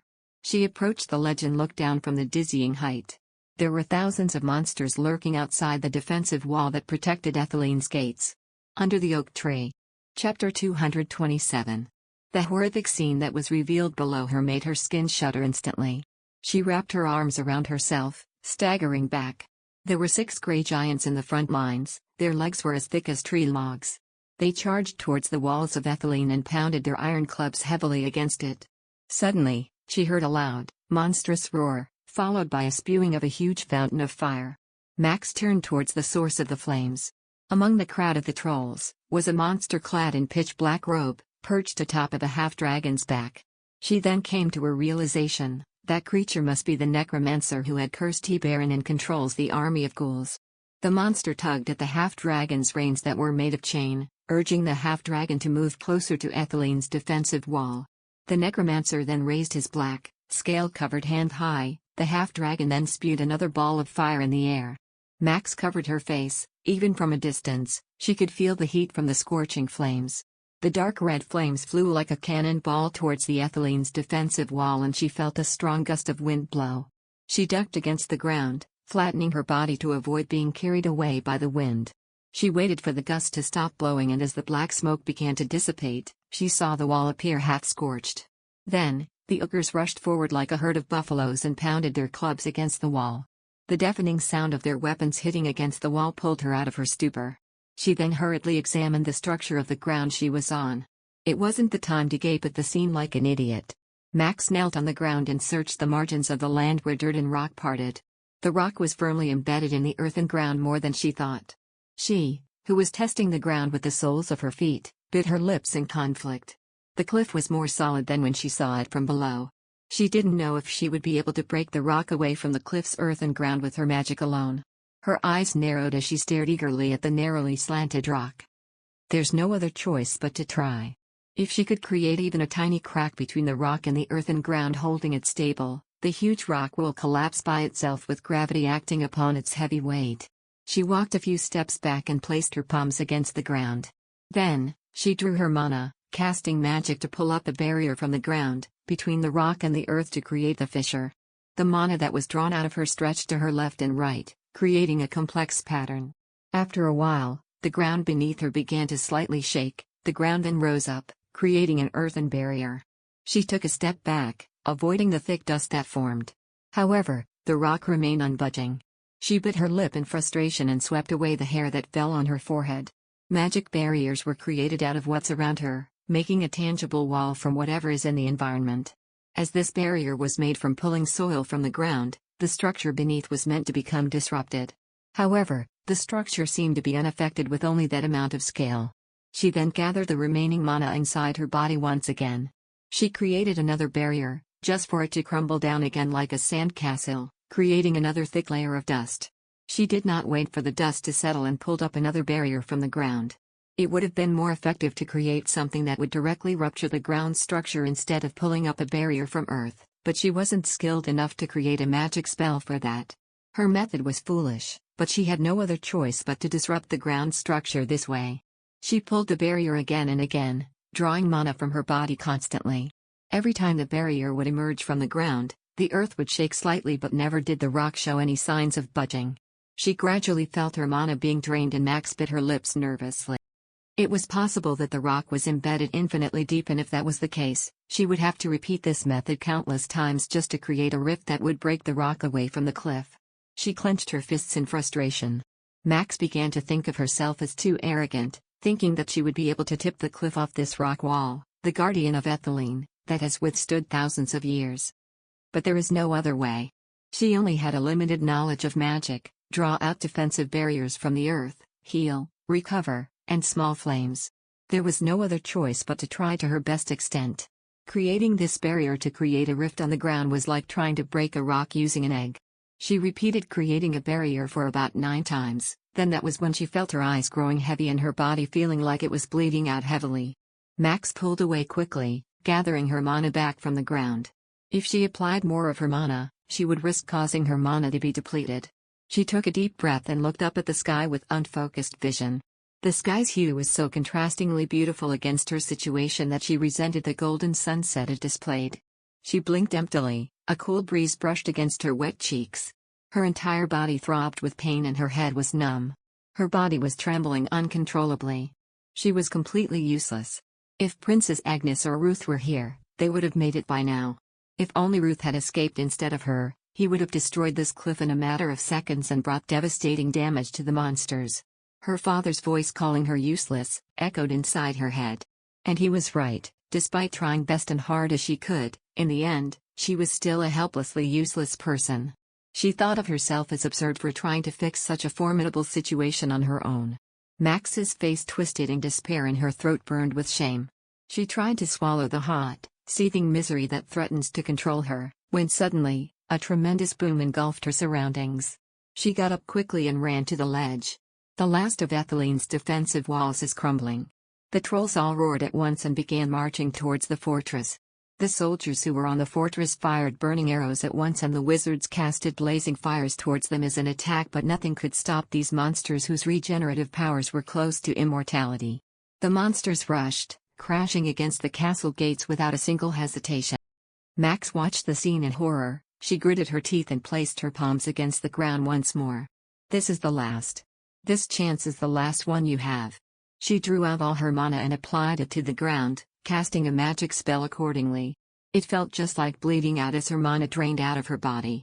Before long, the ground trembled and an earthen barrier as high as 15 kthets, about 4.5 meters, high emerged from the ground, but she did not stop. She continued to draw out her mana at an accelerated speed. To create a rift deep enough, she needed to pull up more earth. Max made her barrier rise higher and higher, yet the rock was still unbudging. She clenched her teeth and spoke to the ground as if to threaten it. Collapse. Her last sliver of mana had been drawn, but nothing happened. She pounded on the ground and screamed in exasperation. I said collapse. Hot tears began to form in her eyes. Now, she had no mana left. The barrier fell in vain as the mana ran out, creating heavy dust. As she watched bitterly at the scene unfolding below her, she suddenly heard a thump. Her eyes widened. Then the ground beneath her suddenly began to slide to one side, unable to bear the weight of the collapsing earth. Max looked at the pile of dust with resentment and bitterness when suddenly, she heard and felt it tremble. Her eyes widened as the ground below her began to pound. With the foundations weakened, the cliff could no longer carry the weight of Etheline's guardian and slowly began to fall.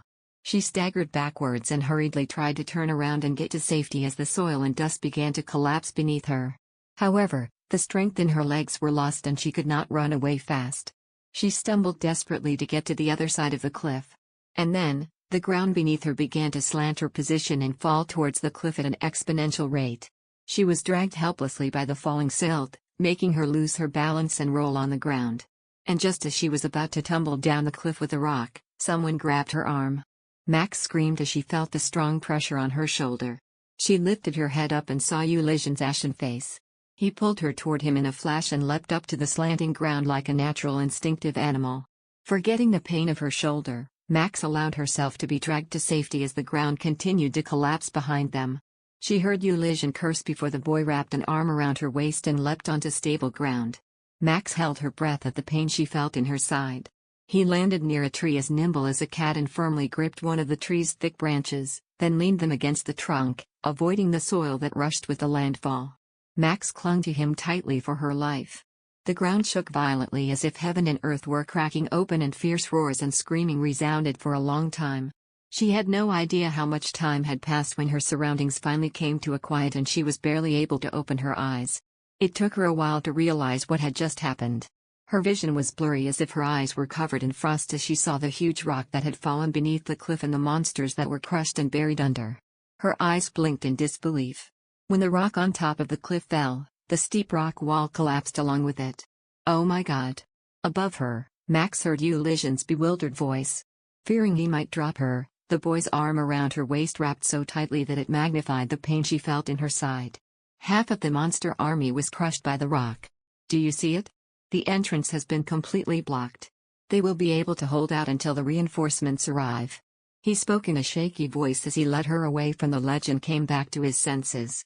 Max clung to Eulysian for support and barely managed to step onto soft wobbly ground with loose dirt as the boy continued to ramble with excitement. That was amazing. Absolutely amazing. But we have to get out of here immediately. The monsters would discover we're up here. We need to quickly find a place to hide. Suddenly, Eulysian trailed off. Max stared at him with unfocused eyes and he let out a low gasp and quickly went to remove her hood to reveal her face. Oh my God, blood is. At the mention of blood, Max belatedly remembered how she stabbed that goblin to death. Its blood was probably still splattered all over her. She reached up and touched her face. This is a goblin's blood. It has splattered on my face. And no, your nose. Before Eulysian even finished speaking, he grabbed his cloak and pressed the fabric to her nose to stop the bleeding. Only then did Max realize that something warm was trickling down her nose. It appeared that her nose had been bleeding a lot as she came to her senses and felt the metallic taste of blood on her lip. She must have looked terrible, but her unsightly appearance was not even on her mind. Her entire body was cold and she was shaking violently. Her head was dizzy, and she felt sick to the core. Even her arms and legs were trembling worse than her last mana depletion. Realizing her disastrous condition, Eulysian turned as white as flour. You are losing too much blood. Please hold this and apply pressure to stop the bleeding. Max stretched weakly and raised the cloak to her face with trembling hands while Eulysian turned his back to her and knelt. Climb up on my back, I'll carry you.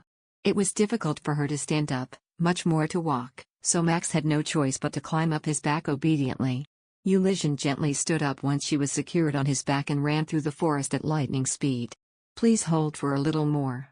We must get to safety first." The boy's urgent voice felt so far away. Max groaned in pain as she fought desperately against her fading consciousness. If she fainted there, she would just be a hindrance. As she struggled to keep her conscience at bay, Garrow's voice suddenly emerged. "Yuli. What happened?" "The lady managed to break through the cliff, but I think it depleted her mana." Garrow ran quickly towards them and his mouth fell open. "Are you all right, milady?" Max looked up at him with hazy eyes and caught sight of the boy's paling face. She wondered what she must have looked like for him to look that alarmed. "We need to find a safe place to hide right now. The monsters know that we're up here. Those who survived the landslide will come for us." "Will we continue heading east as planned?" Ulysses shook his head. "We cannot travel with the lady in this state. We need to return to Ethylene." "But the battle. The landslide has completely blocked the south gates of the castle. At most, there are 100 monsters trapped between the castle gates and the pile of rocks. The remaining troops in Ethylene will be able to take them down. The problem is the monsters that survived. There's no telling what they will do." "How many of the monster army were able to survive?" 600 to 700. "No, I can't be sure. I saw more than half of them get buried in the landslide, but the trolls are incredibly tough. If they didn't die from the impact, they would have already regenerated." Ulysses approached his horse and set Max on her feet. She moaned in pain with every movement, her ribs and shoulders practically screamed. Ulysses, anxious and scared at not knowing what to do, asked, "Can the lady ride a horse?" Max weakly shook her head. "Mile a left arm." Only then did Urikshin belatedly realize that one of her shoulders was horribly dislocated and bit his lip. Carefully, he lifted her on his back. "Let's get rid of the horses and travel on foot. Take only the bare minimum with us. Will that be all right?" "If we can't ride and travel on the horses, it will be better to leave them." That was Sir Calip's orders. "It will be difficult to cover the tracks of the horses, we will only be caught sooner." Garrow quickly removed the bags and saddle from the horses and set them free. The three of them immediately descended down the mountain, and Max was like a rag doll on the boy's back. Her shoulder ached as if it had been stabbed with a knife right in the joint and her ribs throbbed excruciatingly. Even when her father beat her to the bone, it didn't hurt as much as it did now. Her shoulder was dislocated, her joints throbbed agonizingly, and her ribs felt as if they had been completely broken. Her knees were significantly wounded from being dragged away by the falling landslide, and her hip was probably bruised too since she fell off the horse. Her arms and legs felt limp, not a single place in her body did not feel pain and her whole body trembled as she felt chills like icy water was running in her veins. She groaned in pain as she trembled helplessly.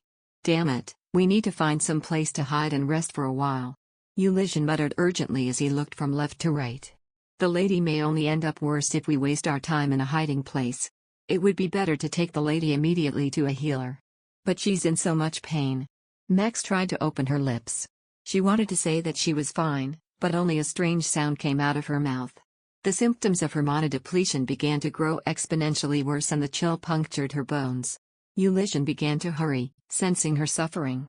"This won't do. We must put a splint on her shoulder to reduce the pain. Let's find a cave. Under the oak tree." Chapter 228.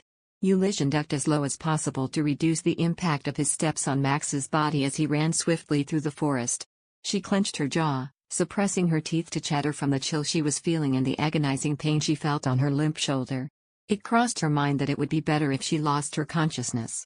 However, she couldn't let herself succumb into it. There is the possibility that she might never wake up again. "Here." Garrow, who was running ahead of them to scan the surroundings, waved at them and yelled. As they approached him, Max could make out with her cloudy eyes that he was pointing towards a small cave hidden among several large, misshapen trees. Garrow spread his cloak on the ground for Max and Ulysses gently placed her on it as if he were handling precious, fragile glass. However, no matter how careful he was, her entire body was still screaming in pain. It felt like she was being lowered into fire. Max bit into the fabric she was pressing on her nose to stop the bleeding and sweated profusely. Seeing her in excruciating pain with even the slightest movement, Ulysses grew more and more distraught. "Garrow, what should we do? I think we need to realign her shoulder.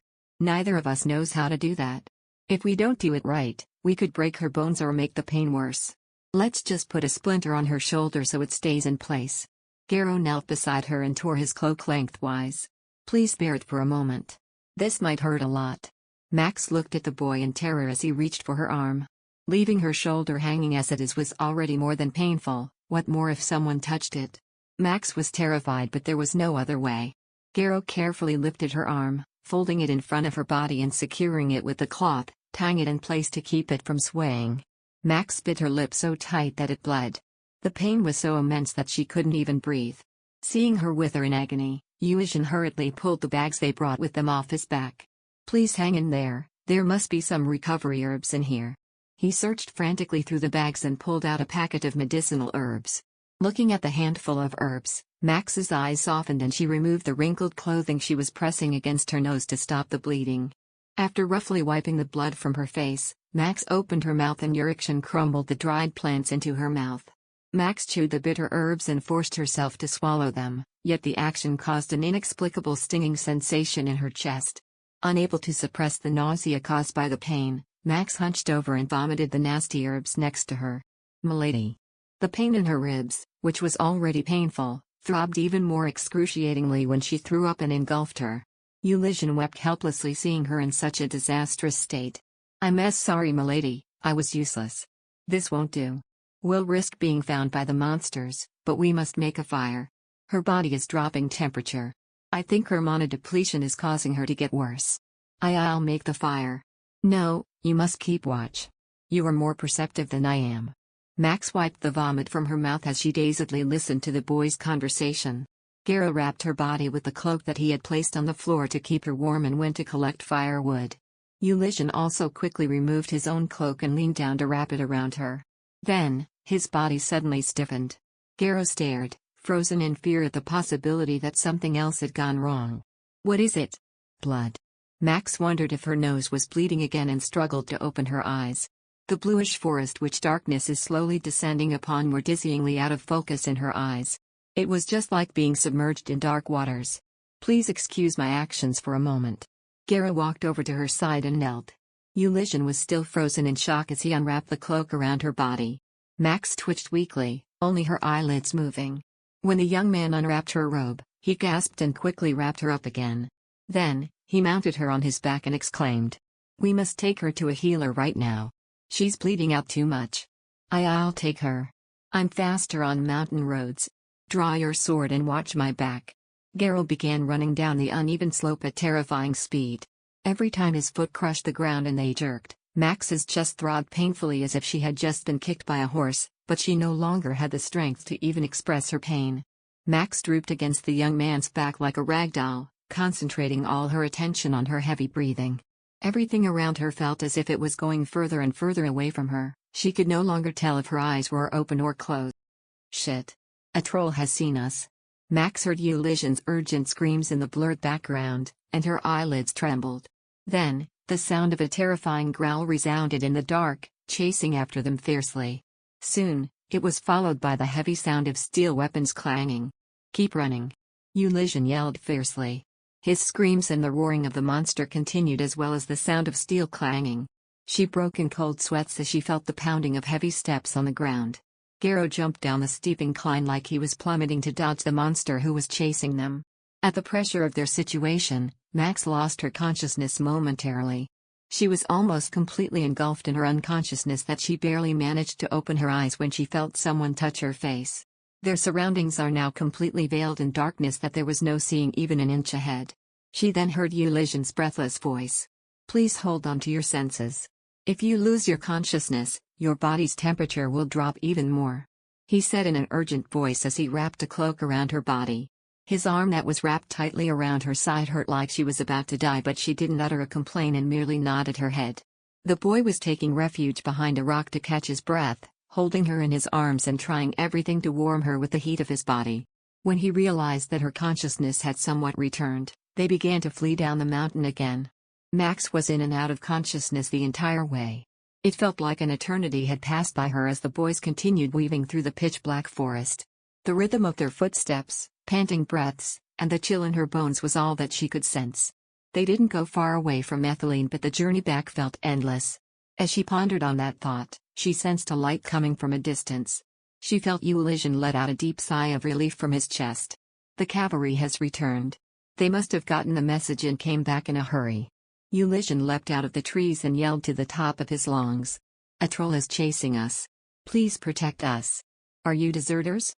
The voice that questioned them was so calm and composed that it did not suit their dire situation. Max thought it sounded familiar, but she couldn't recall whose it was. With Max still on his back, Euligian ran in front of the troops and knelt on one knee. We are the apprentices of the Ream-Dragon Knights. Lady Calypso sustained serious injuries while traversing the mountains. Please, help us. Max heard Garrow's desperate pleas and forced herself to open her eyes, just barely. The blurred image of knights on their horses holding torches on one hand came into view. The leading knight descended from his steed and approached them, his armor rattling with each step. We are about to head to battle. I can only cast a mere first aid healing. Please, cast it on her. The lady has lost so much blood. Fine. I'll cast my divine healing. The man knelt in front of her and soon, Max felt that familiar healing energy coursing through her body, returning some of her lost strength. Her eyes finally managed to focus slightly, and she saw a cold face, with its icy intensity and a silvery light surrounding him. Max caught a glimpse of the knight's green eyes and tan hair, and realized it was the commander of the Holy Knights. She slowly closed her eyes as a sense of relief ran through her entire body. If this man is here, that meant that the Allied forces had returned sooner than anticipated. They will live. Unable to fight the intense fatigue caused by her pain, Max released the last chain of consciousness she had been holding and allowed herself to be swallowed into the abyss of sleep. She heard a mournful weeping echoing in her ears. Max slowly lifted her heavy eyelids open. She was met with confusion as the sand-colored ceiling of the barracks came hazily into view. Perhaps, everything that had occurred was a nightmare. She couldn't come to her senses and blinked her stiff eyes, then the sound of crying grew even louder. Max let out a sigh and turned her head. At the foot of the bed was a woman clad in black, weeping grievously on her knees as she clutched her loose hair. Max immediately burst into a scream at the frightening sight in front of her. Then, the woman's figure crumbled into black ashes. What happened? Max's eyes turned to the man who had just burst into the barracks in surprise. It was Elliot Caron who went to the battlefront with Riftan. The knight stood tall in his knight's uniform as he looked at her in utter shock, then ran out of the barracks as fast as he entered. Wizard. Lady Calypso is awake. Max sighed and her shoulders shrugged along with her breath. Realizing that she did not feel any pain, she turned to look at her shoulder. Her arm, which was hideously displaced earlier, appeared completely fine. She touched her shoulder carefully. It was like it had been a lie that it was dislocated. Did someone fix it? Just when she was pondering, Ruth came rushing into the barrack. You're finally awake. How are you feeling? When she saw his face, the tension on her shoulders completely went away. From the looks of things, she was sure she was back to ethylene.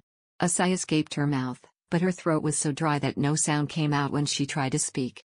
Realizing this, Ruth walked over to the bed and brought a glass of water to her lips. Max sat up a bit and took a sip of water. The cool liquid slid down her throat and into her empty stomach, gradually clearing her consciousness, coming back little by little. She turned and looked at Ruth and Elliot with shaky eyes and opened her mouth. Her voice was thin and weak. The monsters. What? Thanks to the lady who brought down the rock from the cliff, it sealed the entrance and everyone survived safely. The monsters trapped between the rock and the castle fates were subdued by the ethylene's forces.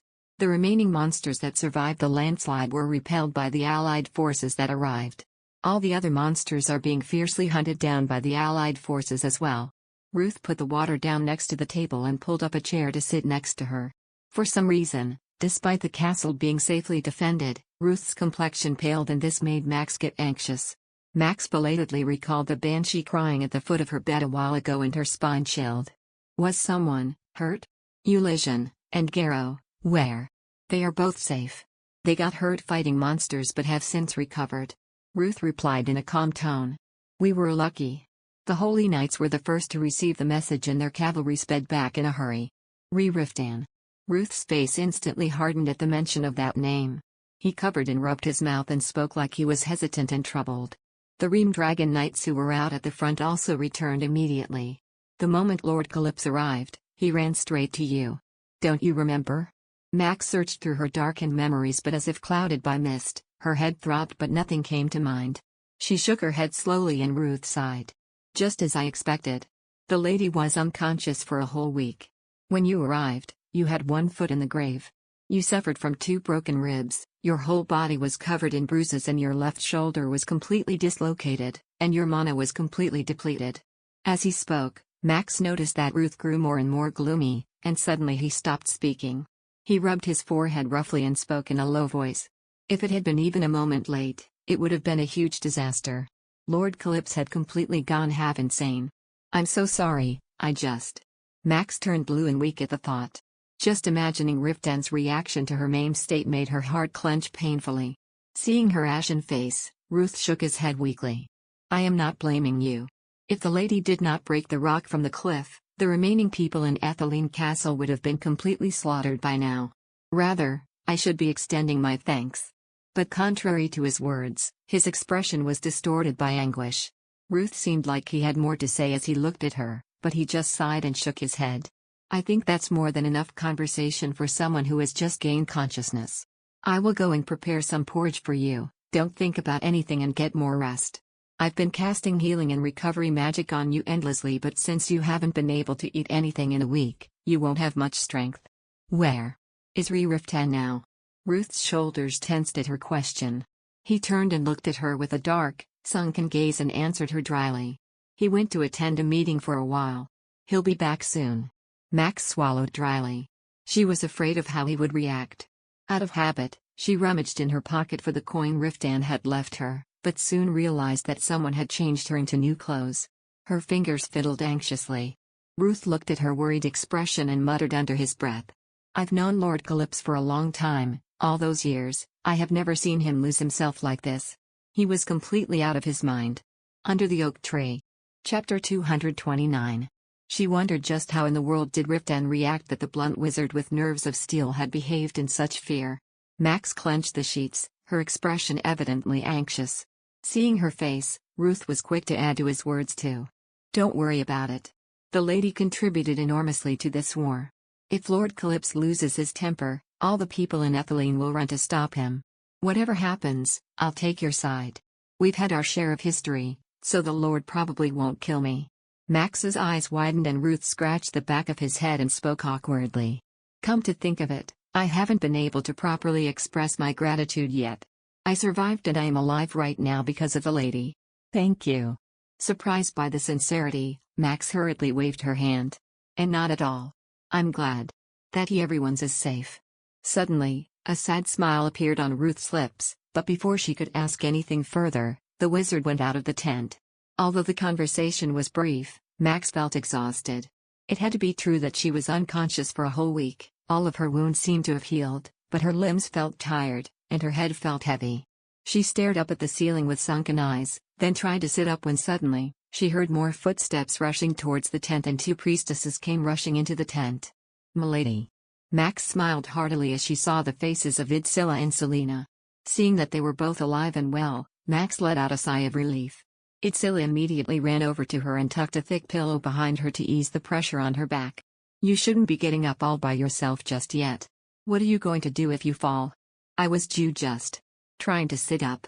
If you need anything, call someone for help. You just woke up, so you shouldn't be moving on your own for a while. The girl scolded her incessantly and pulled the blanket up to her chin. Selina walked over to her and set a tray by the head of the bed. I made some light porridge with some herbs to help you regain some of your strength. Thank you. Max took the spoon and looked at the 2 girls. Max was concerned that something bad had happened to them while she escaped in the middle of the chaos, but fortunately they seemed to have survived and hidden well from the monster army. Her expression was bright, thinking that everything was well, but suddenly a thought crossed her mind and her face hardened as she recalled the battle. She began to wonder what had happened to everyone else. Although Ruth informed her, she did not hear of any details.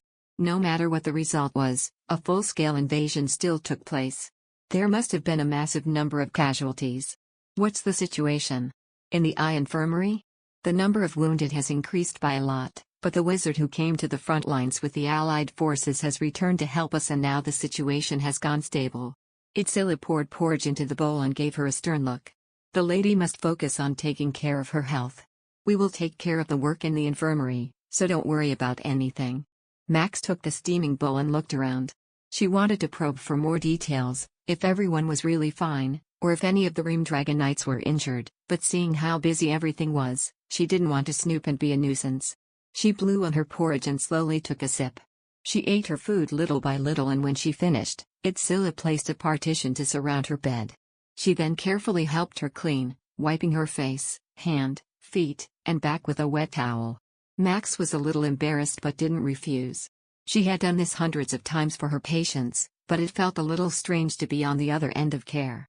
See, come to think of it. Who changed my clothes? I was the one who changed your clothes. The priestesses also took turns looking after you. Selena replied as she pulled out a new change of clothes and dressed her. Even the minute movements required to dress drained her stamina. Once they finished, Max collapsed back onto the pillows. She nervously opened her mouth to ask. Perhaps. Did you see a small shekel in my clothes? It's made of copper, there's a shekel in my robes. A shekel? Selena's head tilted to one side and Max felt a dark heavy cloud form in her chest. She must have dropped it somewhere while she was frantically running away. She fell and rolled on the ground countless times. It was a cherished memory that Riftan had kept since he was a child, and her mouth went dry at the thought of losing something so precious to her husband. Can you check my sea clothes? My husband gave it to me. It's an item he gave to me. For a good fortune. At her request, Selena's face grew visibly muddled. The clothes were probably already burned in the incinerator. They were so soiled. Selena's words grew quieter, but seeing the expression on Max's face, Itzilla tried to turn the conversation around. I've been so distracted lately. I think I placed it somewhere and completely forgot about it. I'll go get it now. I didn't mean to burden. Of course not. No problem at all. The girl's voice slightly cracked, and she coughed quickly to cover up her lies, then rushed to get Selena out of the shed with the wet towels, the basin, and the empty tray in hand. Max took a few more sips of the porridge and went back to sleep. After a while, Itzilla returned, and Max awoke to the sound of her approaching footsteps. She looked at the girl with concern and anticipation, and Itzilla smiled widely as she held up the ashen copper shekel with its edges burnt. The soldiers found it in the ashes of the incinerator. I washed it thoroughly with water to clean it off, but the soot just won't come off. Max quickly accepted the coin gratefully. She felt both relief and regret to have it back. I didn't know it would be that much of a trouble to find this. You must be occupied, busy taking care of the patients. I'm sorry. Don't apologize. It was no problem at all. When everyone heard that Lady Calypso lost something precious, everyone fought in front of the incinerator to find it. The girl shrugged like the task was no big deal. Everyone is very grateful to the lady. If you had asked them to rake across the mountains to search for something, they would have done that without hesitation. Max ran her fingers over the rough surface of the coin with a darkened face as she heard everyone's devotion to her. She felt a complex mix of feelings. After all, she had still escaped, leaving everyone else behind, to save her own life. Max couldn't meet Itzilla's admiring eyes, and she didn't dare to tell the truth either. She was afraid that if she confessed what really happened, they would turn cold on her. Could you pass my thanks to those who helped find it? I'll make sure to pass it to them. Now lie down and rest. I'll bring more porridge later. If you need anything else, ring this bell here. Itzilla explained enthusiastically, as if happy to be used as a servant, then slipped out of the tent again. Max leaned back on her bed and fiddled with the coin in her hand. The small piece of copper was very distorted now compared to when Riftan first handed it over to her. One side of the coin was completely burnt black. She tried to scrape off some of the ashes with her nails, but eventually, she succumbed to fatigue and fell back to sleep again. As Max wandered through her hazy consciousness, she felt something touch her cheek and her eyes flew open. Riftan was at her side. His face, indecipherable, as if he were wearing a mask. Instantly, the groggy remnants of sleep fled from Max, and she tried to get up as she gazed into his eyes anxiously. Riftan's expression was identical to that of when they met at Qua Castle. The Ream Dragon Knight insignia embroidered on his deep blue cloak and dark gray armor evoked a terrifyingly gloomy atmosphere. His rigid eyes, his tense face, and his cold gaze. A ruthless, cold gentleman that made her fearful was gazing down at her. The stillness around her felt chilling. Without saying a word, and without a hint of anger or concern, he gazed at her as she pushed the tangled hair away from her forehead. Then, he looked down at her hand and Max blushed when she realized he was looking at the coin he had given her. I'm so sorry. It was something precious to you. And I ruined it. A spark of anger ignited in Riftan's black orbs. Max withdrew when she felt his pent-up emotions on the brink of implosion, but instead of yelling with anger, he simply snatched the coin out of her hand with a ghastly blank expression, then casually tossed it to the ground. The coin rattled and rolled into a corner of the barrack with a rattle. Riftan stared at it, then muttered in a hoarse voice, "There's no use to that." Max paled as she looked at him. Riftan continued to look at the ground with an eerily calm face. "In 2 days, Princess Agnes will lead the royal knights back to Drachium. You will return with them and go to the royal castle. But the war is still going on. The tide has turned. The commander of the monster army was hit by a rock from the landslide and died." One corner of his mouth lifted slightly into a scornful look.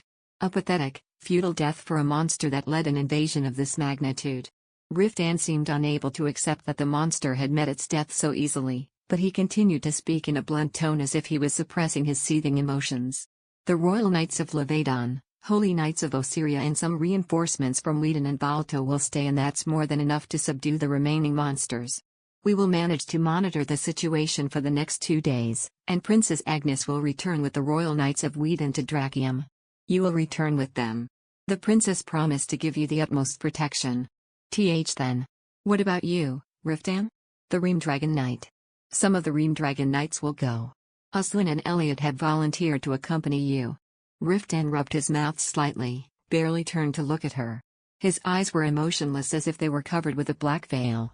"Grand Duke Aron said we'll grant a carriage. Therefore, the journey back will not be too difficult for you." Riftan. "Are you staying here?" He didn't answer, but his silence was more than enough to be an answer. Max bit her lip anxiously, then gathered all her courage and opened her mouth to speak again. Then I'll stay too." "Leave?" At his sudden fierce shout, Max winced, and her shoulders hunched. Riftan's large body trembled, as if he could no longer control himself. His body shook violently, and he covered his face with his hand. "Please, go. Leave this place, please." He spoke in a choked voice and staggered just like a strong wall on the brink of collapse. Seeing him like this, Max reached out to him and opened her mouth vaguely, but Riftan stepped back as if she had aimed a dagger at him. She looked up at his contorted face. "No more. I can't bear to have you here anymore. I'm begging you. Leave, please." It would have been 100 times better for him to be furious and unleash his anger at her than this. Max felt her heart break into pieces, and the eyes looking at her were so shattered and beaten as it closed slowly. Seeing his head fall so downcast and helpless, Max was left speechless. 2 days passed and reports came in about all the monsters being driven north. Immediately, the troops, including Wheaton's Royal Knights, prepared to return home. Some of the Holy Knights of Osiria and Royal Knights of Levedon were called to accompany the journey of those permanently disabled due to the extent of their injuries who were to be transported back to the capital. Furthermore, 2 high priests and several priestesses were to accompany them.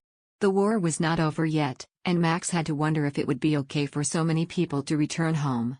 The elite knights who shall remain are more than enough to defeat the remaining monsters. While Maximilian was unconscious, the Reamdragon Knight relentlessly pursued the retreating army of trolls and destroyed them. Seeing that, Balto's army felt a burning competition and went after the trolls as well. Almost half of the troll army was annihilated just within a week. Princess Agnes explained as she laid her down on the prepared sheets in the large, luxurious carriage. Max looked into her azure-colored eyes with a worried expression. What was in her thoughts was that before the invasion happened, all of them believed that all of the monsters were being driven to the north, and yet, suddenly, a huge army of monsters emerged out of nowhere and attacked Etheline. Agnes cast a bitter laugh as if he read Max's thoughts. The wizards did a search around the landslide. Shockingly, they discovered a secret labyrinth hidden under the walls. It seems that the monsters were hiding in there the entire time. Under the rock walls? Max asked in a stunned voice, and Agnes nodded. The ones who were living in Etheline seemed unaware of its existence, so the labyrinth must have been made back in the ancient times. The monsters used it as a secret base and hid in there. An eerie chill broke out throughout her body.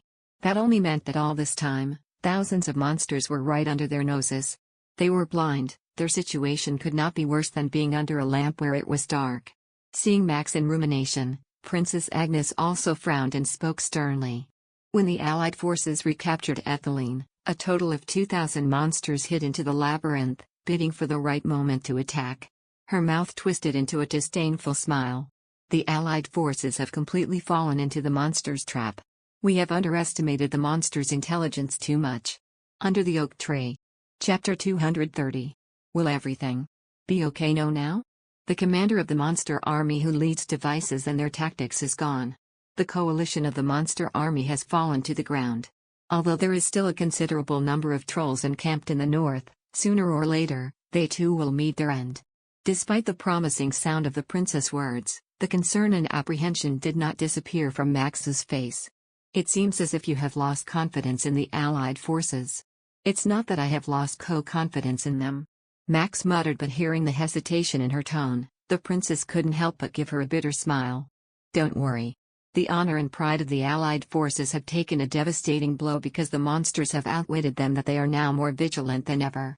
And seeing the Ream Dragon Knights in their fury, Balto's forces have stayed out of trouble as well. The princess then wrinkled her nose. Well, it figures, you'd have to be a lunatic to dare get on Riftan's nerves right now. Even during the dragon's subjugation, he wasn't as riled as he is now.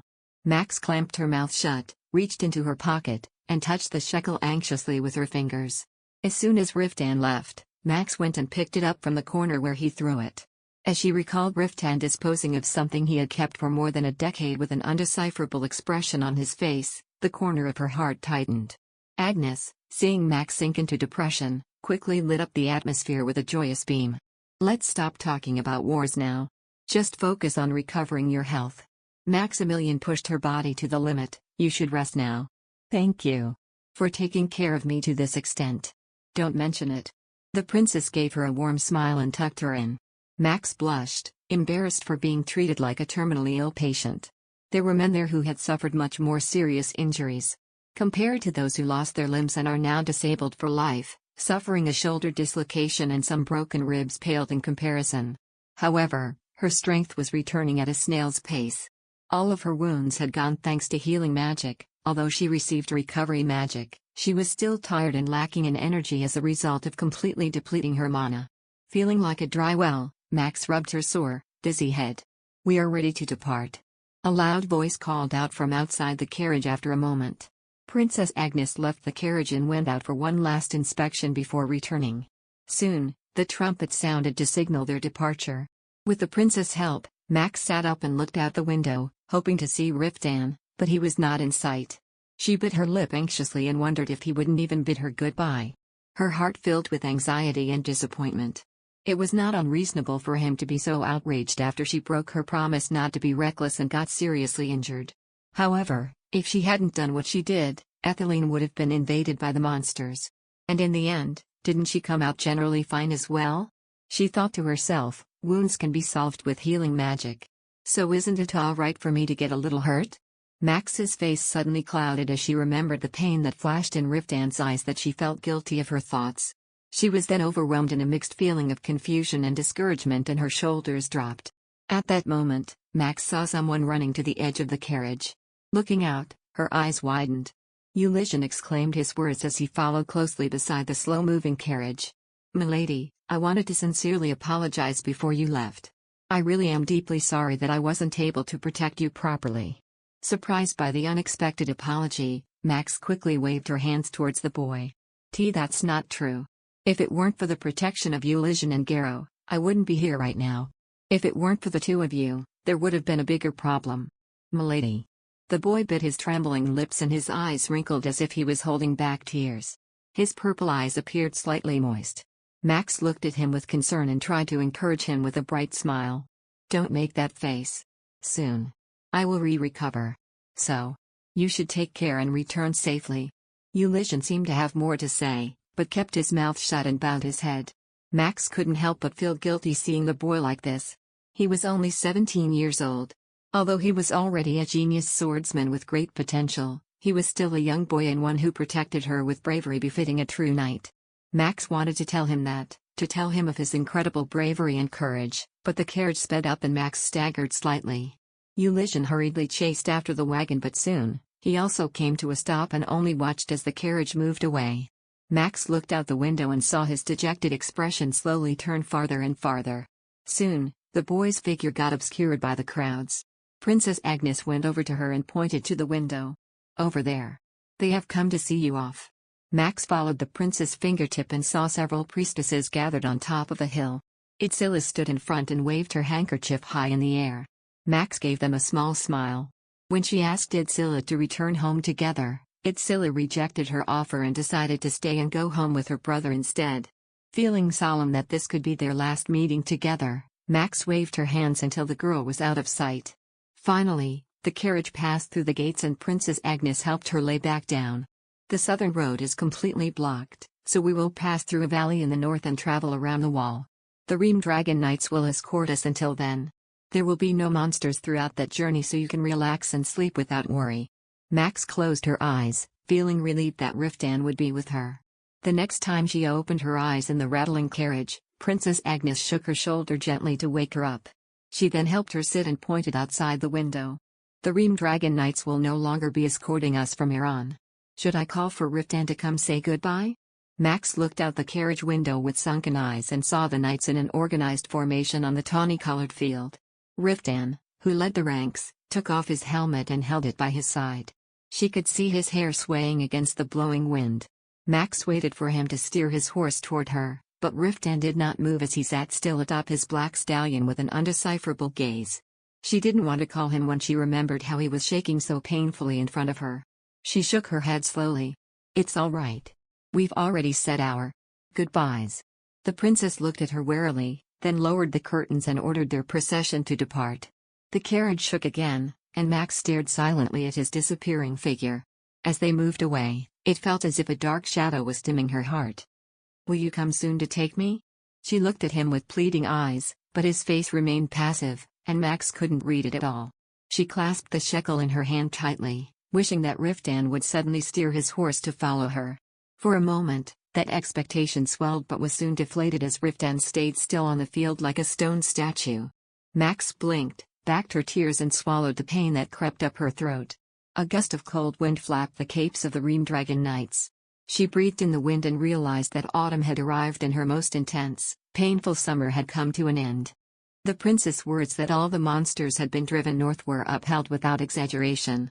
Throughout their entire journey to Lavon, they did not encounter a single monster. No. Perhaps, there was a raid here or there, but Max was completely knocked out the entire trip and didn't notice anything. She slept like a dead man in the carriage the whole trip. She closed her eyes and when she opened them, a day had passed. This routine was repeated every day, but no matter how much she slept, the fatigue did not go away, and she felt as helpless as a newborn infant. Since mana depletion couldn't be cured with magic, she had no choice but to wait for her strength to recover naturally. For more than 10 days of the journey, all she did was eat and sleep. When they reached Lavon, she was finally well enough to walk on her own. As soon as she got out of the carriage, she went to see Rem, whom she left in the great temple. Having been neglected for nearly 2 months, Rem raised her hooves in joy at her return. Seeing the horse's overly excited demeanor, Aslan stepped forward and took the reins from her hands. She hasn't been out for a run in a while, so she's more agitated. Please don't go near her until she's calmed down a bit. Max nodded awkwardly and stepped back. Although Aslan no longer looked at her with hostility, she still felt uncomfortable with this cold, stiff night. Aslan expertly calmed Rem, who was stomping excitedly, then turned to study her complexion. "The weather is good today, so we can set sail immediately. Do you have anything you need to pack at the temple?" "And nothing in particular." Max wanted to say goodbye to the other Levadon women she befriended during her stay, but she didn't know how to explain that she and Itzilla lied to sneak into the war. Worried about the possible backlash, Max decided to leave without saying a word. They climbed into the carriage again and rode to the harbor, where huge sails embroidered with Whedon's royal insignia awaited. With Elliot's support, she climbed aboard the ship. Princess Agnes stood in the middle of the deck to supervise the soldiers transporting their cargo and ran at once when she saw Max. "Maximilian. Your face is pale. You could have left your horse to the care of the soldiers. They would have brought it. It's fine. After all, I left her alone for so long. I should at least do this." Max lovingly stroked Rem's mane and the horse whinnied with happiness. She smiled at the affectionate animal before Agnes led her to the stairs located at the center of the ship's deck. "Now, come over here. The soldiers and servants will take care of the horses. For now, Maximilian should take her medicines and have a good rest. I've been sleeping all this time." Max pouted at being treated like a child and the princess smiled to appease her, speaking in a reassuring tone. Maximilian, your mana depletion is not to be taken easily. The mana you depleted is the mana you were born with. In simpler words, you drew mana from your life force and used it. It will take a lot of time for you to fully recover. Right now, you shouldn't overexert yourself and get a good rest. Please do as the princess suggests. Your complexion doesn't look good. Even Elliot, who was standing silently beside her, chimed in. Max sighed and descended into the cabins with heavy steps. The princess led her to a luxurious cabin fit for a king. Once seated, she drank some porridge and tea made with herbal roots and went to lay down on the bed. Soon, the sound of trumpets signaling their departure echoed throughout the ship. As Max was lying down, she recalled her experiences for the past seasons. Everything felt like a long dream, from her life in Kwa Castle, to living in Anatole, and experiencing expeditions. Since she met Riftan, her life had taken a complete turn. It was full of passion and adventure every day. Ever since I met him, I have never felt more alive. She mused, but belatedly remembered the pain in his eyes that flashed in her mind. She quickly pushed the image away, not wanting to think about it. She was exhausted. These past few days, she felt as if she had aged by decades. While listening to the gentle, calm waves, Max slowly fell asleep again. Drachium, the capital of Wheaton, was located in the extreme north of the continent. Compared to Anatole, which was situated at the southern tip of Wheaton, the capital was much closer to the port, and they were able to reach the gates of the capital within 5 days after the ship sailed. Max looked out of the window and gazed at the colors around the autumn leaf-strewn city. Indeed, it was a city that Rosetta would adore as she was fond of colorful scenery. After passing through the magnificent gates, wide roads, large enough to accommodate 8 carriages side by side, elaborate, evenly built stone buildings, Princess Agnes pointed out the window. That is the theater, and there is the weapons shop. That arena is for hosting jousts. She explained the attractions in Drachium one by one. Max nodded absently. The capital was splendid and magnificent, but strangely, she did not feel interested at all. Under the oak tree. Chapter 231. Are you exhausted?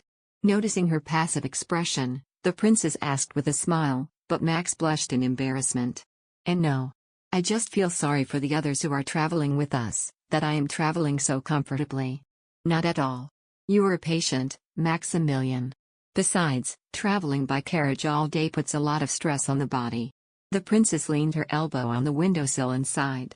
I thought about stopping at the port to let you recover fully there, but it would be better to get you to the royal healer as soon as possible. Princess Agnes tapped the mantle with her long fingers thoughtfully, her words trailing off. Max glanced at the princess' face that was suddenly clouded and her eyebrows furrowed. Throughout the entire journey from Ethylene to Drachium, she received the utmost care. Even on board the ship, 2 servants were constantly by her side with a healer. When they docked, they traveled to Drachium in a carriage furnished with a large, luxurious cushion. In Max's eyes, it was undeserving for her to receive such royal treatments, and she felt uncomfortable being treated like a patient on her deathbed. It's just a little lack of stamina. I rested and took a lot of medications. For weeks without end. I'm really fine now. But it still wouldn't hurt to see a proper qualified healer. In the royal palace, we have an archmage from the wizard tower. He is well versed with medicines from the southern continent. He'll surely be able to help recover your health. Max wanted to tell her again that she is fine, but seeing how stubborn the princess was, she kept her mouth shut. She had no good reason to refuse treatment from a good healer. Although the princess's attitude was a bit excessive, Max did not want to argue with her and simply accepted her demands silently. Ah, that's Drachium Palace over there. Max looked to where Agnes was pointing and soon saw a magnificent grayish-white castle inspired by the Rome architecture. The sprawling palace was like a magnificent spear, towering over the other brick-red buildings with its spires. The royal palace did not appear as glamorous as her father's castle, however it seemed larger. The carriage cut through the crowds and entered the huge circular town plaza. Max could see the great bell tower of the temple and the arched entrance leading to the regal palace. The knights leading the procession approached first and soldiers guarding the castle walls pulled the crank to lift the iron gates. Max looked out the window and saw the knights on their war horses marching in single file toward the palace grounds. Their carriage followed right behind them and soon, a vast garden lined with bushes came into view. Her eyes widened. Despite living 2 decades of her life in Qua Castle, which was considered one of the grandest castles on the western continent, she couldn't help but be amazed by the magnificence of Drakium Castle. "We have to go first to the central palace to announce our arrival to my father. Then, we will go to my palace." The princess got out of the carriage before a servant could even open the door. The princess then held out her hand to Max to help her descend. "Why your palace?" Max asked, a little confused that the princess was taking on the role of a knight and escorting her out of the carriage. "My palace is in a more secluded place, closer to nature than the capital, as the use of magic is very restrictive here. My father built the palace for me as a gift when I was 13. Now hurry and come on down." At the insistence of the princess, Max reluctantly placed her hand on hers and stepped out of the carriage. Aslan and Elliot came over to tend to her heaved a sigh when they saw Agnes snatching their jobs. "Your Highness, we can attend to Our Lady. Maximilian is my guest, so it is natural for me to take care of her in all aspects." The princess dismissed the knights and led Max up the stairs. She followed Agnes to the entrance of the main palace adorned with hundreds of glass windows. Beyond the stately oval doorway stood steel-armored guards in endless lines of silk-clad attendants. As the princess walked inside, the knights and wizards involved in the war followed closely behind. Max looked around curiously into the strangely silent hallway. Beautiful statues were placed between stone pillars and dazzling golden chandeliers hung from the high vaulted ceiling. Once they reached the end, Max saw the entrance to the throne room. "Her Royal Highness, Princess Agnes Reuben has returned with the royal knights." The attendant standing by the door announced loudly, and the double-arched mahogany doors swung open to reveal the Whedon monarch on his throne. Max stepped onto the red carpet that lined the great room and looked up at the king curiously. King Reuben III sat perched on his throne, in a luxurious cloak of leopard skin and silk robes with intricate embroideries. The monarch wore a face of indifference and cynicism, not at all what she imagined a benevolent ruler of a kingdom would look like. She felt nervous in the presence of his unexpected appearance. The King of Whedon was a handsome man, with an air of mystery. His golden tan hair was like the mane of a lion under his crown. His taut, wrinkled face, which is far from his true age, was covered in an untidy golden beard. His appearance reminded her of a listless cat. The king then handed the scroll he was reading to the scribe standing beside him and extended his ring-covered clunky hand to Agnes. "My treasure. I am happy to see you return safely. Welcome home, my pride and joy, serving to elevate the glory of our nation. We have returned from the expedition, Your Majesty." Agnes walked over and kissed the king on his long cloak that adorned the carpeted floor. The knights and wizards bowed their heads and knelt on one knee in front of their king. Max quickly imitated them, getting to her knees and bowing her head. Then she heard a strong and authoritative voice that sounded a bit annoyed. "Raise your heads. This king does not wish to speak while looking at the crown of your heads."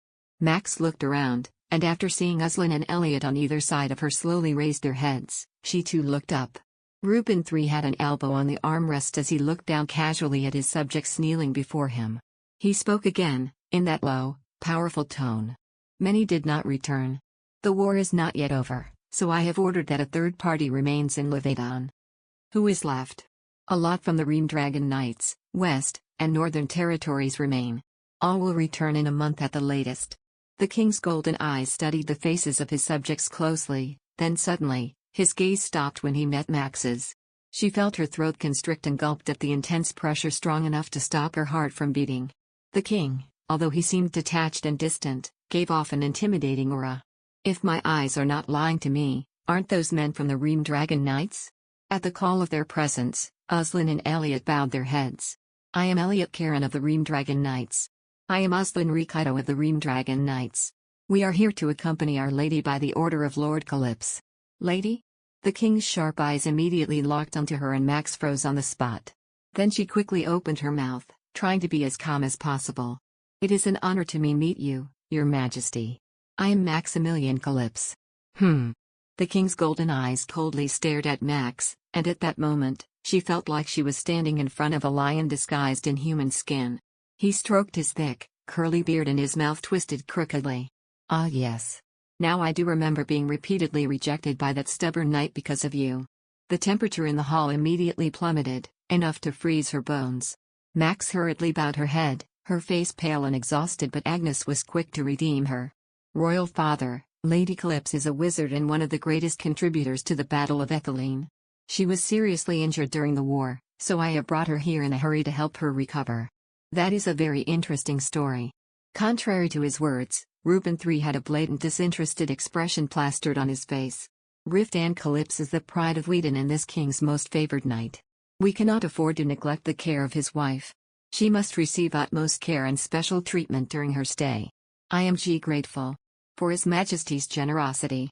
Max barely managed to mutter with a shaky voice. The monarch then looked away, like a cat tired of playing with its toys, then gestured with his hand towards the subjects who were still kneeling before him. "I would be delighted to hear the details of your expedition, but I cannot keep you all here, who had just returned from an arduous journey in battle. I shall hear about the expedition at a separate time. Now rise from your knees. Tonight, a banquet shall be held in your honor." The scribe quickly wrote down the king's order and handed it to a servant, who then rushed to carry out the order. They all bowed their heads in respects and rose to their feet, then quietly walked out of the hall. Only when the doors closed behind her did Max let out the breath she was holding. Seeing her with a pale, tired face, Agnes gave her a pained smile. "My father has a bad habit of making people feel uncomfortable. He was just trying to antagonize you, don't think about it too much." Even with the princess's words, Max didn't feel comforted. King Reuben was the one who wanted Riftan to divorce Max and have him marry Princess Agnes. In the king's eyes, her existence would be like a thorn stuck in his eyes. She bit her lip anxiously and, realizing her distress, Yuslin, who was watching her silently, opened his mouth to speak. "Don't worry, the king is merciful and just.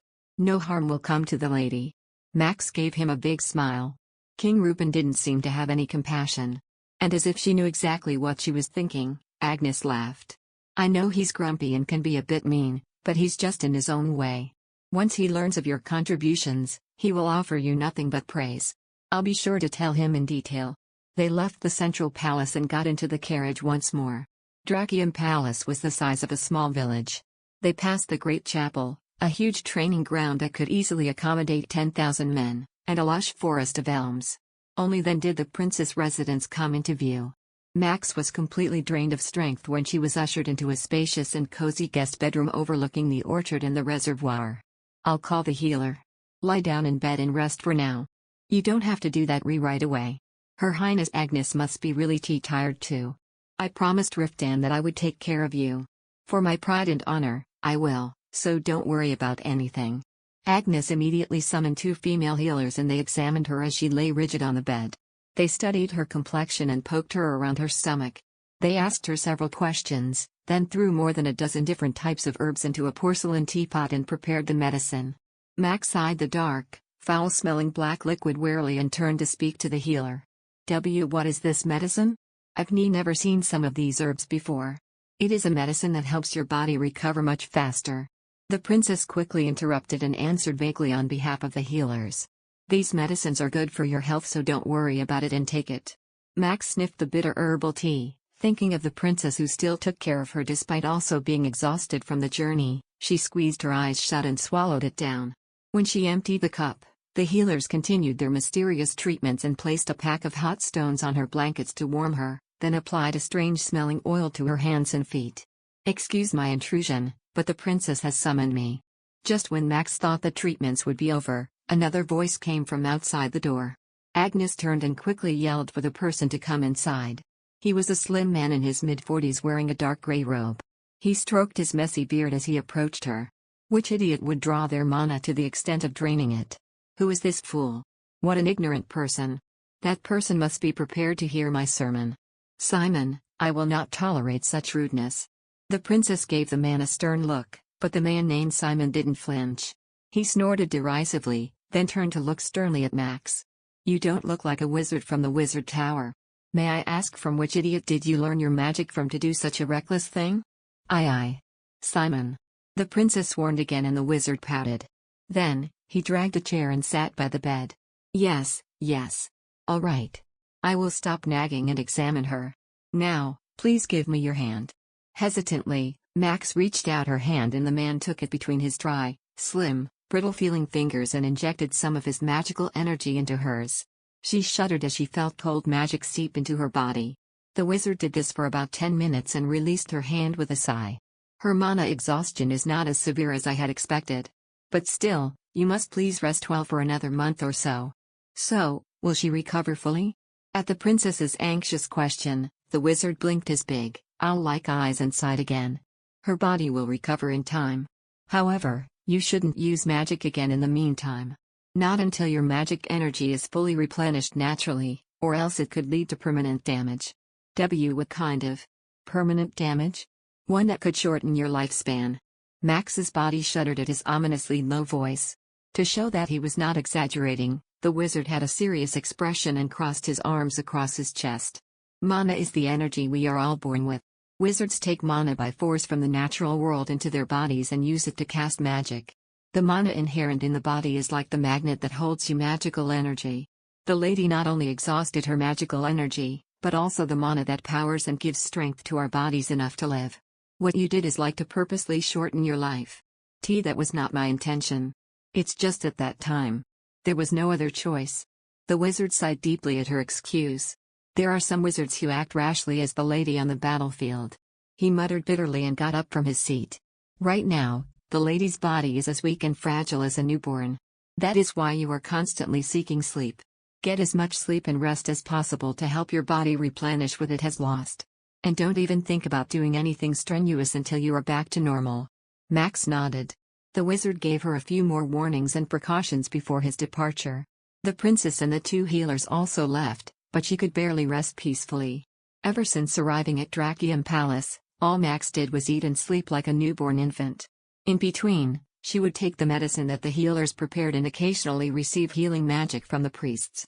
A banquet was held every night, but Max did not take a single step outside the princess's palace. She was too tired and in no mood to socialize in such noisy surroundings. Even though she had left the battlefield, and everything was fine, she couldn't shake off her anxiety and depression. Riftan kept flashing in her mind, and it pained her, worrying that she might have completely turned indifferent towards her. Overwhelmed with so many negative thoughts, Max closed her eyes and went to sleep. She was helpless against herself, torturing her own mind with her sadist thoughts. She spent her time idly, like a goldfish swimming around inside a fishbowl. News of the victory came from Levaton after a fortnight. The messenger announced that the Allied forces scaled the Pamela Plateau and completely destroyed the main base of the monsters. At the arrival of such great news, cheers erupted not only from the Drakium Palace but echoed throughout the whole capital. Under the Oak Tree. Chapter 232. So loud was the sound that even Max, who was helpless and couldn't do anything but slumber on her bed, opened her eyes to the noise. She felt like an earth nymph who had awakened from a deep sleep when the cheers and victorious tunes erupted from afar. The domineering evil forces that had caused her the greatest pains and trials throughout spring, summer and the beginning of autumn, had finally raised a white flag, signaling their surrender. Max opened the window next to the bed and looked out at the elm forest that was transforming to the rich yellowish-brown color of autumn. She then slipped her feet into a pair of comfortable moccasins and wrapped a shawl around her shoulders.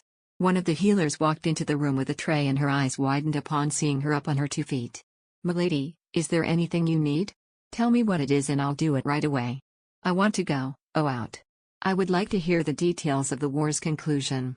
I'll ask one of the servants to gather the details and report to you. You shouldn't leave your bedroom just yet. I'm not feeling sleepy, and my body has recovered now. Let me meet the knights for a while. I'd like to hear from them. Those from Levaton must have heard of the details. But I have prepared your food and medicine." The healer looked embarrassed and put the tray she had brought down on the table. Upon the tray was the bitter medicinal herbs she was made to drink every morning and evening. Max wrinkled her nose. "That medicine makes me really drowsy. It's harder for me when I feel sleepy. I'll drink the medicine when I come back instead." The healer had an anxious and resolute expression on her face, but called for a servant to accompany Max as she knew that she would not back down. Max walked through the quiet hall with 2 servants accompanying her. The princess' palace was situated in the most remote place of the Drakium Palace, so it was calm and quiet during the day. She slowly descended the marble staircase that led to a long, sunlit corridor. One of the servants who was accompanying her followed closely and held onto her elbow, as if afraid she might collapse and fall over. Max felt like she was being treated just like she aged to 90 years old, but she accepted the support without protest. In truth, her legs felt weak for being in bed for too long and any movement she made caused her a slight dizziness. This is why she didn't complain, even though Simon scolded her rudely. She sighed as she took the last steps of the staircase. At that moment, She heard Princess Agnes' voice from somewhere, causing Max to turn her head. Usually, the princess was not around her palace until dusk. She would be in the main castle or training grounds all day, so it was a rare occasion that she was in her castle at this time. Her curiosity ate her, wondering if something concerning must have happened as she walked towards the hallway where she heard the princess' voices. Her feet led her to a huge door that was ajar. The room inside was large and filled with bookshelves. Princess Agnes and Simon were sitting opposite each other in the middle of the room. The princess, who was scribbling something down on a piece of parchment, saw Maximilian standing by the door and immediately jumped out of her seat. "Maximilian, is it all right for you to be already out of bed? It's just for a wee while." "It's all right." The wizard did not even glance at Max. He then nagged the princess. "Miss Agnes, your hands are not writing." "Ugh, it's sickening. Are wind wizards ever taught how to keep from nagging during their training?" Agnes complained irritably as she dipped her quill roughly into the inkwell. "I have to request that they only send me water wizards next time. If you cannot adequately explain the situation to the inspectors who are coming this time, you will have to wait at least 10 years for a new wizard to be assigned to you." Simon snorted back at Agnes and then he gestured to Max. "Don't just stand there, why don't you come in and sit down? You seem to be busy. I don't want to disturb you. I shall leave you." "Where are you going?" Agnes asked anxiously. Max replied with a bitter smile. "Just for a wee while. I'm going to meet Sir Karen to hear the news from the Reamdragon Knights. You can ask me instead. You don't need to go to him." Agnes smiled as she fiddled with her pen. Everyone is safe. Estimating from the time it took for the messenger pigeon to reach Drachium, they must have reached Lavon by now and have boarded a ship. At the good news, Max ran in front of the desk where the princess was sitting. "Was the messenger pigeon from Sir Riftan? It came this morning. Would you like to read it? I think they will arrive in 2 or 3 weeks at the latest." The princess then rummaged through the pile of parchment and scrolls on the desk, then pulled out a letter the size of her palm and held it out to her. Max's eyes widened as she read it. There were no casualties among the Reamdragon Knights and they would return once the injured had been treated in Lavon. The note that announced their arrival was written in just 2 sentences. Max was distraught. Has anyone been injured so badly that they needed to receive treatment for an injury? While she was biting her lip anxiously, Princess Agnes said in a bright voice, "Don't worry. If someone had been seriously injured, they wouldn't even have thought of sending a messenger pigeon. The telegrams sent by the other lords of the allied forces that remained are more sincere than this letter. They said that they will be immediately boarding the ships after resting in Lavon's great temple for 3 to 4 days to allow those who have mild to serious injuries be treated. There's already an uproar for the preparation of a great banquet." The princess shrugged nonchalantly. "I've been writing hundreds of invitations since the news of the victory came. I think the king is going to summon all the nobles of Wheaton this time. You must be very busy preparing for the banquet.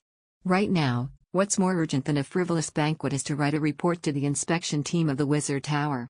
Simon abruptly interrupted the conversation and tapped with his fingertip a parchment paper with ancient script, as if to urge the princess the message. The princess started to write something again, grunting in annoyance. Simon, who gazed at Agnes like a supervisor, turned his head to Max and explained. 3 wizards from the Wizard Tower died in this expedition. Norna-E will be investigating whether there were any unwarrantable commands involved. The cause of their death must be told and explained in detail. Otherwise, it would be difficult in the future to hire wizards who were trained in the Wizard Tower. The why Wizard Tower goes to that extent of interference? Isn't that the purpose of the creation of the World Tower, to prevent the persecution of wizards? All wizards registered in the tower are protected by Norna-E. Although the treatment towards wizards has since improved, there remains those who see the use of magic negatively. Because of this, Norna-E is vigilant about seeing whether there was any maltreatment whenever a wizard dies. That is why every time huge battles take place, army commanders like me have a lot to suffer. I must explain the whole situation to closed-minded people who have never been on a battlefield all their life and then beg for new wizards to fill the positions of those who have perished." The princess explained sternly.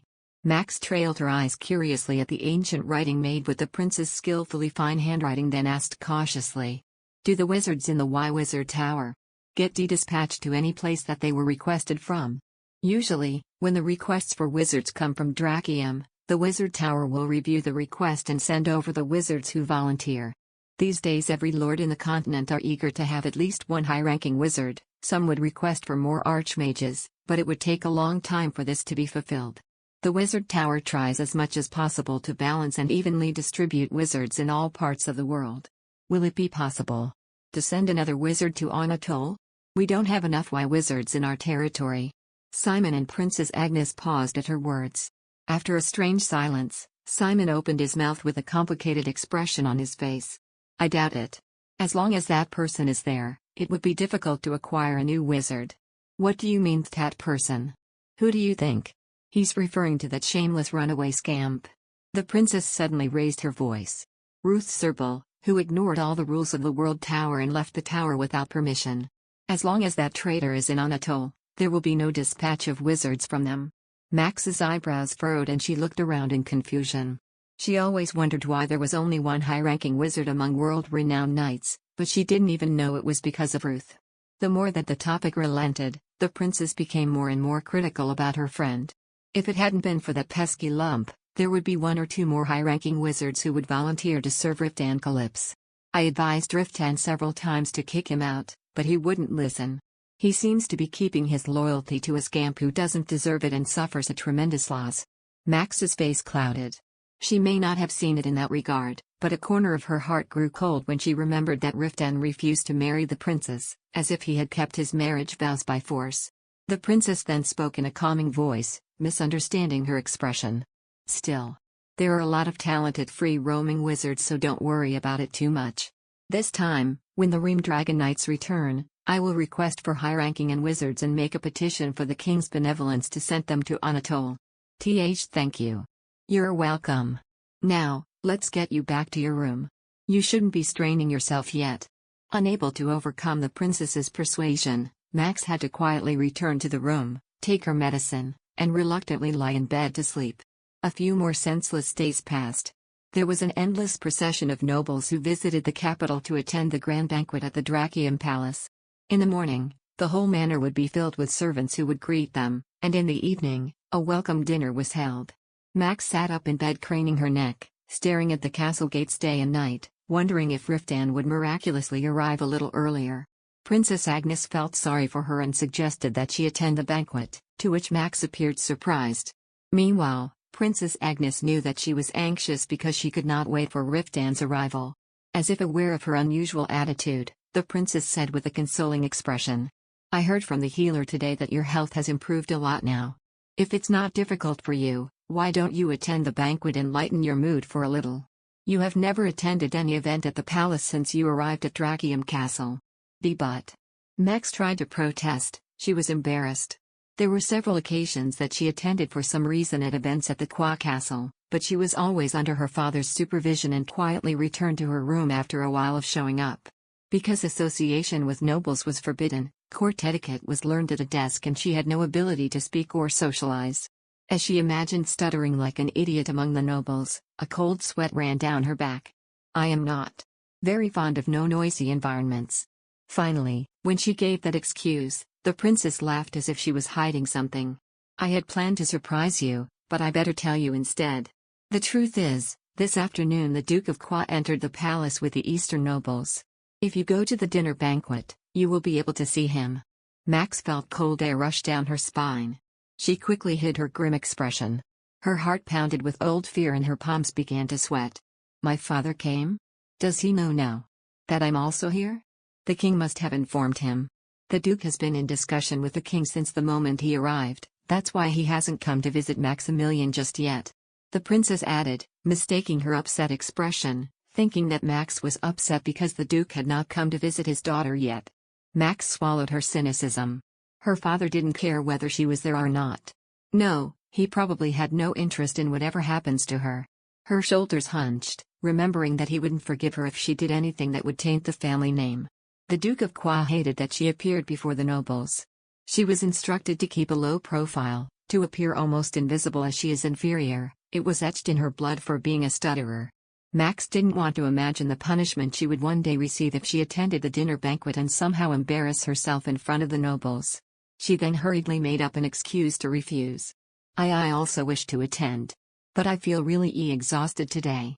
It would probably be better to quietly meet him tomorrow. Are you still feeling weak? Although it's not that serious. If I appear too pale and frail to him, he might worry. The princess nodded when she saw how convincing she had spoken. I understand. You should rest then. I'll tell the healer to bring your medicine. When the princess left the room, Max wrapped her cold body with her blankets and curled up, bringing her chest to her knees. She scanned her mind for excuses to avoid meeting him when tomorrow comes. No. Maybe her own father will make excuses.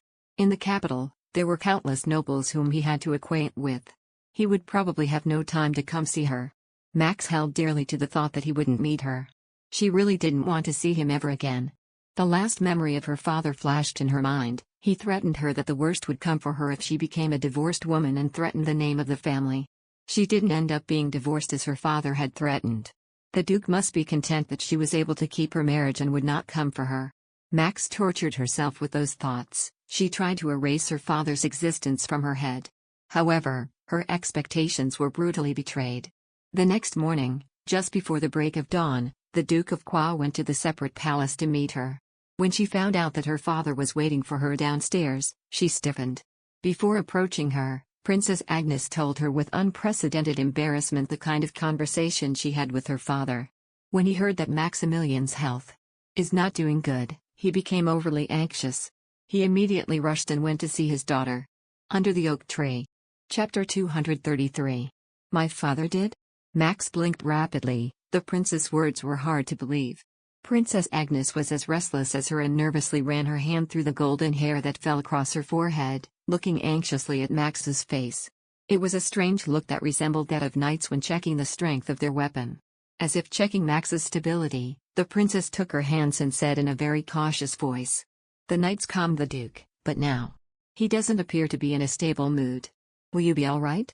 Max was in shock. She couldn't put her head around how her father acted to create this situation. He never lost his composure in front of other nobles. Whenever he interacted with her in front of them, he would act like a genuinely generous and merciful father. She would be casually beaten by him in front of the servants, but in face of the nobility, he would place his cold lips to her cheeks dearly as if he truly adored her. Max cleared her throat. She was afraid that her anxiety would surface. What caused him to flare up?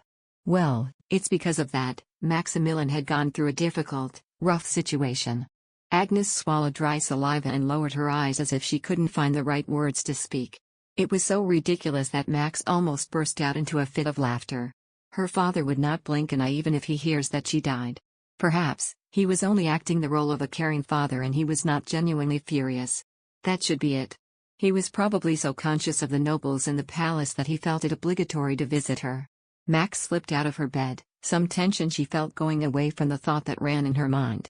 There was no reason why she couldn't face her father for at least 10 minutes. Had she not withstood him for 22 years? Max held her emotions in place. It would be unlikely for her father to beat her up when she was under the protection of the princess. He valued his image too much to do that. Max used that thought to reassure herself. She was a Calypso now, not a Qua. Even if he was her father, he had no right to treat her rudely. I'll just change my clothes. And then I'll head down soon. The princess hesitated for a while, as if she wanted to say something else, then closed her mouth and left the room. Her demeanor was a bit puzzled, but impatient knowing that Duke Gua was waiting downstairs. Although the princess acted a little strange, Max was overwhelmed with the fact that her father was waiting downstairs, so she hurriedly washed her face and changed into a modest dress with the help of a servant. Then, after roughly combing her hair, she immediately went out of her bedroom. As she approached the entrance to the lit drawing room, the tension twisted her stomach. Max hesitated a few steps ahead and then walked in with her eyes tightly closed. You're here. Elliot, standing by the door, politely extended a hand. Max grabbed his arm awkwardly and walked into the room. Then she saw Aslan Rikido, whose gaze was hostile towards the Duke. Finally, she saw the Duke standing right behind Aslan. Max felt her heart freeze. Just by looking into his father's icy eyes, she could tell how angry he was. The Duke then spoke in an ominously low voice. It's been a while, my daughter. When she stiffened and said nothing, the corner of his mouth pulled up into a warning smile. Aren't you going to greet your father? Reading the threat in his lines, Max quickly opened her lips to speak. It's been a wee while since the last time we met. I'm glad you appear to be healthy. I heard what happened. It seems that you have gone through a lot of hardships.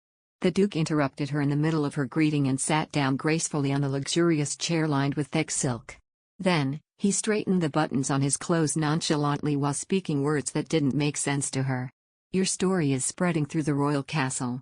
When I heard about what happened to the little child, I was devastated. Your Grace. Elliot, who was standing silently behind her, suddenly raised his voice. The rude behavior immediately coaxed anger to plaster on the Duke's face. Can't you see that this is a conversation between father and daughter? No one has the right to interfere with this conversation between family members. Lord Calypso has ordered us to protect the lady. Are you saying that I'm threatening my daughter right now? But the lady still. Elliot suddenly stopped talking and glanced at Max. She looked around, confused as she couldn't understand what they meant with their exchange of words. The Duke of Qua sighed as he looked at her. Have I not made myself clear? This matter is something that my daughter should be aware of as well. Do you think that you know what's better for her sake more than I do?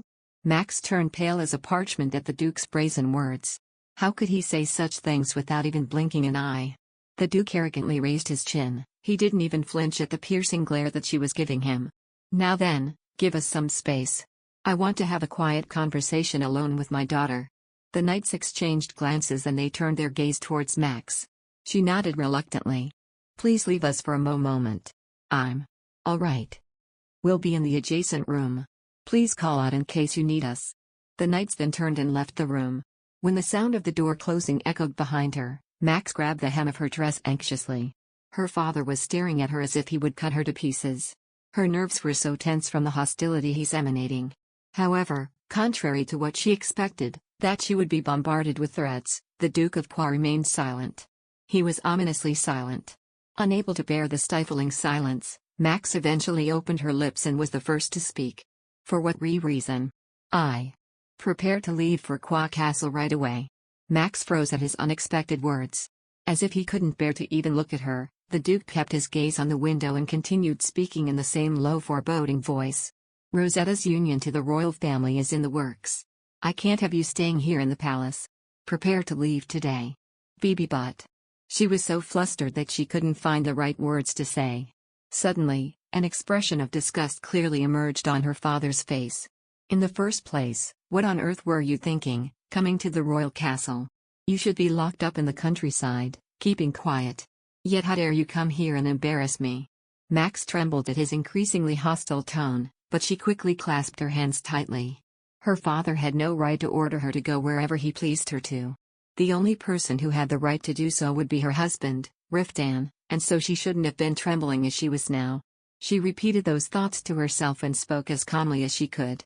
I have no intention of interfering with Rosetta's betrothal. Just a few more days. My husband is coming here to take Mimi.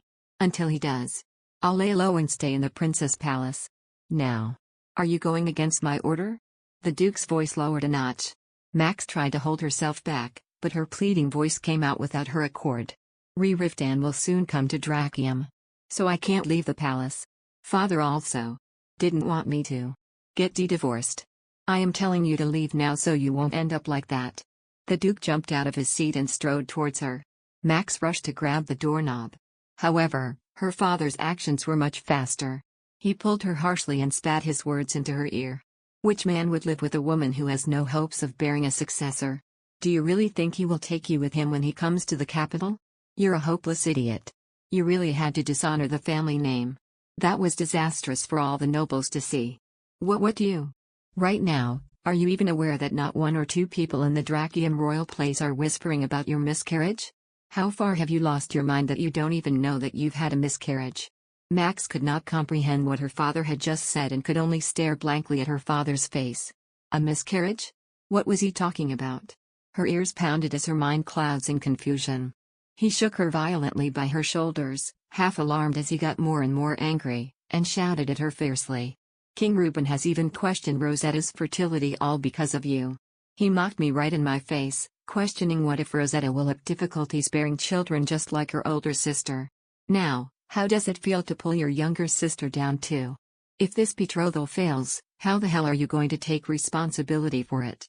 I did not lose a child. There must be a misunderstanding. The Duke of Qua distorted his face and raised a hand high, aiming to strike her. Max closed her eyes tightly. However, no matter how long she waited, the severe pain did not come. When she slowly opened her eyes again, she saw her patting his own chest as an attempt to calm his anger. He turned and picked up his ivory cane, which he had placed next to the chair. Then, as if he didn't want to argue further, he straightened his posture and spoke in a firm tone. "There is nothing to say. Prepare to leave immediately before he returns. The divorce must be postponed, at least until Rosetta's marriage is over. The divorce and separation. It is absolutely unacceptable that because of you, the family name will be tarnished and my name will be mocked among the nobility. I can't go. When Sir Riftan arrives, he will tell you.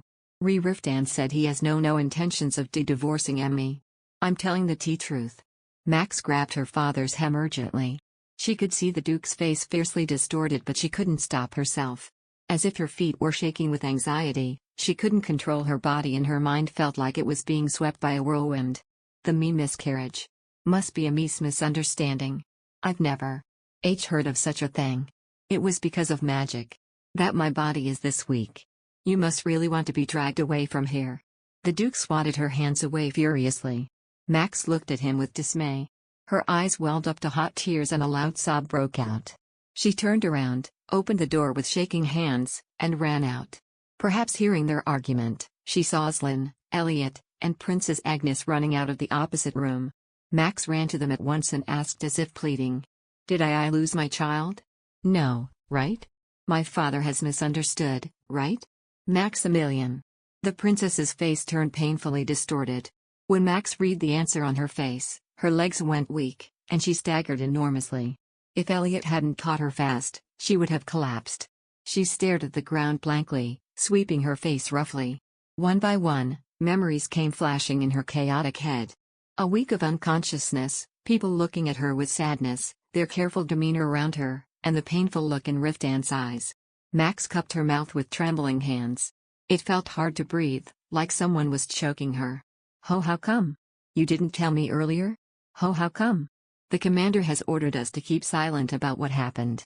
Aslan responded with a stiff face. The lady almost died. It was a really serious situation, with your mana depletion and excessive bleeding. If the lady was also made aware that she had a miscarriage, you might not also be able to handle the shock. Shock from the child. I lost. Max muttered with a lost expression as she placed a hand on her belly. She was bearing Riftan's child in there, and now that child is gone. She didn't know how to digest that fact, so she was in utter confusion. Losing a child that she didn't even know existed, she couldn't feel the sudden crash of despair and mourning. Instead, she felt numb, paralyzed, and a faint, strange sense of loss. Finding out about this so suddenly, it was as if she was pulled out of her mind. The princess approached her and patted her on the shoulder. "Maximilian, I know it hurts. But you will be able to bear another child in the future. What's most important now is that you are safe and recovering." Max looked at the princess's face with blurry eyes. Above those beautiful blue eyes, a sign of sympathy was clearly visible. Suddenly, her heart raced violently. She knew how difficult it had been for her biological mother to have children and how many miscarriages she went through before giving birth to her. The Duke of Guo always recounted how incompetent his first wife was. She knew well what kind of treatment a wife who could not produce a successor would receive. She also watched Rosetta's mother grow weak by the day and eventually die in a hospital bed. Her heart sank in fear. No. Riftan was different from her father. He wouldn't treat her so harshly. He wouldn't be so cruel, but... She bit her lips. Remembering his dark, sunken eyes, her heart shuddered with anxiety. There was no one to blame but herself if Riftan ended up resenting her. He begged for her to stay put in a safe place, and yet she selfishly and stubbornly broke her promise and followed him. She had no excuse if he blamed her for killing their child because of her recklessness. Max held her face in agony. When she thought that Riftan might not want her anymore, her entire body trembled so violently that she couldn't control it. Elliot urgently went to comfort her. "Milady, please calm down. It's all in the past. You have to make peace with your feelings. It's not all in the past for Emmy." Max pushed his hand away and screamed between her cries. Aslan looked at her with utter sadness in his eyes. She suddenly felt nauseous. She took a step back and abruptly turned around. Unbeknownst to her, the Duke of Guo was approaching her from behind. At the moment she turned around, the Duke grabbed her arm tightly. She swallowed the groan of pain that crept up her throat as she felt his fingers adorned with golden rings dig deep into her flesh. Kwa placed an arm on her shoulder and spoke bluntly to the knights. I will bring my daughter back to my castle. It would be better and more comfortable for her to stay in her home. The knights then strongly objected to the Duke's statement. Lord Calypso will be arriving soon. Without his permission, going anywhere. I can't stand having my daughter in a place where frivolous people whisper around over her. Everyone here is insensitive and indifferent to her situation. Duke Kwa sighed and then turned to Agnes. No one in Whedon has not heard about the talks of marriage between the princess and my son-in-law. Has Her Majesty ever wondered how in the world her loyal servants would view my daughter as? The prince's face grew bright red at the Duke's words. I don't think my relationship with Riftan is like that at all. Does Her Highness' loyal servants think the same as Her Highness does? The princess could only stare at the Duke with a pale wary face and turned her head away. The servants who were standing on one side of the hallway bowed their heads in unison. Upon seeing this, the Duke of Kwa licked his tongue. No wonder, malicious rumors are spreading within the palace. I can't let my daughter stay here any longer. I will take her to my castle, so tell Calypso to come to my castle if he has the will to take her. Agnes kept her mouth shut, not being able to find any more words to dissuade him. Uslin, who had been glaring fiercely at the Duke, turned his head towards Max. Milady, do you want to return to Kwa Castle? I'm. Max, who could only listen to the conversation as if it wasn't her own business, shuddered and was startled when she was spoken to. She raised her head, and she felt the hand of the Duke on her shoulder tighten, as if threatening her if she didn't obey his orders. The cold, violent touch made her heart tight with fear. However, she was more afraid of seeing Riftan now. She then muttered her words in an empty voice. Yes. She felt the tears in her eyes heat up and bit her trembling lips to swallow her cries which were about to burst out. I wanted to go back. To Kwa Castle. Every time the wind blew, dead leaves would flutter in the air like moths. True to its name, autumn, the season of wind, would have the cold northeastern winds blowing endlessly over the hills. Amidst the deep, blue sky, migratory birds would fly over the dark river, and the ripe, golden-colored rice paddy would sway like a golden sea. She sat on the wagon, looking out at the land of Kwa that grew closer and closer. At the end of this vast, endless land of granary, there was a prison where she was held for countless years. Under the oak tree. Chapter 234. Memories of the day that she left that place resurfaced in her mind. The day when Riftan led her by hand and brought her into a carriage felt like a distant past. She left on a whim, without knowing the world, innocent. Even in her dreams, she would have thought that she would have returned there of her own free will. She leaned her head against the wall of the carriage, drenched in a strange sense of despondency. Her father, who was sitting quietly across from her, looked at her and made an unpleasant expression, then struck the floor with a cane. Max shuddered and sat upright. Riding in a carriage with her father was like torture. She couldn't relax for a moment. She closed her mouth tightly like a clam, trying as much as she could to not get on his nerves. Fortunately, Elliot was with them. The knights argued that they could not disobey Riftan's orders, so they insisted that at least one of them had to accompany her. It was then concluded that Elliot was going to be the one to escort her to Kwa Castle. The Duke couldn't unleash his wrath upon her because he followed them closely on horseback, right next to the carriage. The Duke could do nothing but ferociously glare at her with his eyes and clutch his cane tightly. When you get to the castle, live as if you were a dead mouse. He would say repeatedly, nailing it to her ears the whole journey. Rosetta will be married as spring comes next year. You should hide quietly in the castle until then. I intend to reject all the visitors who will come, making your recovery an excuse. Although I told them to tell Calypso to come if he wishes to take you, I have no plans of letting him meet you. When he comes, he will formally demand for a divorce. That will have to be delayed until next spring. The Duke of Kwa looked at her with faded gray eyes. Even the church sees it justifiable to divorce a woman who miscarried a child. Needless to say, King Reuben will grant that divorce with open arms. You shouldn't be the cause of ruining what I have planned for decades. Max was overwhelmed with shame and lowered her head. It was his father's ambition ever since to obtain an outstanding successor through Rosetta. He planned it to the point of obsession. It was so embedded in him, comparable to a stew left to boil for a long time that it had stuck to the bottom of the pot. He continued to speak of his plans, anxious to manifest it. Rosetta needs to have at least 2 children. A healthy child, a boy, who will inherit the royal lineage, and another boy, a perfect child to be the successor of Kwa.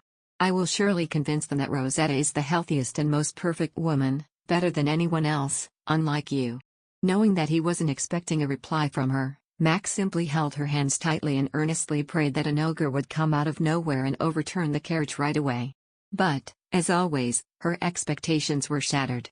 The carriage entered the luxurious and magnificent gardens of Castle Kwa without any trouble.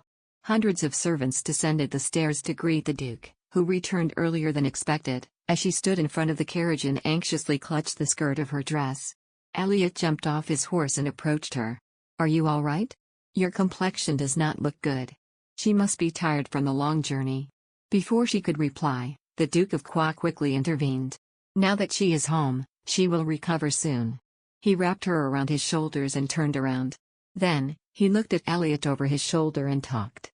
"Are you satisfied now that you have seen with your own two eyes that she has arrived here safely? You have fulfilled your duty. I will allow you to stay in my castle tonight, but you must leave at once tomorrow." Elliot's face hardened at the Duke's rude words. Max didn't know what to do. She looked at him and went up the stairs because she couldn't overcome the Duke's pulling force. As soon as the Duke entered the great hall, he pushed her away as if she were something despicable. Then he walked proudly into the magnificent hall. It was so big, and its ceiling was so high that even ogres would be able to fit inside and hold a banquet. Then, he yelled for the butler to take her to the room immediately. Max lowered her head to avoid the gaze of the servants who looked at her with surprise. The butler, who had served the Duke of Kwa all his life, obeyed his orders without asking what was going on. "Please follow me, miss." As he bowed his head, Max followed him like a ghost. Suddenly, she stopped when she noticed something silvery shining above her head. Rosetta was standing in front of the second floor, looking down at her from the railings. Max took a deep breath. How could it be? In just over a year, Rosetta had become so much more beautiful. Her luscious, flax-colored hair shone like silver against the sunlight, and her slender, perfectly shaped body boasted her alluring charm. Max bit her lip. The perfect figure of her younger sister shattered her chest more cruelly than ever. She was engulfed in misery as she hastened to follow the butler. He immediately led her to a quiet room at the end of the annex. "Well then, please rest well. I'll summon Joanna." When the butler did his duty and left, she stood still in the middle of the room and looked around the space that she once lived in. It was a dark room, where the shadow of nature was cast even during the day and dust sat everywhere. As she walked to the window and looked out the scenery, she felt weak and helplessly slumped on her bed. Moments later, a heavy-set woman about 50 years of age opened the door and entered. "Miss." Max looked strangely at her nanny, whose gray hair had grown considerably compared to the last time she had seen her. The nanny, unable to continue her words for a long time, slowly approached her and took her hand in her wrinkly palms. "How did this come to be, my poor miss? Madame Arian also suffered the same misfortune and died, and now, how could it happen to the miss as well? How could God have no mercy? //TN, Arian is the name of Maxie's mother." The woman's laments pulled on her nerves that were already tight to the point of numbness. Max's face contorted as she pushed the woman's hands away. For some reason, seeing her eyes full of pity felt more unbearable than the indifferent faces of the other servant. Max turned her back towards her and tightly shut her eyes that were sore from crying. I feel tired. I want to rest." "All right. Please wait for a while, I'll bring bath water and a meal at once." Joanna wiped her wet eyelids with her handkerchief and headed out. Max took the flagon sitting on the bedside table and vomited up the bowl of porridge she forcibly downed that morning. As she threw up the sour liquid, the emotions she was suppressing broke like a dam. Remorse and shame boiled in her stomach and the sense of loss weighed heavily on her chest. Every time she was reminded of how reckless she had acted and strained her body, guilt pounded on her head like an axe. Max trembled as she put the flagon down on the floor. Like other lords, Riftan would want to have a successor to pass on his castle, lands, and riches. But would she be able to have another child in the future? Her miscarriage could not have been the result of overworking her body, it was probably inherent in her blood. Reminiscent of the women who have died in the Kwa family, she hugged her cold shoulders. Would she be able to bear it when the cruelty grew? Max touched her burning throat with shaking hands. She had no face to see Riftan, and she was scared and frustrated when she imagined how he would treat her. She looked up and saw the mirror leaning against the wall. When her pale, clear face caught her eyes, her spine seemed to freeze. Her mother's face, which she vaguely remembered, was clearly revived in the mirror. She was looking at her daughter, who would face the same fate as her. Max squeezed her eyes shut and laid her dizzy head on the pillow. She didn't want to think about anything anymore. It would be better to live trapped in that small world, pretending to be as insensitive as possible to pain and sadness as always. If so, she wouldn't have to worry about losing someone's affection, and she wouldn't have to try so hard to be someone other than herself. Max buried her face in the pillow. It would be easier to pretend something like happiness did not exist in the first place than to have it ruined, even when her hands were barely holding it. If she had nothing at all, then there was nothing for her to painfully lose.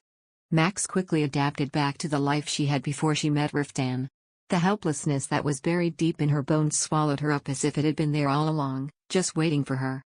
While staying in her dark room, her confidence dropped as much as how it used to be, and her voice became a bit slurred because the only person she could talk to was the nanny. Little by little, she felt the things that she had built in herself over the past year fall apart, and she didn't have the strength to hold herself back. Fear, frustration, and resignation ate her all up.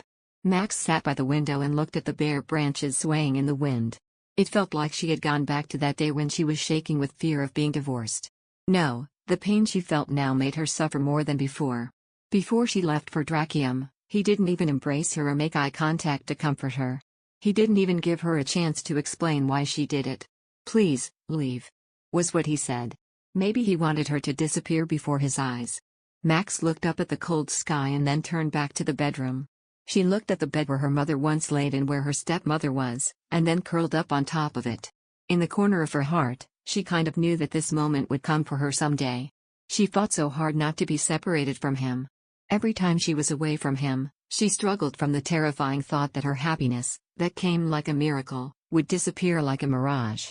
However, her own actions backfired at her like a boomerang, stabbing her, disappointing Riftan, and even causing her to lose their child.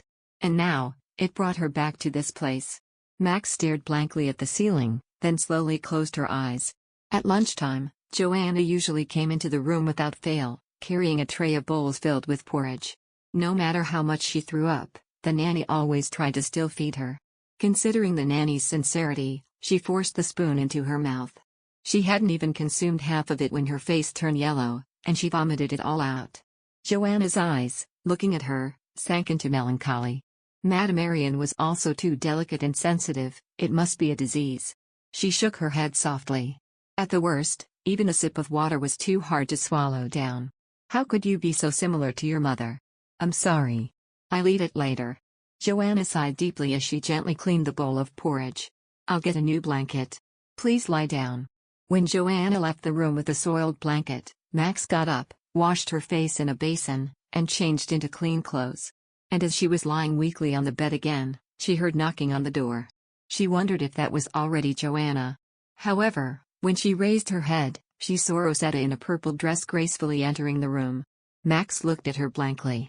Rosetta skipped the formal greetings and dragged a chair to the side of the bed and sat down. "You don't look well."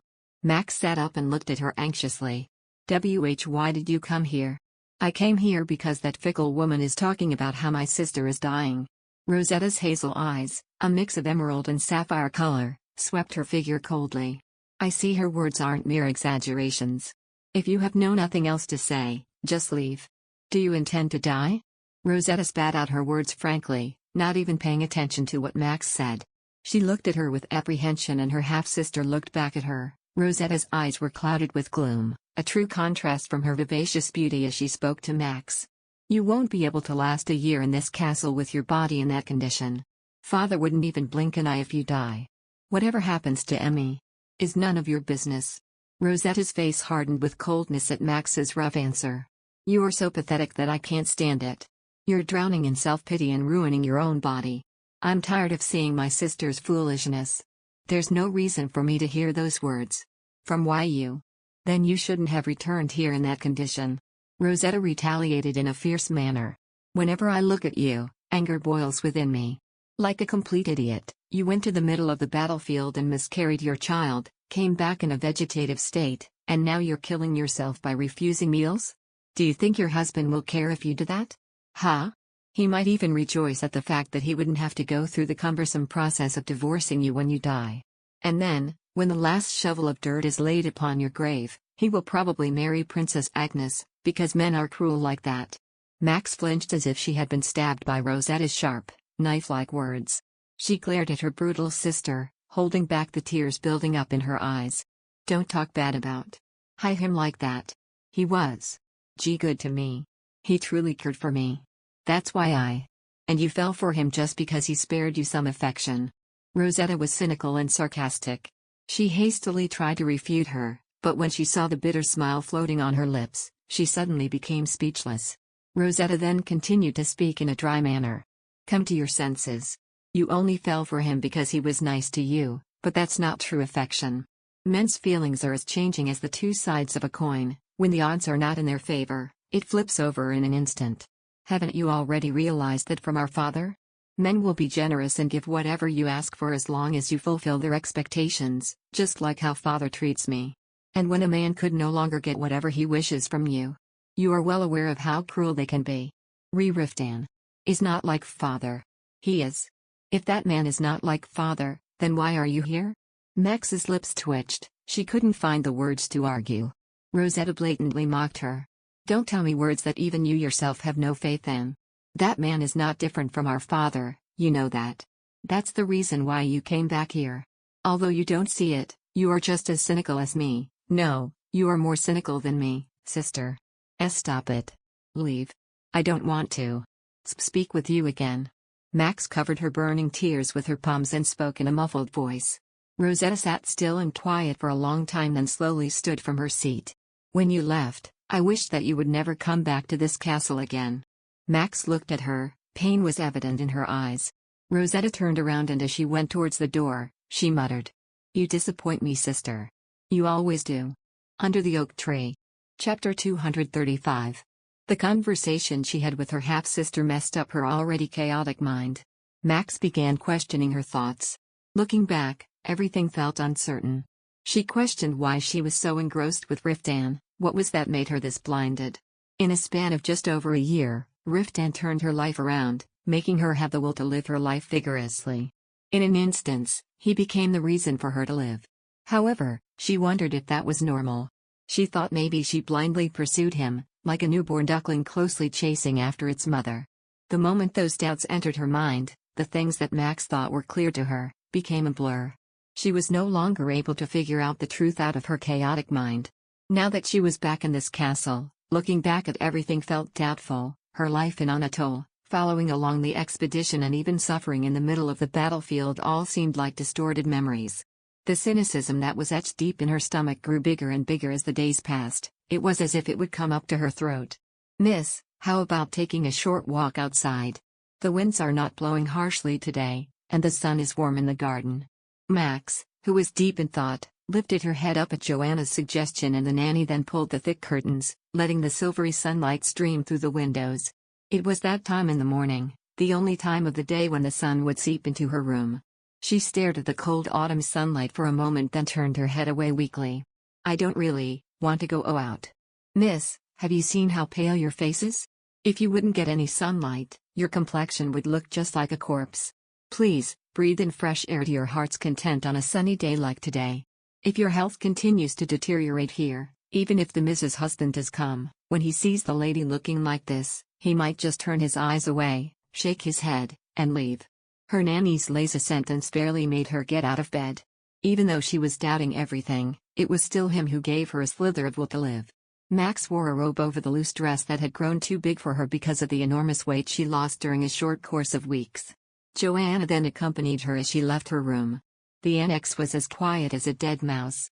There were no traces of anyone else living in the huge, majestic annex, except for the 5 to 6 maids and a few guards assigned by the Duke of Qua to supervise the place. Max was aware of how the servants secretly referred to it as a place of exile. For generations, the Duke of Qua banished the meek women in the Qua family there, hiding them from the eyes of everyone else. They descended the cold staircase and entered a courtyard full of fallen leaves.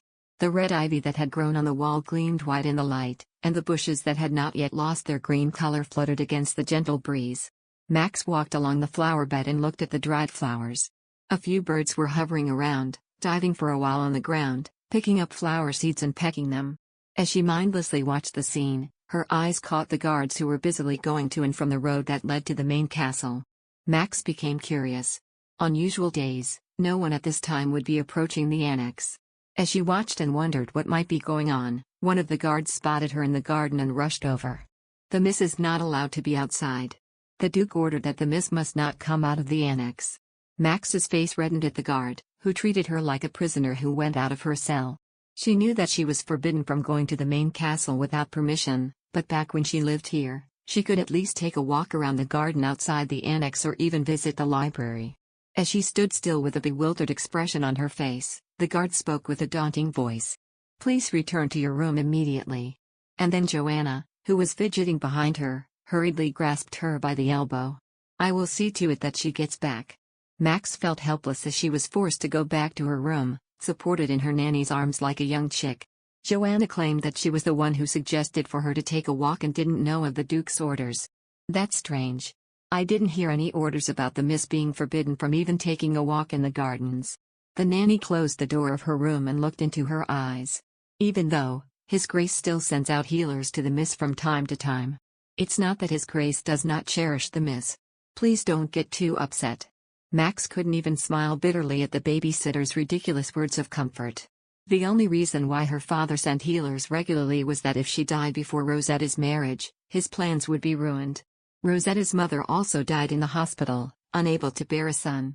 If Max died from her deteriorating health, the cause of it would be pointed out to her miscarriage and would conclude that Rosetta might suffer the same fate. No matter how much her sister's dowry would be, her betrothal to the royal family would cease in an instant. Max didn't say her thoughts out loud and merely nodded to acknowledge the nanny's words. She then took off her robe and handed it to the nanny, who folded it and placed it over her forearm. At that moment, something fell on the floor and made a rattling sound. "Goodness me, that scared me. What is this?" Joanna bent down and picked it up. Max, who inadvertently turned her head, widened her eyes when she saw the blackened, dented shekel. She had placed it in a pocket inside her robe so as not to lose it again. Max quickly reached out her hand. "Give it to me." The nanny blinked in surprise, looking back and forth between the coin the size of a fingernail and Max's face. Then, she eventually handed it to her with a click of her tongue as if she found it strange. When the miss was a young child, she used to pick up pebbles and such to make flower crowns. However, the miss is now a grown woman. It's not proper for a woman your age to still pick up such a piece of junk. This is not a piece of junk. "I see, if you say so." Joanna just lightly shook her head as went out of the room. Max looked down at the shekel in her hand. It was as if it was telling her that meeting Riftan and everything that happened after was all an undeniable reality. She stroked its rough surface and bit her lips silently. Her heart raced as she recalled what he said when he handed her the shekel. "I hope that nothing bad happens to you, may everything that falls upon you be all good." Max placed the shekel against her lips and her face twisted as she teared up. Her shoulders trembled uncontrollably. She realized how warped her feelings were, how hopelessly weak her consciousness was. All her new awareness came flooding in. Rosetta's words were right. She didn't believe anyone. She didn't even believe in herself. All that she believed in was a hopeless future. "Me miss." Hearing Joanna's urgent voice, Max rushed to wipe the tears from her eyes. The nanny came rushing into her room exclaiming in such urgency as she pointed her finger towards the window. "Something happened. I went and found out why the guards were acting as such a while ago. The Ream Dragon Knights have come to the castle." Max was not immediately able to comprehend the nanny's words and blinked blankly. Joanna hurriedly drew the curtain windows and brought her to sit down on her bed. The miss's husband asked His Grace if he could see the miss. "Usually, it isn't that difficult for the guards to drive knights out of the castle." Difficulty driving them out?" Max repeated Joanna's words questioningly. "You mean to say, Riftan is here right now to say see me, but Father D drove him out? There's no other choice. If he sees the miss now, he might demand a divorce this instance." Joanna heaved a deep sigh as she looked with concern at Max's ill-stricken face. No man would like a woman when she appears in this condition. His Grace has no other choice but to drive them out. Max's eyes darted anxiously, wondering if Riftan really came there to demand a divorce. At least the nanny seemed to believe that. No. Everyone in the castle thought the same. The nanny glanced at the door as if she was afraid that Riftan would come barging in at any moment and then clasped Max's hands. Fortunately, the season of rest is coming. As the days get colder, the Mrs. husband will have no choice but to return to his estate. And then, he will not be able to return until the season changes. If we will be able to delay it until then, The second miss shall be able to marry, and his grace will probably be less adamant. The nanny softly patted Max's arm as if to soothe the child and headed out of the room again. She opened her fist and looked down at the shekel drenched in cold sweat. Her heart trembled at the thought that Riftan was there. She bit her lip anxiously. She did not have the courage to face him, that was why she ran away and returned to the castle just as her father ordered her to do. But still, she couldn't help her desire to see him. She shoved the coin into her clothes and looked through the curtains. She couldn't see him from there. Perhaps, if she climbed somewhere high, she might be able to see him from a distance. She hesitated for a moment, then pressed her mouth firmly together and put on a robe again. She really wanted to see with her own eyes that Riftan actually returned safely and uninjured. She looked around for a while through the small opening of the door, and after making sure that no one was around, she carefully went out of her room. She was sure that no one would think that she would dare sneak out. And fortunately for her, the back door of the annex was left unguarded. She then hastened her steps. The annex had a small back door that the servants used, which led to a forest that was now dyed reddish-brown in the autumn season. She hid among the trees as she went around the annex and headed for the main castle. Having been confined to her bed all this time, she felt dizzy just running through the woods for a little while, and her legs were shaking. Max took a breath behind the bush and slipped into the castle. Fortunately, she had gone unnoticed. Her eyes darted anxiously from side to side as she ran up the narrow stairs 2 steps at a time. When she finally reached the 5th floor of the castle, she felt dizzy to the point of fainting. She gasped like an overworked mule and forced herself to climb up 1 more floor. And then, a wide arched terrace was unveiled before her eyes, with a full view of the duchy for her to see. Max staggered as she walked forward to the terrace. A flag embedded with the Qua insignia fluttered fiercely as it sat atop the castle tower. Beyond the castle's thick walls that surrounded the entire manor, she saw the Ream Dragon Knights encamped in front of the gates. Although he was so far away that it was difficult to recognize, Max found Riftan immediately. He was sitting on top of Talon as the dry wind blew fiercely. Her heart pounded as she watched his dark hair sway against the wind, and the chaotic emotions that swirled inside her became clear. All Max wanted at this moment was to see him up close. Even if he didn't want her anymore, if she could only be in his arms just one more time, she might be able to withstand everything. Max was swept away by a pounding impulse and turned around. Just as she was about to run down the stairs, someone grabbed her by the arm and she let out a scream. It was one of the knights who served her father. He was glaring at her with a stern expression. "Didn't the Duke say that the miss is not allowed to leave her room? Let me go." He ignored her request and took her down the stairs.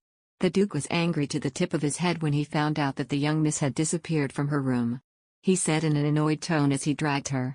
When the knight turned to a hall located on the 4th floor, he sighed. Max began to tremble in fear. "I was just trying to see my husband's face from a distance. I will go back to my room. Please. Let this slide for once." His Grace ordered for the miss to be taken straight to him once she is found. "I must obey at his orders." The knight replied bluntly and continued to stride forward. Max struggled to get out of his grip. However, as she was weaker, there was no way she could break the firmness of a trained knight's arm. Immediately, he dragged her into the corner room at the end of the hall. Max looked around with a terrified expression on her face. Mirrors and chairs lined one side of the wall, as well as various types of horsewhips that hung from the display stand caught her eyes. It felt like her stomach was twisting into knots. She desperately grabbed the arm of the knight who was just about to leave the room. "I really won't go out from now on. I swear. Please let me go." The knight sighed and gently removed her hand. The miss should have then obeyed her father's orders earlier. The miss is well aware of how strict the Duke is. Why on earth did the miss act like this? The knight then turned around and went out of the room. Max groaned as she heard the sound of the door's lock turning and hurriedly pulled and twisted on the doorknob. However, no matter how much she twisted and pulled, the door was firmly closed to no avail. Her legs then began to tremble. She collapsed helpless on the floor, looking between the mirrors and the whip with a terrified expression. Her reflection on the mirror seemed to sneer at her, telling her that she knew what kind of punishment she would meet. What in the hell was she so afraid of that she came here to this hell with her own 2 feet? Was she really so afraid that she would be abandoned by him? Did she really believe that Riftan would treat her worse than her own father? Max hugged her knees. Even if that was the case, it would have been better for her to run somewhere far away rather than come back to this place. She was no different from a lamb being pulled by a leash to a slaughterhouse. She sobbed uncontrollably, overwhelmed by shame. Time went by and the sky began to darken to a lavender color when the Duke finally opened the door and entered. Max was startled and stood up from the floor. Her father walked across the room and arrogantly raised his chin. "I've been patient with you for a long time." It was a voice so cold that her spine shivered. "There was only one thing that I've asked of you. To behave just like a dead mouse. Is that so hard of a request to fulfill?" I just wanted to see his face from afar. I wasn't disobeying father's orders. "Did I permit you to open your mouth?" The Duke struck the floor violently with his cane. Max immediately clamped her mouth closed as he glared at her with enraged eyes and spoke sarcastically. "That bastard has completely ruined 20 years of my upbringing of you." The Duke grunted as he clenched his cane with both of his hands. "Well, no wonder. You've been living with an uncultured idiot who has no regard for social class. It's only natural that some boorish manners would rub onto you." Max, who had her eyes glued on the floor, couldn't help but lift her pale face. How could her father say such mockery against Riftan? Riftan went to war on behalf of father and suffered all kinds of hardships. The least father could do is not to speak of him that way. Before Max could even finish her words, his cane came crashing towards her with a violent strike. She collapsed on the floor, light flashing in her eyes as it hit her. No scream could come out from the imminent pain that seemed to cut through her bones. Her vision blurred and her temples felt hot like it was on fire. She wrapped her head in fear and looked at the Duke of Kwa with eyes of horror. The Duke breathed wildly in anger and spat out his sentence word per word. "How dare you? Who are you mocking with that mouth?" As if his anger was still not released, he raised his cane once more and stuck her on her shoulder. Max's whole body twisted as the pain reached her bones. With only 2 strikes, the Duke of Kwa trampled all over her entire rebellion. Max's cold, shaking hands flew down to touch the floor as her whole body collapsed and trembled. The Duke then grabbed her by the hair and pulled it tightly. "If you wish to say anything, talk properly. Don't stammer like a effing freak so I can understand what you say." Max's lips trembled. The Duke grabbed her by the chin as he swore harshly at her face. "Now, this time you may open your mouth. If you have anything else you want to say, say it. And my goodness, speak at least one word out clearly. I'm so sore." Max's teeth rattled uncontrollably as she desperately tried to move her stiff tongue. In her effort to speak, she bit her tongue and blood came gushing out of her lips. A clear look of contempt flashed in his father's eyes as he looked down at her. He then harshly pushed her away and walked forebodingly towards where the whips were and picked up one of them. Max could only look at him helplessly. Although she wasn't tied up, she couldn't seem to take a single step to escape. And then, his father ordered her in a cold voice. "Turn around and remove your clothes. If you don't obey me right at this moment and cause any delay, your punishment will increase by the second." Max turned around. With her stiff, trembling hands, she took off her robe and pulled her dress down. As her bare skin was revealed, the Duke approached from behind her. She could clearly see him raising his arm that was holding the whip. Max tightly bit the hem of the dress that she was gripping against her chest. Soon after, the violent beatings began. It felt as if her skin was being chopped finely by a sharp knife. Every time the strike hit her back, a shocking pain seemed to split her body. She felt like the most insignificant living thing in the whole world. With every beating that landed on her, she was on the edge of throwing what's left of her pride and begging for forgiveness. Max knelt, her body crouched, curled against the cold stone floor, barely enduring the pain. And when she instinctively crawled on the floor to avoid the beatings, the sound of his father's furious curses echoed loudly in the room. However, not one word that entered her ears was comprehended. She wrapped her head and cried. At that moment, the whipping suddenly stopped. Max couldn't even think to raise her head as she groaned in pain and gasped like a labored animal. At that moment, a chilling voice resounded in her ears. "Now. What are you doing?" Max felt her throat tighten. She slowly lifted her head. Riftan grabbed the hand of the Duke and looked down at her as if he could not comprehend what he was seeing unfold before him. Under the oak tree. Chapter 236. It was hard to guess who was most surprised by all this, him, her, or the Duke of Kwa. Max froze like a stone statue and waited for him to disappear like a mirage. It felt like it would be better for her to crumble into dust than have Riftan see her look so miserable. However, as always, fate turned her back cruelly against her and mercilessly betrayed her expectations. He still stood where he was, wearing an expression so empty that she had never seen before. The first to speak was the Duke of Kwa. The Duke shakes off Riftan's hand that held his arm and alternates looking between the wide-open door and the intruder's face. His face gradually became more distorted with anger. How the hell did you get in here? How dare you trespass into my castle? I can't just let this go. If you don't get out of here right this instant. Now. Riftan's voice was extremely low and flat. However, there was something so dreadful in his voice that even the heedless Duke of Qua froze. Riftan lifted his gaze, which had been fixed on her, and continued to speak. Didn't I ask what you are doing? This was the first time in Max's life that she saw her father so perplexed. There was something in Riftan's eyes that made him flinch and take a step back. He then turned red as if he had been embarrassingly insulted by his own reflexes. Don't make a fuss about whatever you've just witnessed. As a father, it is only right to fix my daughter's rebellious mind. It is a parent's duty to discipline their child. Discipline? Riftan tilted his head to the side as if he couldn't understand what he had just heard. His voice was extremely low and dry. What you're doing now is discipline? As his gaze flew back to her, Max hunched her shoulders and clasped the hem of her dress to her chest with trembling fingers. His eyes landed on her disheveled hair, her bruising face that was hit by her father's cane, and then on her swelling back. She felt like an earthworm. She had never felt so miserable and lowly in all her life. Max couldn't look him directly in the eye and lowered her head. Then she heard her father's annoyed voice. A high-ranking priest is on standby downstairs. Wounds such as this won't leave a trace once she is healed with magic. My daughter must be taught this difficult way to make her learn how to properly obey orders. As the Duke spat out his words, he lifted his pointed chin arrogantly, as if he wasn't happy with the fact that he had to excuse his actions. Now, it's your turn to explain. How the hell did you get in here? Didn't I clearly tell you not to return? It's impossible for you to be unaware that trespassing into someone else's castle is a crime. Will you be able to pay the price of your actions? Riftan merely stared at him without a word.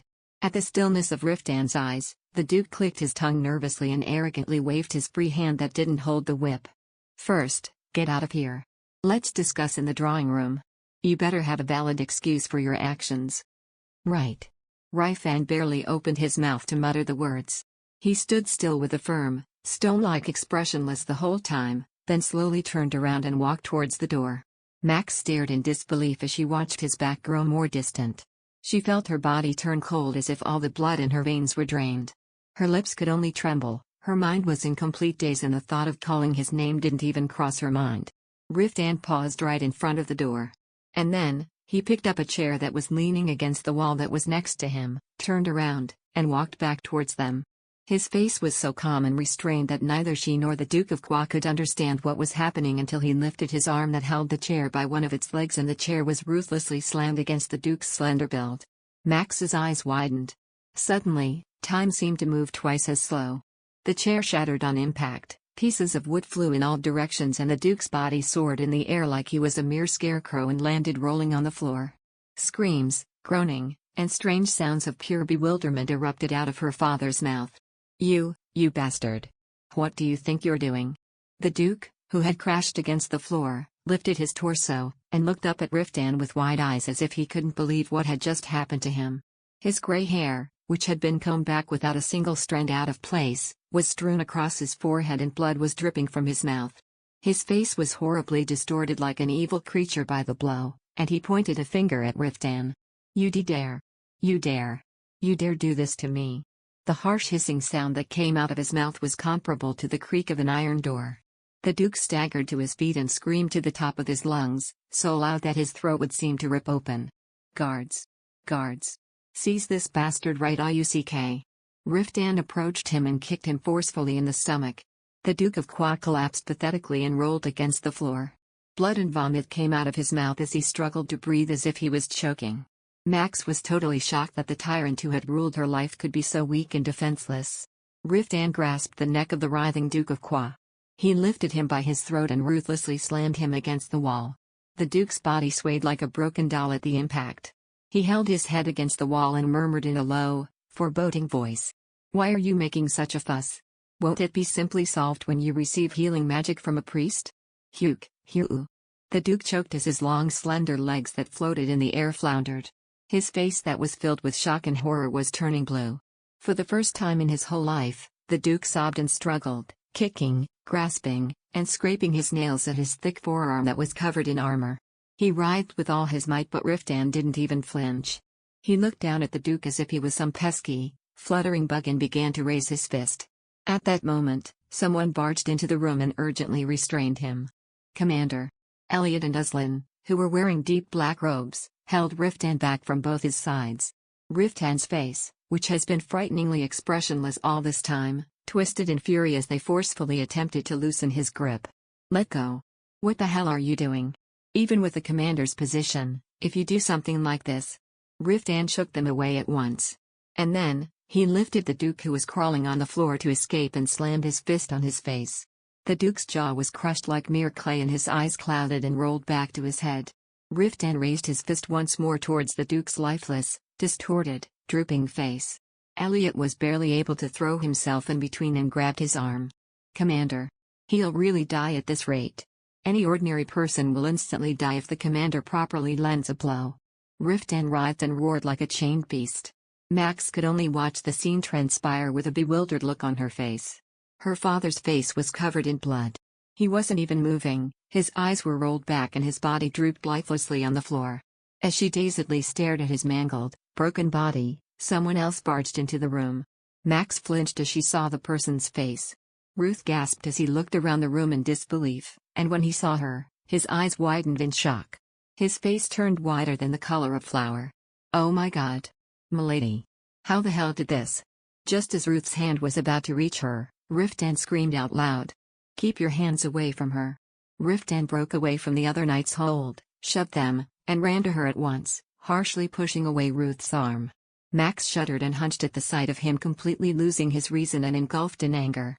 Ruth also flinched for his life at his vicious demeanor and then spoke cautiously as if he was appeasing an enraged beast.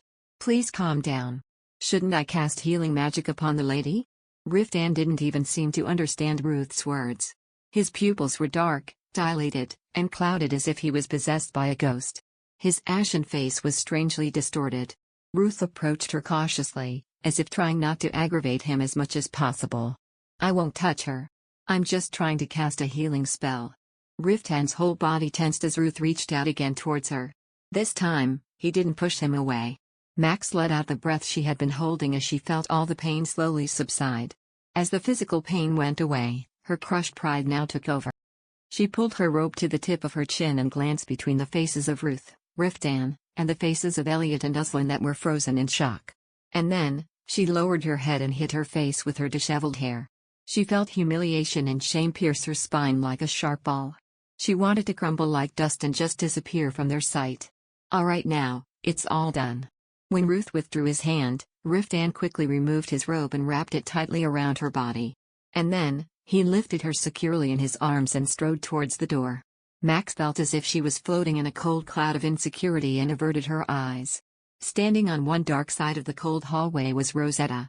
She slowly came to the door and looked frigidly at her father's drooping corpse-like state and asked in a sullen tone. Is he dead? He's still alive. But if you don't hurry and call the priest, he might stop breathing any moment. Elliot had bent over to check the Duke's condition and responded calmly. Rosetta merely nodded but did not call the priest. Max looked at her sister with dazed eyes. She wondered what on earth was going on. She must have fainted while being beaten by her father and was now having a strange dream. Her beautiful younger sister, whom her father was so proud of, turned her head away from the mangled body of the Duke and pointed to a dark hallway. I ordered a maid to induce sleeping pills in the guards' meals. However, there are guards who remain awake in the eastern annex. They must have heard the commotion and are probably already running on their way here. You must hurry and escape out of the castle. Then she turned quickly to the other side. Her cold eyes swept over Max and Riftan's faces and then moved away. Please don't forget that this has nothing to do with me. There will be no harm to the young miss. When Uzlan answered bluntly, she walked down the hall calmly and gracefully. As Max stared dazedly at her back that slowly retreated, Riftan turned and quickly strode to the direction that Rosetta had pointed. No one spoke as they descended the stairs of the long hall. Riftan went down 4 flights of stairs at once like a silent swish of a sharp blade and immediately headed for the castle grounds. Just as they were about to escape through the back door, the Duke's guards appeared and drew their swords to block their way. The guards gasped in surprise as if they had immediately recognized Riftan. This blatant behavior is absolutely atrocious. How dare you sneak around the castle? Are you aware that this could warrant the Kwa family to declare a war against Anatal? One of his father's loyal knights came forward from among the guards and screamed in defiance. However, his firm attitude was immediately trampled on by Riftan's piercing gaze. He then spoke in a nearly low voice. "You'll get what you wish for. All of you, your families, this damned piece of land. I will burn everything down without a spare." The guards, who were around 12 or so in number, backed down and slightly moved away. The guards' faces grew pale. They knew well what fate awaited them if they went against Whedon's best knights. Elliot stepped forward as if to mediate when the tension was rising between them. "You must be well aware that the lady belongs to Lord Calypso. In the first place, the line has been crossed the moment that his wife was imprisoned in Gua Castle. Looking at it logically, it is clear that the Duke is the one at fault. The Miss is the Duke's daughter. He has the right to keep her here. Karen, what's the point of trying to settle this with words? As of today, Anatole and the Duchy are in conflict. Since that's the case, then it wouldn't be a problem if we cut anyone who stands in our way and get this over with."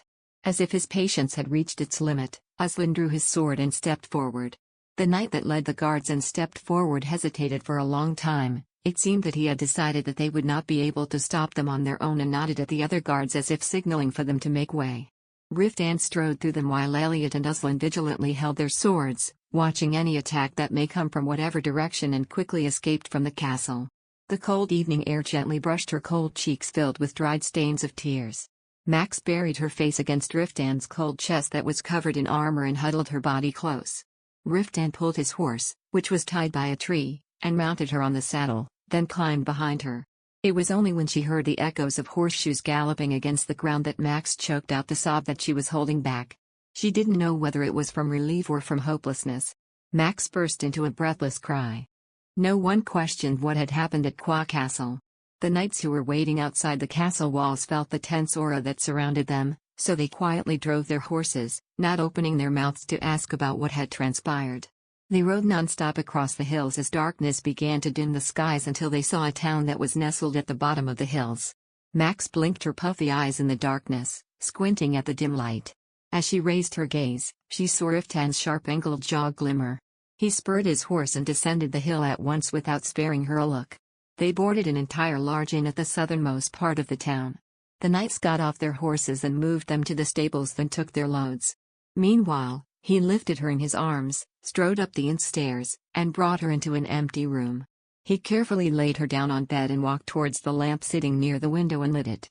Max sat curled up tight, hugging her body. The expression on Riftan's face, which had been shrouded in the dark, was clearly revealed in the flickering light. Under the oak tree. Chapter 237. She sobbed and took a deep breath. The smell of horses and the steely scent of his iron armor entered her lungs. Riftan placed both his hands on the windowsill and stared at the crescent moon floating on the sky. A tense flowing aura that could cut emitted from his back. He was still cladded in armor. Max had no idea what to say. She stared at his tense back with a hazy vision, and as she lowered her gaze down to her knees, she heard a light knock on the door. "Sir Calypso, the hot water is ready," Ruth announced from the other side of the door. Riftan slowly turned and opened the door. Max scooted to the edge of the bed to avoid the light that creeped in from the hallway. Ruth was shooting a worried glance over Riftan's shoulder. "Here, I brought some clean towels and a set of clothes to change into. As for the food, bring the food up an hour from now." Riftan blocked the door with his broad shoulders as if preventing Ruth from entering. He then grabbed the basin, towel, and clothes from him, shutting the door before the wizard could say anything more. Max gazed nervously at Riftan as he approached the bed with the basin in his hands. He placed the basin filled with steaming hot water by the bedside table and dipped a towel into it, then wringed the towel and brought it close to her face. Max reflexively flinched, her throat tightening at his move. Riftan's lips hardened and he spoke in a strangely tight voice. "I'll wipe off the blood." "Ah." After Riftan had wiped her face clean, he then carefully removed her robe, wiping off the bloodstains from her bare shoulders and back. Max felt miserable and helpless as she wordlessly accepted his care. Every time the warm towel would glide down her back, she felt shameful. She felt an overwhelming urge to run and hide away somewhere, but Riftan diligently wiped away the dried blood and scabs off her bare back, not paying attention to her uneasy expression. Max bit her lips anxiously as she felt his trembling fingertips graze her skin. After a while of wiping down her back, and rinsing the towel several times, he spoke with his mouth barely opening. "How often did this happen?" Max's shoulders tensed, She avoided his gaze and averted her eyes from side to side, like a trapped animal looking for an escape. She forced a stiff smile. What do you mean? She heard his breathing grow heavier. Max looked away, fiddling with her tangled, messy hair with trembling hands. Despite being silent, Riftan's aura probed for an answer. She tried to ignore it, but being unable to withstand the heavy tension, she eventually murmured in an awkward tone. It didn't happen that often. It's just that he was extremely furious at me today. It's not this bad. He stared at her with an undecipherable expression as she struggled to protect the last ounces of her remaining pride. His gaze felt like he was looking through her, and Max's face turned red in embarrassment. Father is exceptionally strict. At times, when he gets furious. Since when was he doing this to you?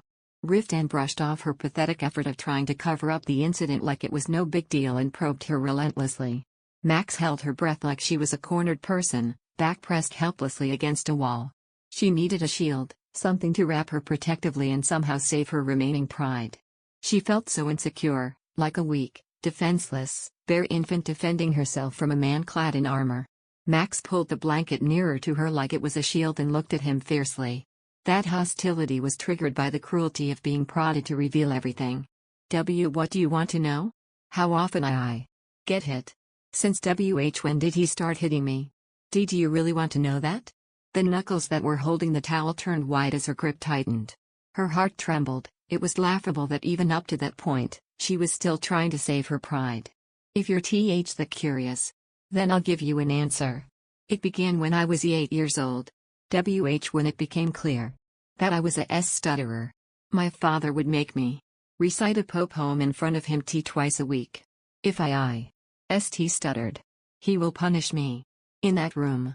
Hearing her words that were spoken so helplessly, Riftan lowered his head with a bewildered look on his face. It was the first time that she saw him that disappointed. He muttered in a rugged voice, holding his forehead. Today. I wasn't thinking of taking you back to Anatole. At that moment, Max instantly lost all of her will. Whether or not Riftan knew that she was looking at him with a face so pale as if all the blood was drained from her body, he continued to speak like a puppet, his eyes stuck on the hardwood floor on the fluttering shadow of the fire in the furnace. I thought that it could have been better for you to stay in your father's estate. If you had said that was what you wanted, I would have let you. The whole time I was there, I kept telling myself that over and over again. I'd leave once I saw that your health was recovering. I just wanted to see your face and then I'd leave. This time, I wouldn't force you and drag you with me like I did before. Riftan's voice cracked as his voice grew lower and softer. He breathed heavily as he swept the hair away from his forehead. I begged for the Duke to see your face even just once. That man told me you didn't want to see my face. It felt like the ground under me crumbled apart. I didn't. Max's voice suddenly surged reflexively, but her lips were immediately brought to close. Riftan's piercing gaze flew towards her again. She fiddled anxiously with the sheets, her eyes averting from side to side. I never said that. I never said I didn't want to see. Then why did you go back to that place with him? Why? He abruptly rose to his feet and Max curled up even more, her back pressed against the cold wall as a cornered mouse. Riftan placed one hand against the wall, next to her face, as if blocking her escape. Was it better for you to suffer like that than to wait for me? Rather than being with me, was it better to be with that kind of person? Max's mouth trembled as she attempted to speak. I thought Riftan would never want to see me again. As Max barely blurted those words out, Riftan's tanned face grew unnaturally pale. Max was hardly able to continue her words as her voice trembled. I lost the child. And so? You thought I no longer wanted to see you? Riftan murmured in disbelief. Max clamped her lips, her eyes brimming with tears as she glared at him. What else could I think? Why, you told me to leave. You didn't tell me anything, but to leave. I didn't want to see you get hurt anymore, Riftan exclaimed furiously as if he was blurting out blood with his words. Ever since I brought you to Anatole with me, you've been subjected to danger for so many times. When I saw you covered in blood, all I could think of was that it was all my fault. Why did you have to suffer through that? Why you got pregnant, why you went and followed all the way to that damn place. It was all because of me. Max became speechless, her jaw dropping at his desperate shouts. Riftan continued to bitterly speak out the anguish that had accumulated in his chest. I should have left you alone. I shouldn't have even taken you to Anatole. I knew from the start that you didn't want to marry me. If it was really for your sake, I should have let you go when I came back. I even thought it might have been better if I didn't come back alive. While you were unconscious, that was all I could think of.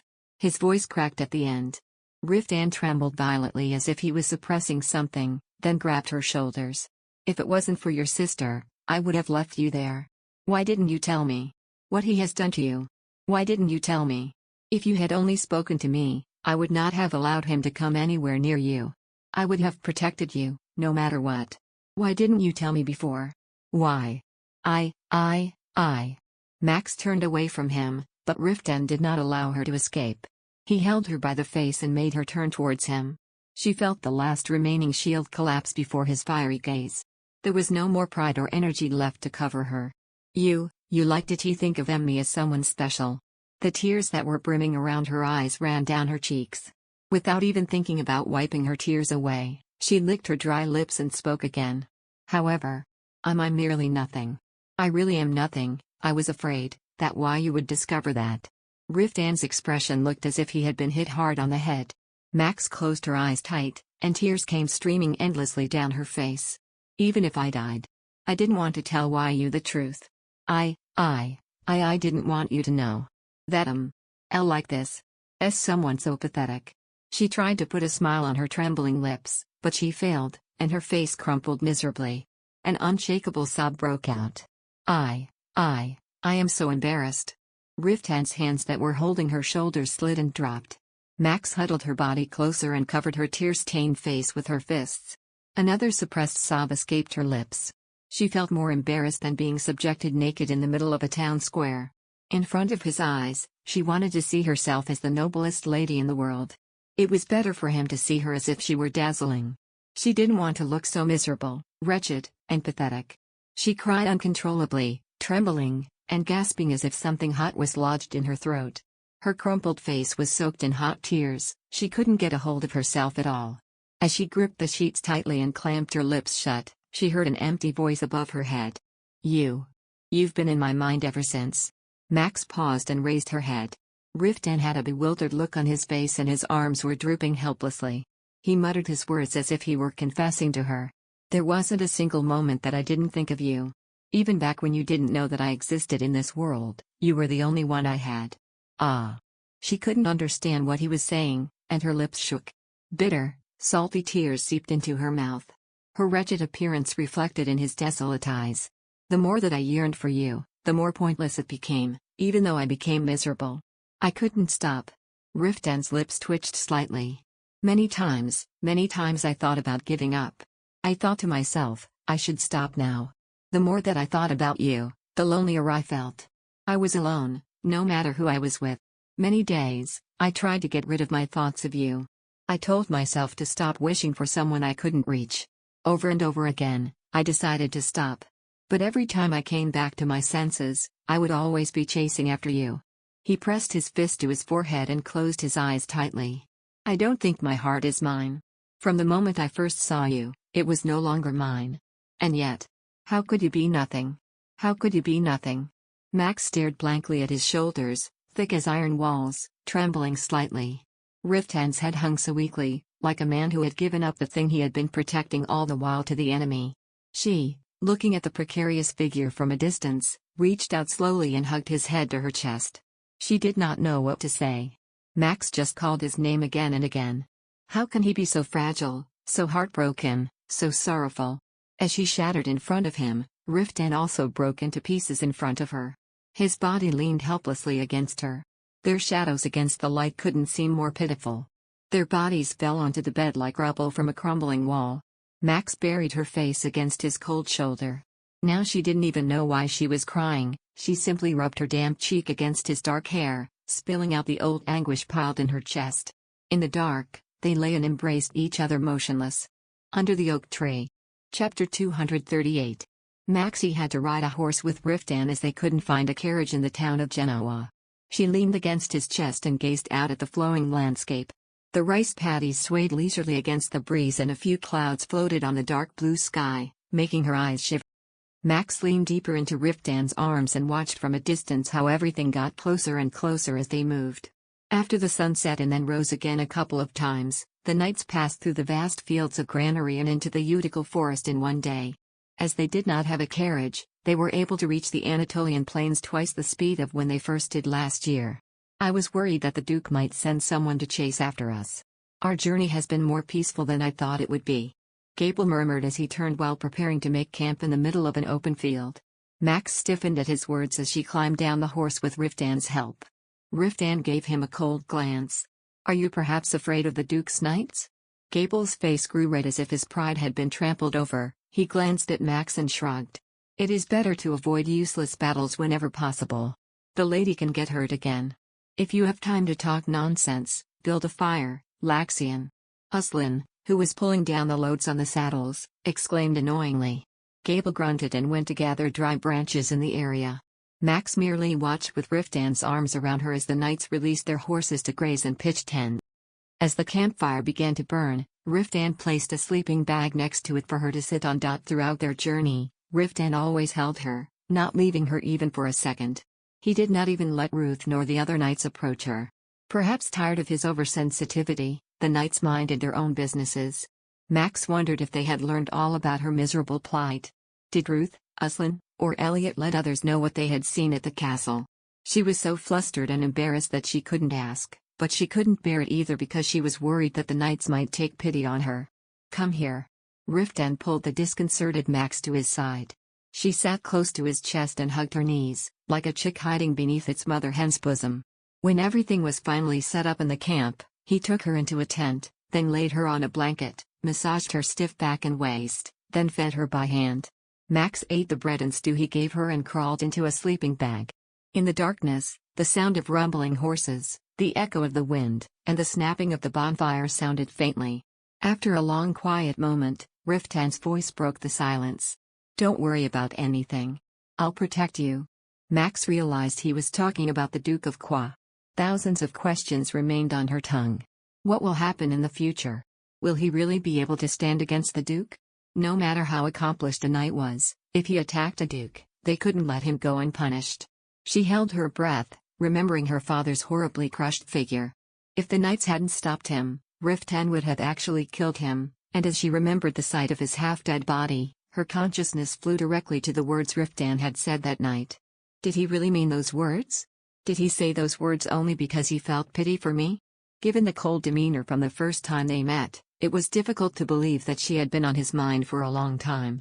However, Max couldn't dare to utter those questions despite them almost escaping out of her lips. She was worried that this glass-like peace that surrounds them now would be shattered. She stirred, closing her eyes tightly to shake the thoughts out of her head. Then, Riftan wrapped his arm around her back and embraced her tightly. "Sleep well and tight. From now on, I will never let anyone hurt you ever again." The tension from her stiff shoulders went away like a lie at his words that he uttered as an oath. She then wrapped her arms around his sturdy waist. When she was this close to him, all her worries went away as if she was enclosed in a huge, comfortable fortress.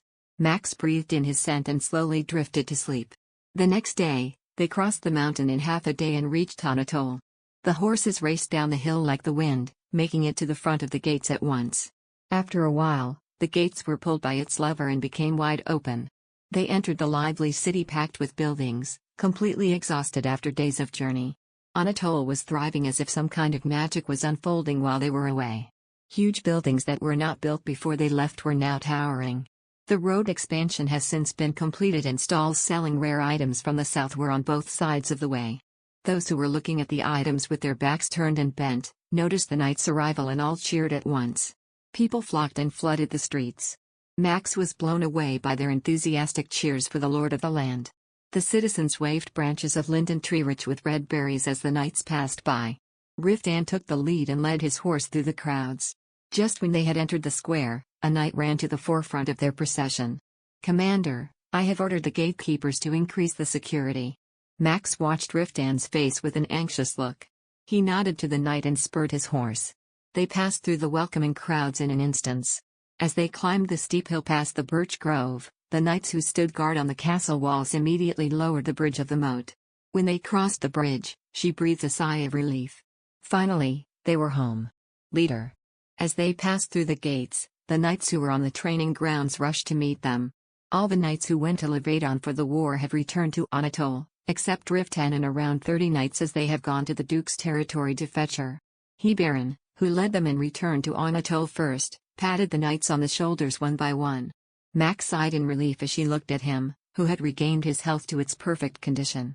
When he found her glued to Riftan's side, he flashed her a soft, sad smile. You have come back safely. Was the journey back difficult? When he Baron approached her, Riftan's face hardened. He pulled her closer to him and gave him orders. Tighten the security right this instance. He Baron was visibly flustered. However, Riftan turned around as if it was too much to explain further. Double the troops posted on the walls and restrict the access to the gates until further notice. Then, as if to leave the rest of the instructions to be detailed by the other knights, he led her and strode towards the great hall. Max glanced at the knights' faces as they hardened into serious expressions. She had been trying to pretend to be ignorant, but this time she couldn't help but ask. What will happen now? Will it were really? It's just preparation for precaution. That man would have no ounce of guts to lead an army and invade Anatole. Riftan cut her off and quickened his footsteps. As Max stumbled, unable to keep up with his speed, he lifted her in his arms. You don't have to worry about anything, all you need to do is focus on recovering your health. I'll deal with that man. Deal with him. Max wondered if he really would declare war. Riftan ignored her anxious gaze as he crossed the garden and strode up the stairs at once. As they entered the great hall, Rodrigo and the servants rushed out to meet their lord. Welcome home, my lord, my lady. It's a relief that both of you have come back safe. Please bring hot water and food. And clean clothes. Riftan ordered, cutting short their welcome, and went straight up the carpeted stairs. He climbed the stairs 2 steps at a time, not even taking a moment to catch his breath, nor did he need it. In the blink of an eye, Max entered the room and she looked around. The tension she felt melted away as she looked at the room that looked no different from the last time she saw it. Riftan strode over the cats that swarmed and rubbed their bodies against his legs, then lowered her down on the bed. Wait a bit. I'll get some fire going. Then, without even taking off his armor, he walked in front of the fireplace and started lighting a fire. He struck the flint only a few times and a fire sparked in an instant. Riftan used the bellows to fan the fire, then walked back to the bed and took Max's shoes off. She looked at him with a peculiar tension. She could see his deep black eyes trembling through his dark hair that had been ruffled by the wind. The moment he tried to mutter something to say to her, they heard a knock on the door. My lord, the water for the bath is here. It was Rudish voice. When Riftan told her to come in, the maids entered the room with a large steaming tub. Max looked at their familiar faces and tried putting a smile on her lips. Rudish smiled back, but when she saw her pale complexion, her face hardened. Milady, are you perhaps injured somewhere? Leave the bathtub by the fire and get out. Before she could even finish speaking, Riftan exclaimed sternly. The maids were startled and flinched, then hastily moved the tub. Tea then. I'll leave the towels and change of clothes here. If there's anything you need, please call for us. As Rudish led the maids out, Riftan removed his armor, hung it in front of the stand, and carefully helped her up. Come here, I'll wash you. I'm fine. I'm not going to do anything. I just want to take care of you. Max nodded reluctantly. After Riftan took off her robe, she was left with a loose tunic that he had bought in the village, and it was also pulled over her head. She raised her arms over her chest, wearing only a thin camisole, socks, and underwear. It was an act of shame rather than shyness. She had lost weight within a few weeks and her stomach was not flat, but she was skinny. He may have already seen it all, but since everything was revealed in such a bright light, she was concerned of what he thought of her. He muttered in a choked voice, rubbing the goosebumps on her waist. Are you cold? And no. Then, he knelt down, took off her socks one by one, tossing them away, and pulled down even her thin chemise. The light from the fireplace gently warmed her bare body. Max looked down anxiously as his eyes swept over her protruding ribs. As he stroked her bony back, Riftan's face suddenly became distorted as if he was in great pain. I should have ripped that man to pieces. He muttered in a suppressed voice and buried his face in her stomach. Max hesitantly touched his hair. Riftan's hand ran down her back, as if looking for a wound that had already vanished. She could feel his breathing grow heavy.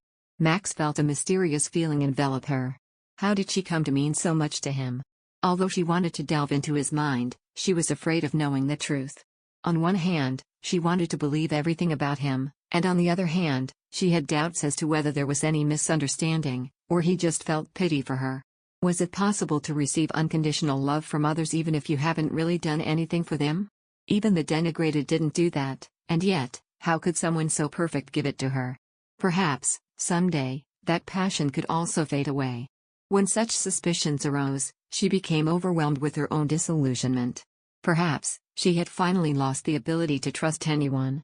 It could be forever impossible for her to completely trust Riftan. Engulfed in her own guilt, she leaned down and embraced his head. "We're home and now, so everything will be fine." His large body was trembling pathetically. After being held by Max for a while, Riftan removed the last of her undergarments and lowered her into the bathtub. And then, he washed her with utmost care, like a servant caring for a royal princess. Under the oak tree.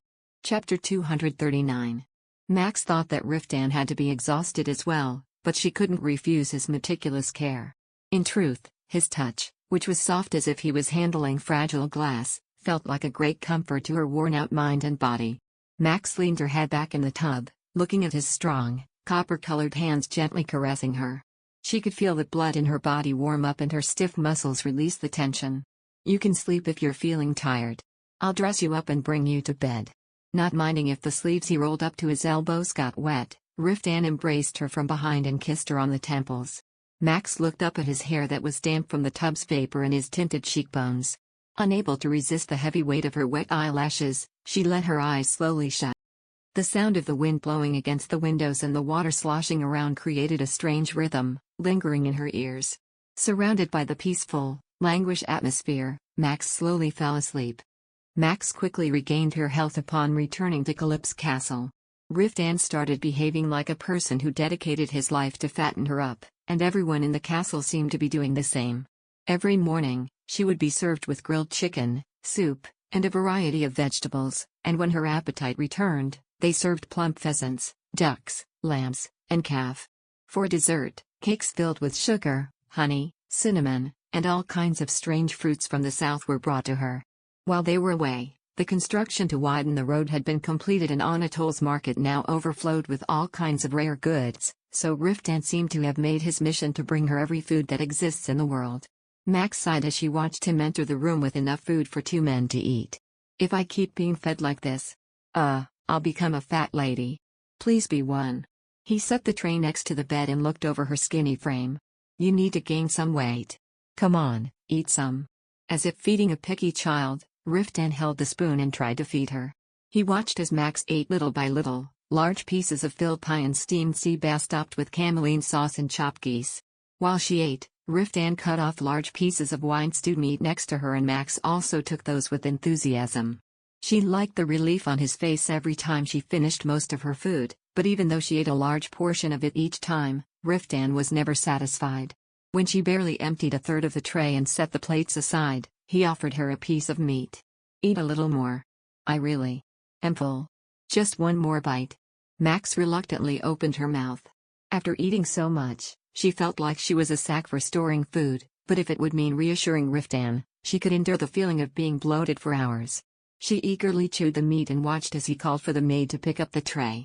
Riftan's overprotection had become several times worse after he witnessed her miserable plight. At times, he had to leave their room to fulfill his duties as the lord of the estate, but he would come back every few hours to check her condition and bring her meals. Although she had already regained a lot of energy, she felt so restless because she had to stay in the bedroom. However, she couldn't complain because she knew she was the one who made him so anxious. Max hid her sigh. "There are pea preparations to be made for winter. Is it really okay if I do nothing? Everything has been taken care of last year. This year, it's only food that we need to stock up on." Riftan frowned and looked back at her as he washed his hands clean in a basin. "The preparations are almost done. Rodrigo is referring to last year's ledger and is completing the preparations for this year step by step." "Well, how about the infirmary?" "Ruth and Medrick are overseeing the infirmary. The monsters have declined in numbers, so the patrol guards are not getting injured as often as they used to get." He answered her without any hesitation as if he had known she would say that. Upon hearing that everything was running smoothly even without her, Max's face became slightly gloomy. Riftan, who saw her expression, frowned. "You almost died, and you were very ill. You even suffered through an extremely terrible situation. Don't worry about anything else, just focus on getting better." In his eyes, it seemed that he could still see her bleeding. As she saw a faint hint of pain spreading through his ebony eyes, Max hurriedly spoke. "It's a very hectic time. You don't have to spend too much of your time on me. Nowadays, I'm feeling much better. Sir Riftan has much more important things to do. You are the most important thing to me." Suddenly, his voice became rough. Max's shoulders shuddered from the abrupt shift. Riftan's lips pressed into a line and slowly lowered his gaze. A very cautious silence fell upon them. Perhaps she was startled, as he had only been showing her his soft side for some time now. From time to time, they both broke down for fear of hurting each other's sensitivity. Riftan nervously rubbed his forehead as if the strange tension severely bothered him and exhaled as he spoke in a more subdued tone. "I like watching you eat. A long time ago, I once imagined serving you all kinds of sumptuous feasts." Max was puzzled and her eyes blinked rapidly. "Since when?" "Since the first time I attended the dinner banquet at Qua Castle." Riftan shifted his position and answered bluntly as he sat down. Her eyes shifted from side to side as she tried to recall how many years had passed, then Riftan continued to speak in a cautious tone. "The banquet table was filled with all kinds of food I hadn't heard of, and once the plates had gone even a little empty, the attendants would bring out new dishes. You sat quietly next to the Duke of Qua, merely staring down at your plate. I used to carefully watch which food you liked and ate." Max suddenly felt her face turn red. While looking at him with trembling eyes, Riftan slightly avoided his gaze. "When I was alone, I imagined sitting with only you at the table. I wanted to throw you a dinner banquet as great as the ones your father threw, or even better than that, so that you could eat to your heart's content every day. I don't know how many times I have pictured your eyes in my mind, shining brightly amidst the candlelight with a satisfied smile on your lips. I wish that you would lift your head and look at me even just once." Perhaps thinking he had talked too much, Riftan suddenly stopped talking. His face turned reddish. As if trying to hide it, he scratched his head nervously and muttered to himself. "They were childish delusions. Even if my father threw such banquets, we didn't have such an enjoyable dinners together every day. It was merely a way to show off his wealth to the guests." Max couldn't bear the pounding of her heart and lowered her eyes. Even her fingers were pink in embarrassment. She wiggled her toes beneath the blanket and spoke her next words in a gibberish manner. "In Anatole, the food is much more delicious. There are a variety of foods such as this. It is the first time that I eat like this every day." Suddenly, a chill passed through Riftan's eyes. "Has that man ever starved you?" "Oh, he's never done that. To tell you the truth, whether I eat or not, my father didn't care." Riftan looked into her eyes for a while, as if trying to figure out whether it was true or not, and spoke slowly. "I care for everything about you. Whether you are eating well, healthy, and happy, all of those are the most important things to me. So, don't flinch away from me. Every time you do that, it makes me want to kill that man." Max stuttered as she swallowed dryly. "I really don't know why I'm like this." Suddenly, a faint tension rose in Riftan's face. "I can't explain why." He looked at her clenched fists and suddenly pulled her close by her shoulders. Max's throat clenched when she felt his warm lips settle on her neck's pulse. Riftan pressed his cheeks against her hair, then stood up with a sigh. "I'll be back in the evening. Take a nap." Max watched him from a distance as he turned and left the room. She thought that no one would care for her, and now that someone actually had her in his mind, her heart fluttered. She felt thrilled as if she was floating on a cloud, and at the same time, she felt anxious as if she were floating in the vast open sea. Max held her shaking hands firmly. Riftan wanted her even without knowing the truth about her. Perhaps, he was merely pouring his affections because of the fantasies he had created. Perhaps, he is just stubbornly denying the truth. She looked at herself in the mirror on the wall. Her complexion had improved and she had gained weight, but to her, she still appeared ugly. She had vine-like red hair, small brown freckles that stuck around her nose and cheekbones, her nose was too small, and her eyes were abnormally large.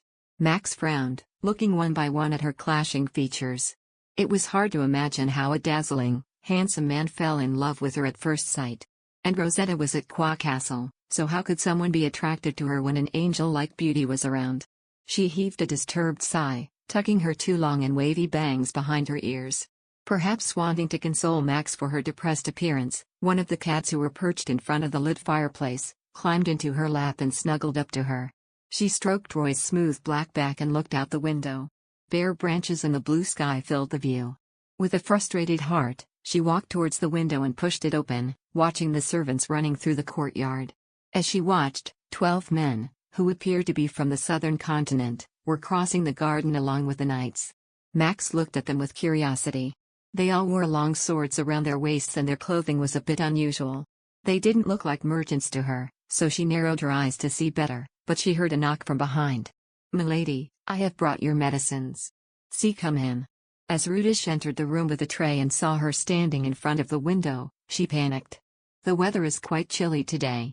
If the lady catches a cold from the chilly winds, it's okay, it's just for a little while.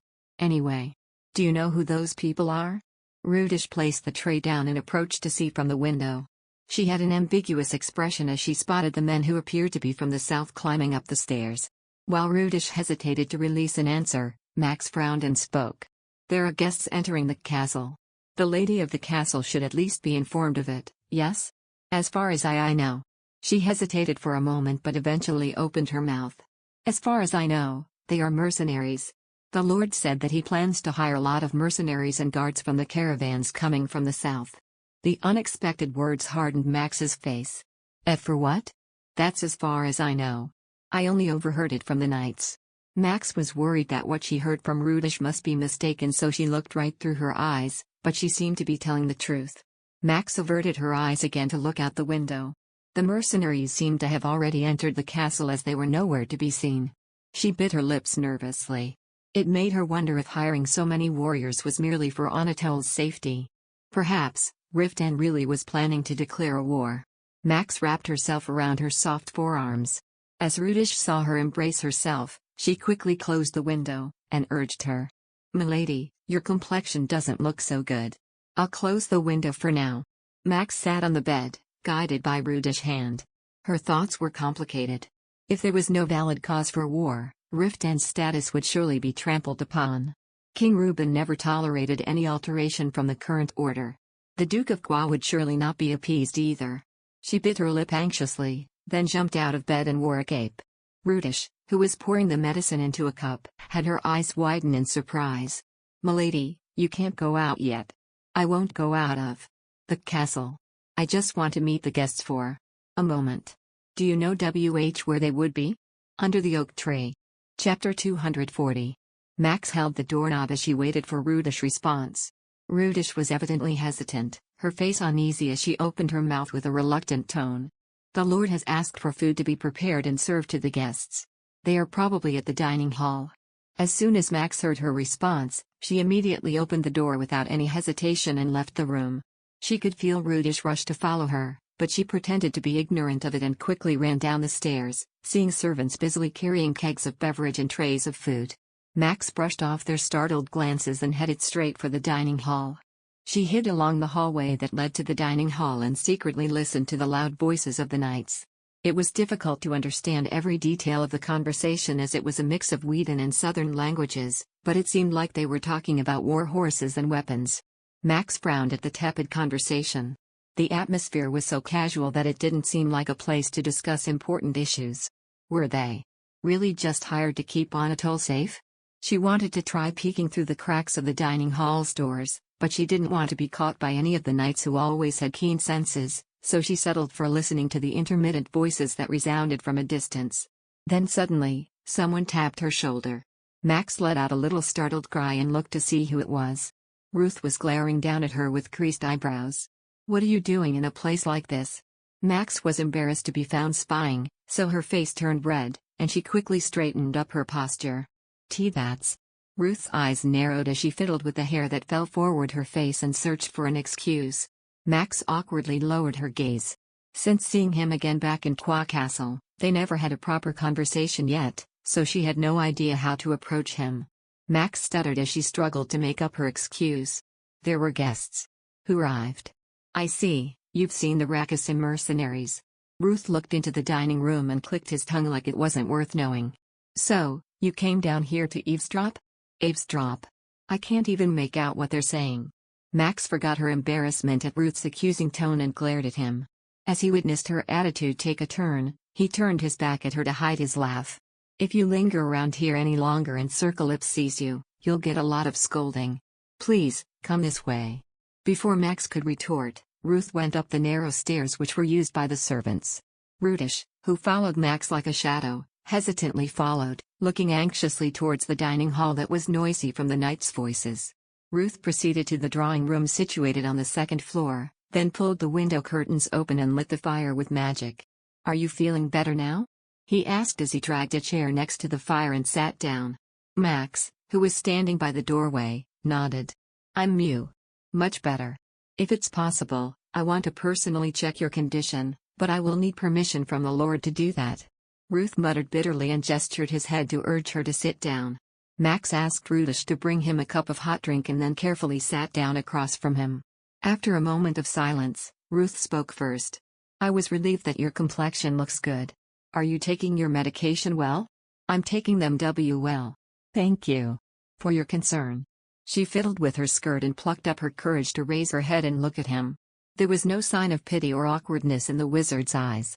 Max's shoulders relaxed as she watched him poke at the fireplace with the usual slightly gloomy and indifferent expression Ruth wore. Max sighed in relief at his normal attitude and raised her question comfortably. Why are those people here? It was so sudden. Why are those mercenaries from the southern continent being hired? Lord Calypso didn't tell you anything? Ruth asked back, his forehead wrinkling. Max thought for a moment then shook her head. The wizard took some time to hesitate then eventually confessed a sigh. Sir Calypso has officially declared war against the Duke of Qua. Max's whole body froze. Although she half expected that it would happen, her heart still sank upon confirming it from someone else's words. Seeing her complexion turn pale, Ruth hasted to speak. It was decided after several internal meetings. The Ream Dragon Knights have long been hostile against the Duke of Qua. This was bound to happen sooner or later. But until now, they had no intention of going to war. The reason that this is happening now is all because of me.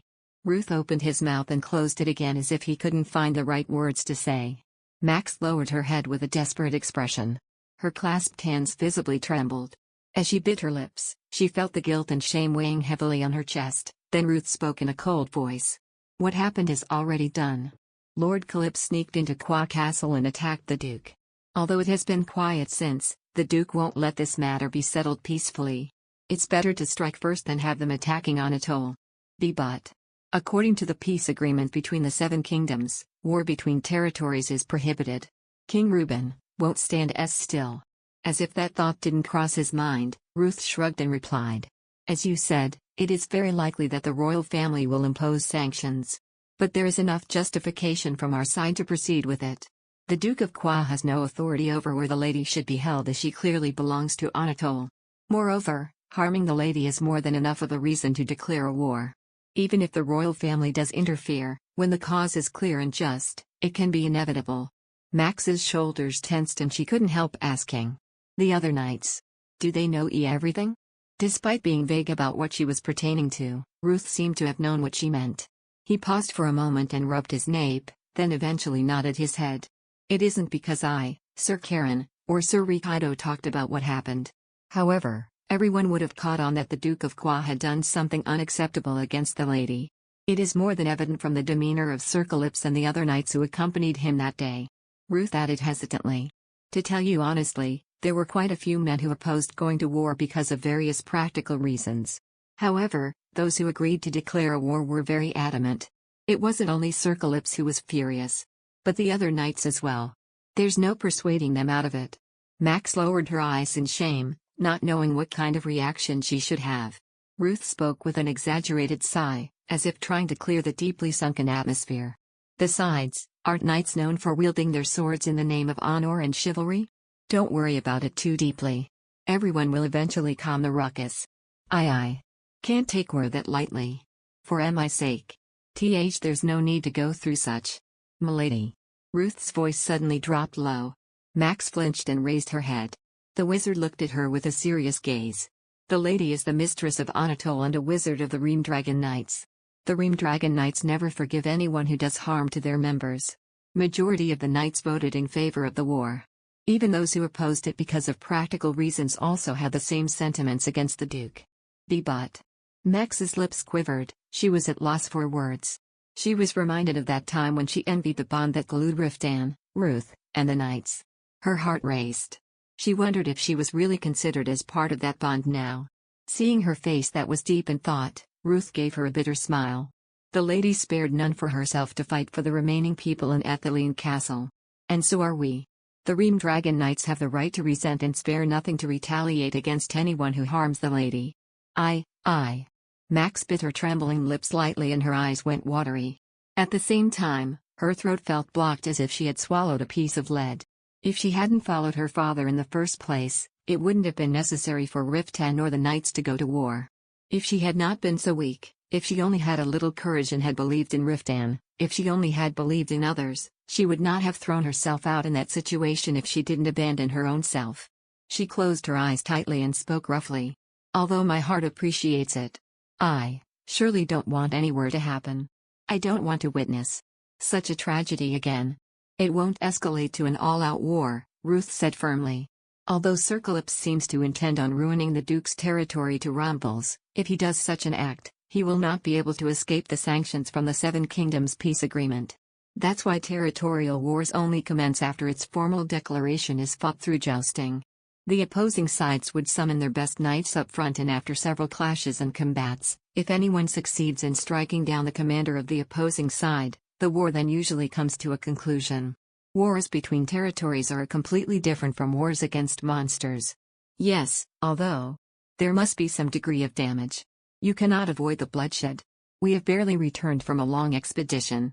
Yet now, there's another war. A perplexed expression floated across Ruth's face as if he thought she might burst into tears with her weak, trembling voice. Then, he spoke to her in a soothing manner. Lord Calypso will be leading it, so it will last at most for a month. No, the war will conclude within a fortnight. Although the number of the Duke's troops are thrice of Anatole's, the power of the Ream Dragon Knights is far more superior compared to the combined strength of all the Duke's knights. The reason why they haven't declared a war against us yet is because they have no chances of winning. Ruth shrugged his shoulders as if what he was saying was a matter of fact and murmured. Actually, it's better for us to declare war and bring it to them. Then Max asserted urgently. Then, if there's little chance of retaliation coming from the Duke, there's then no need to go to war anymore. I'll try to persuade Riftan out of it. Ruth, please convince the Knights as well. If Anatole withdraws its declaration of war, my father will also. Doesn't the lady know better what kind of person the Duke of Qua is?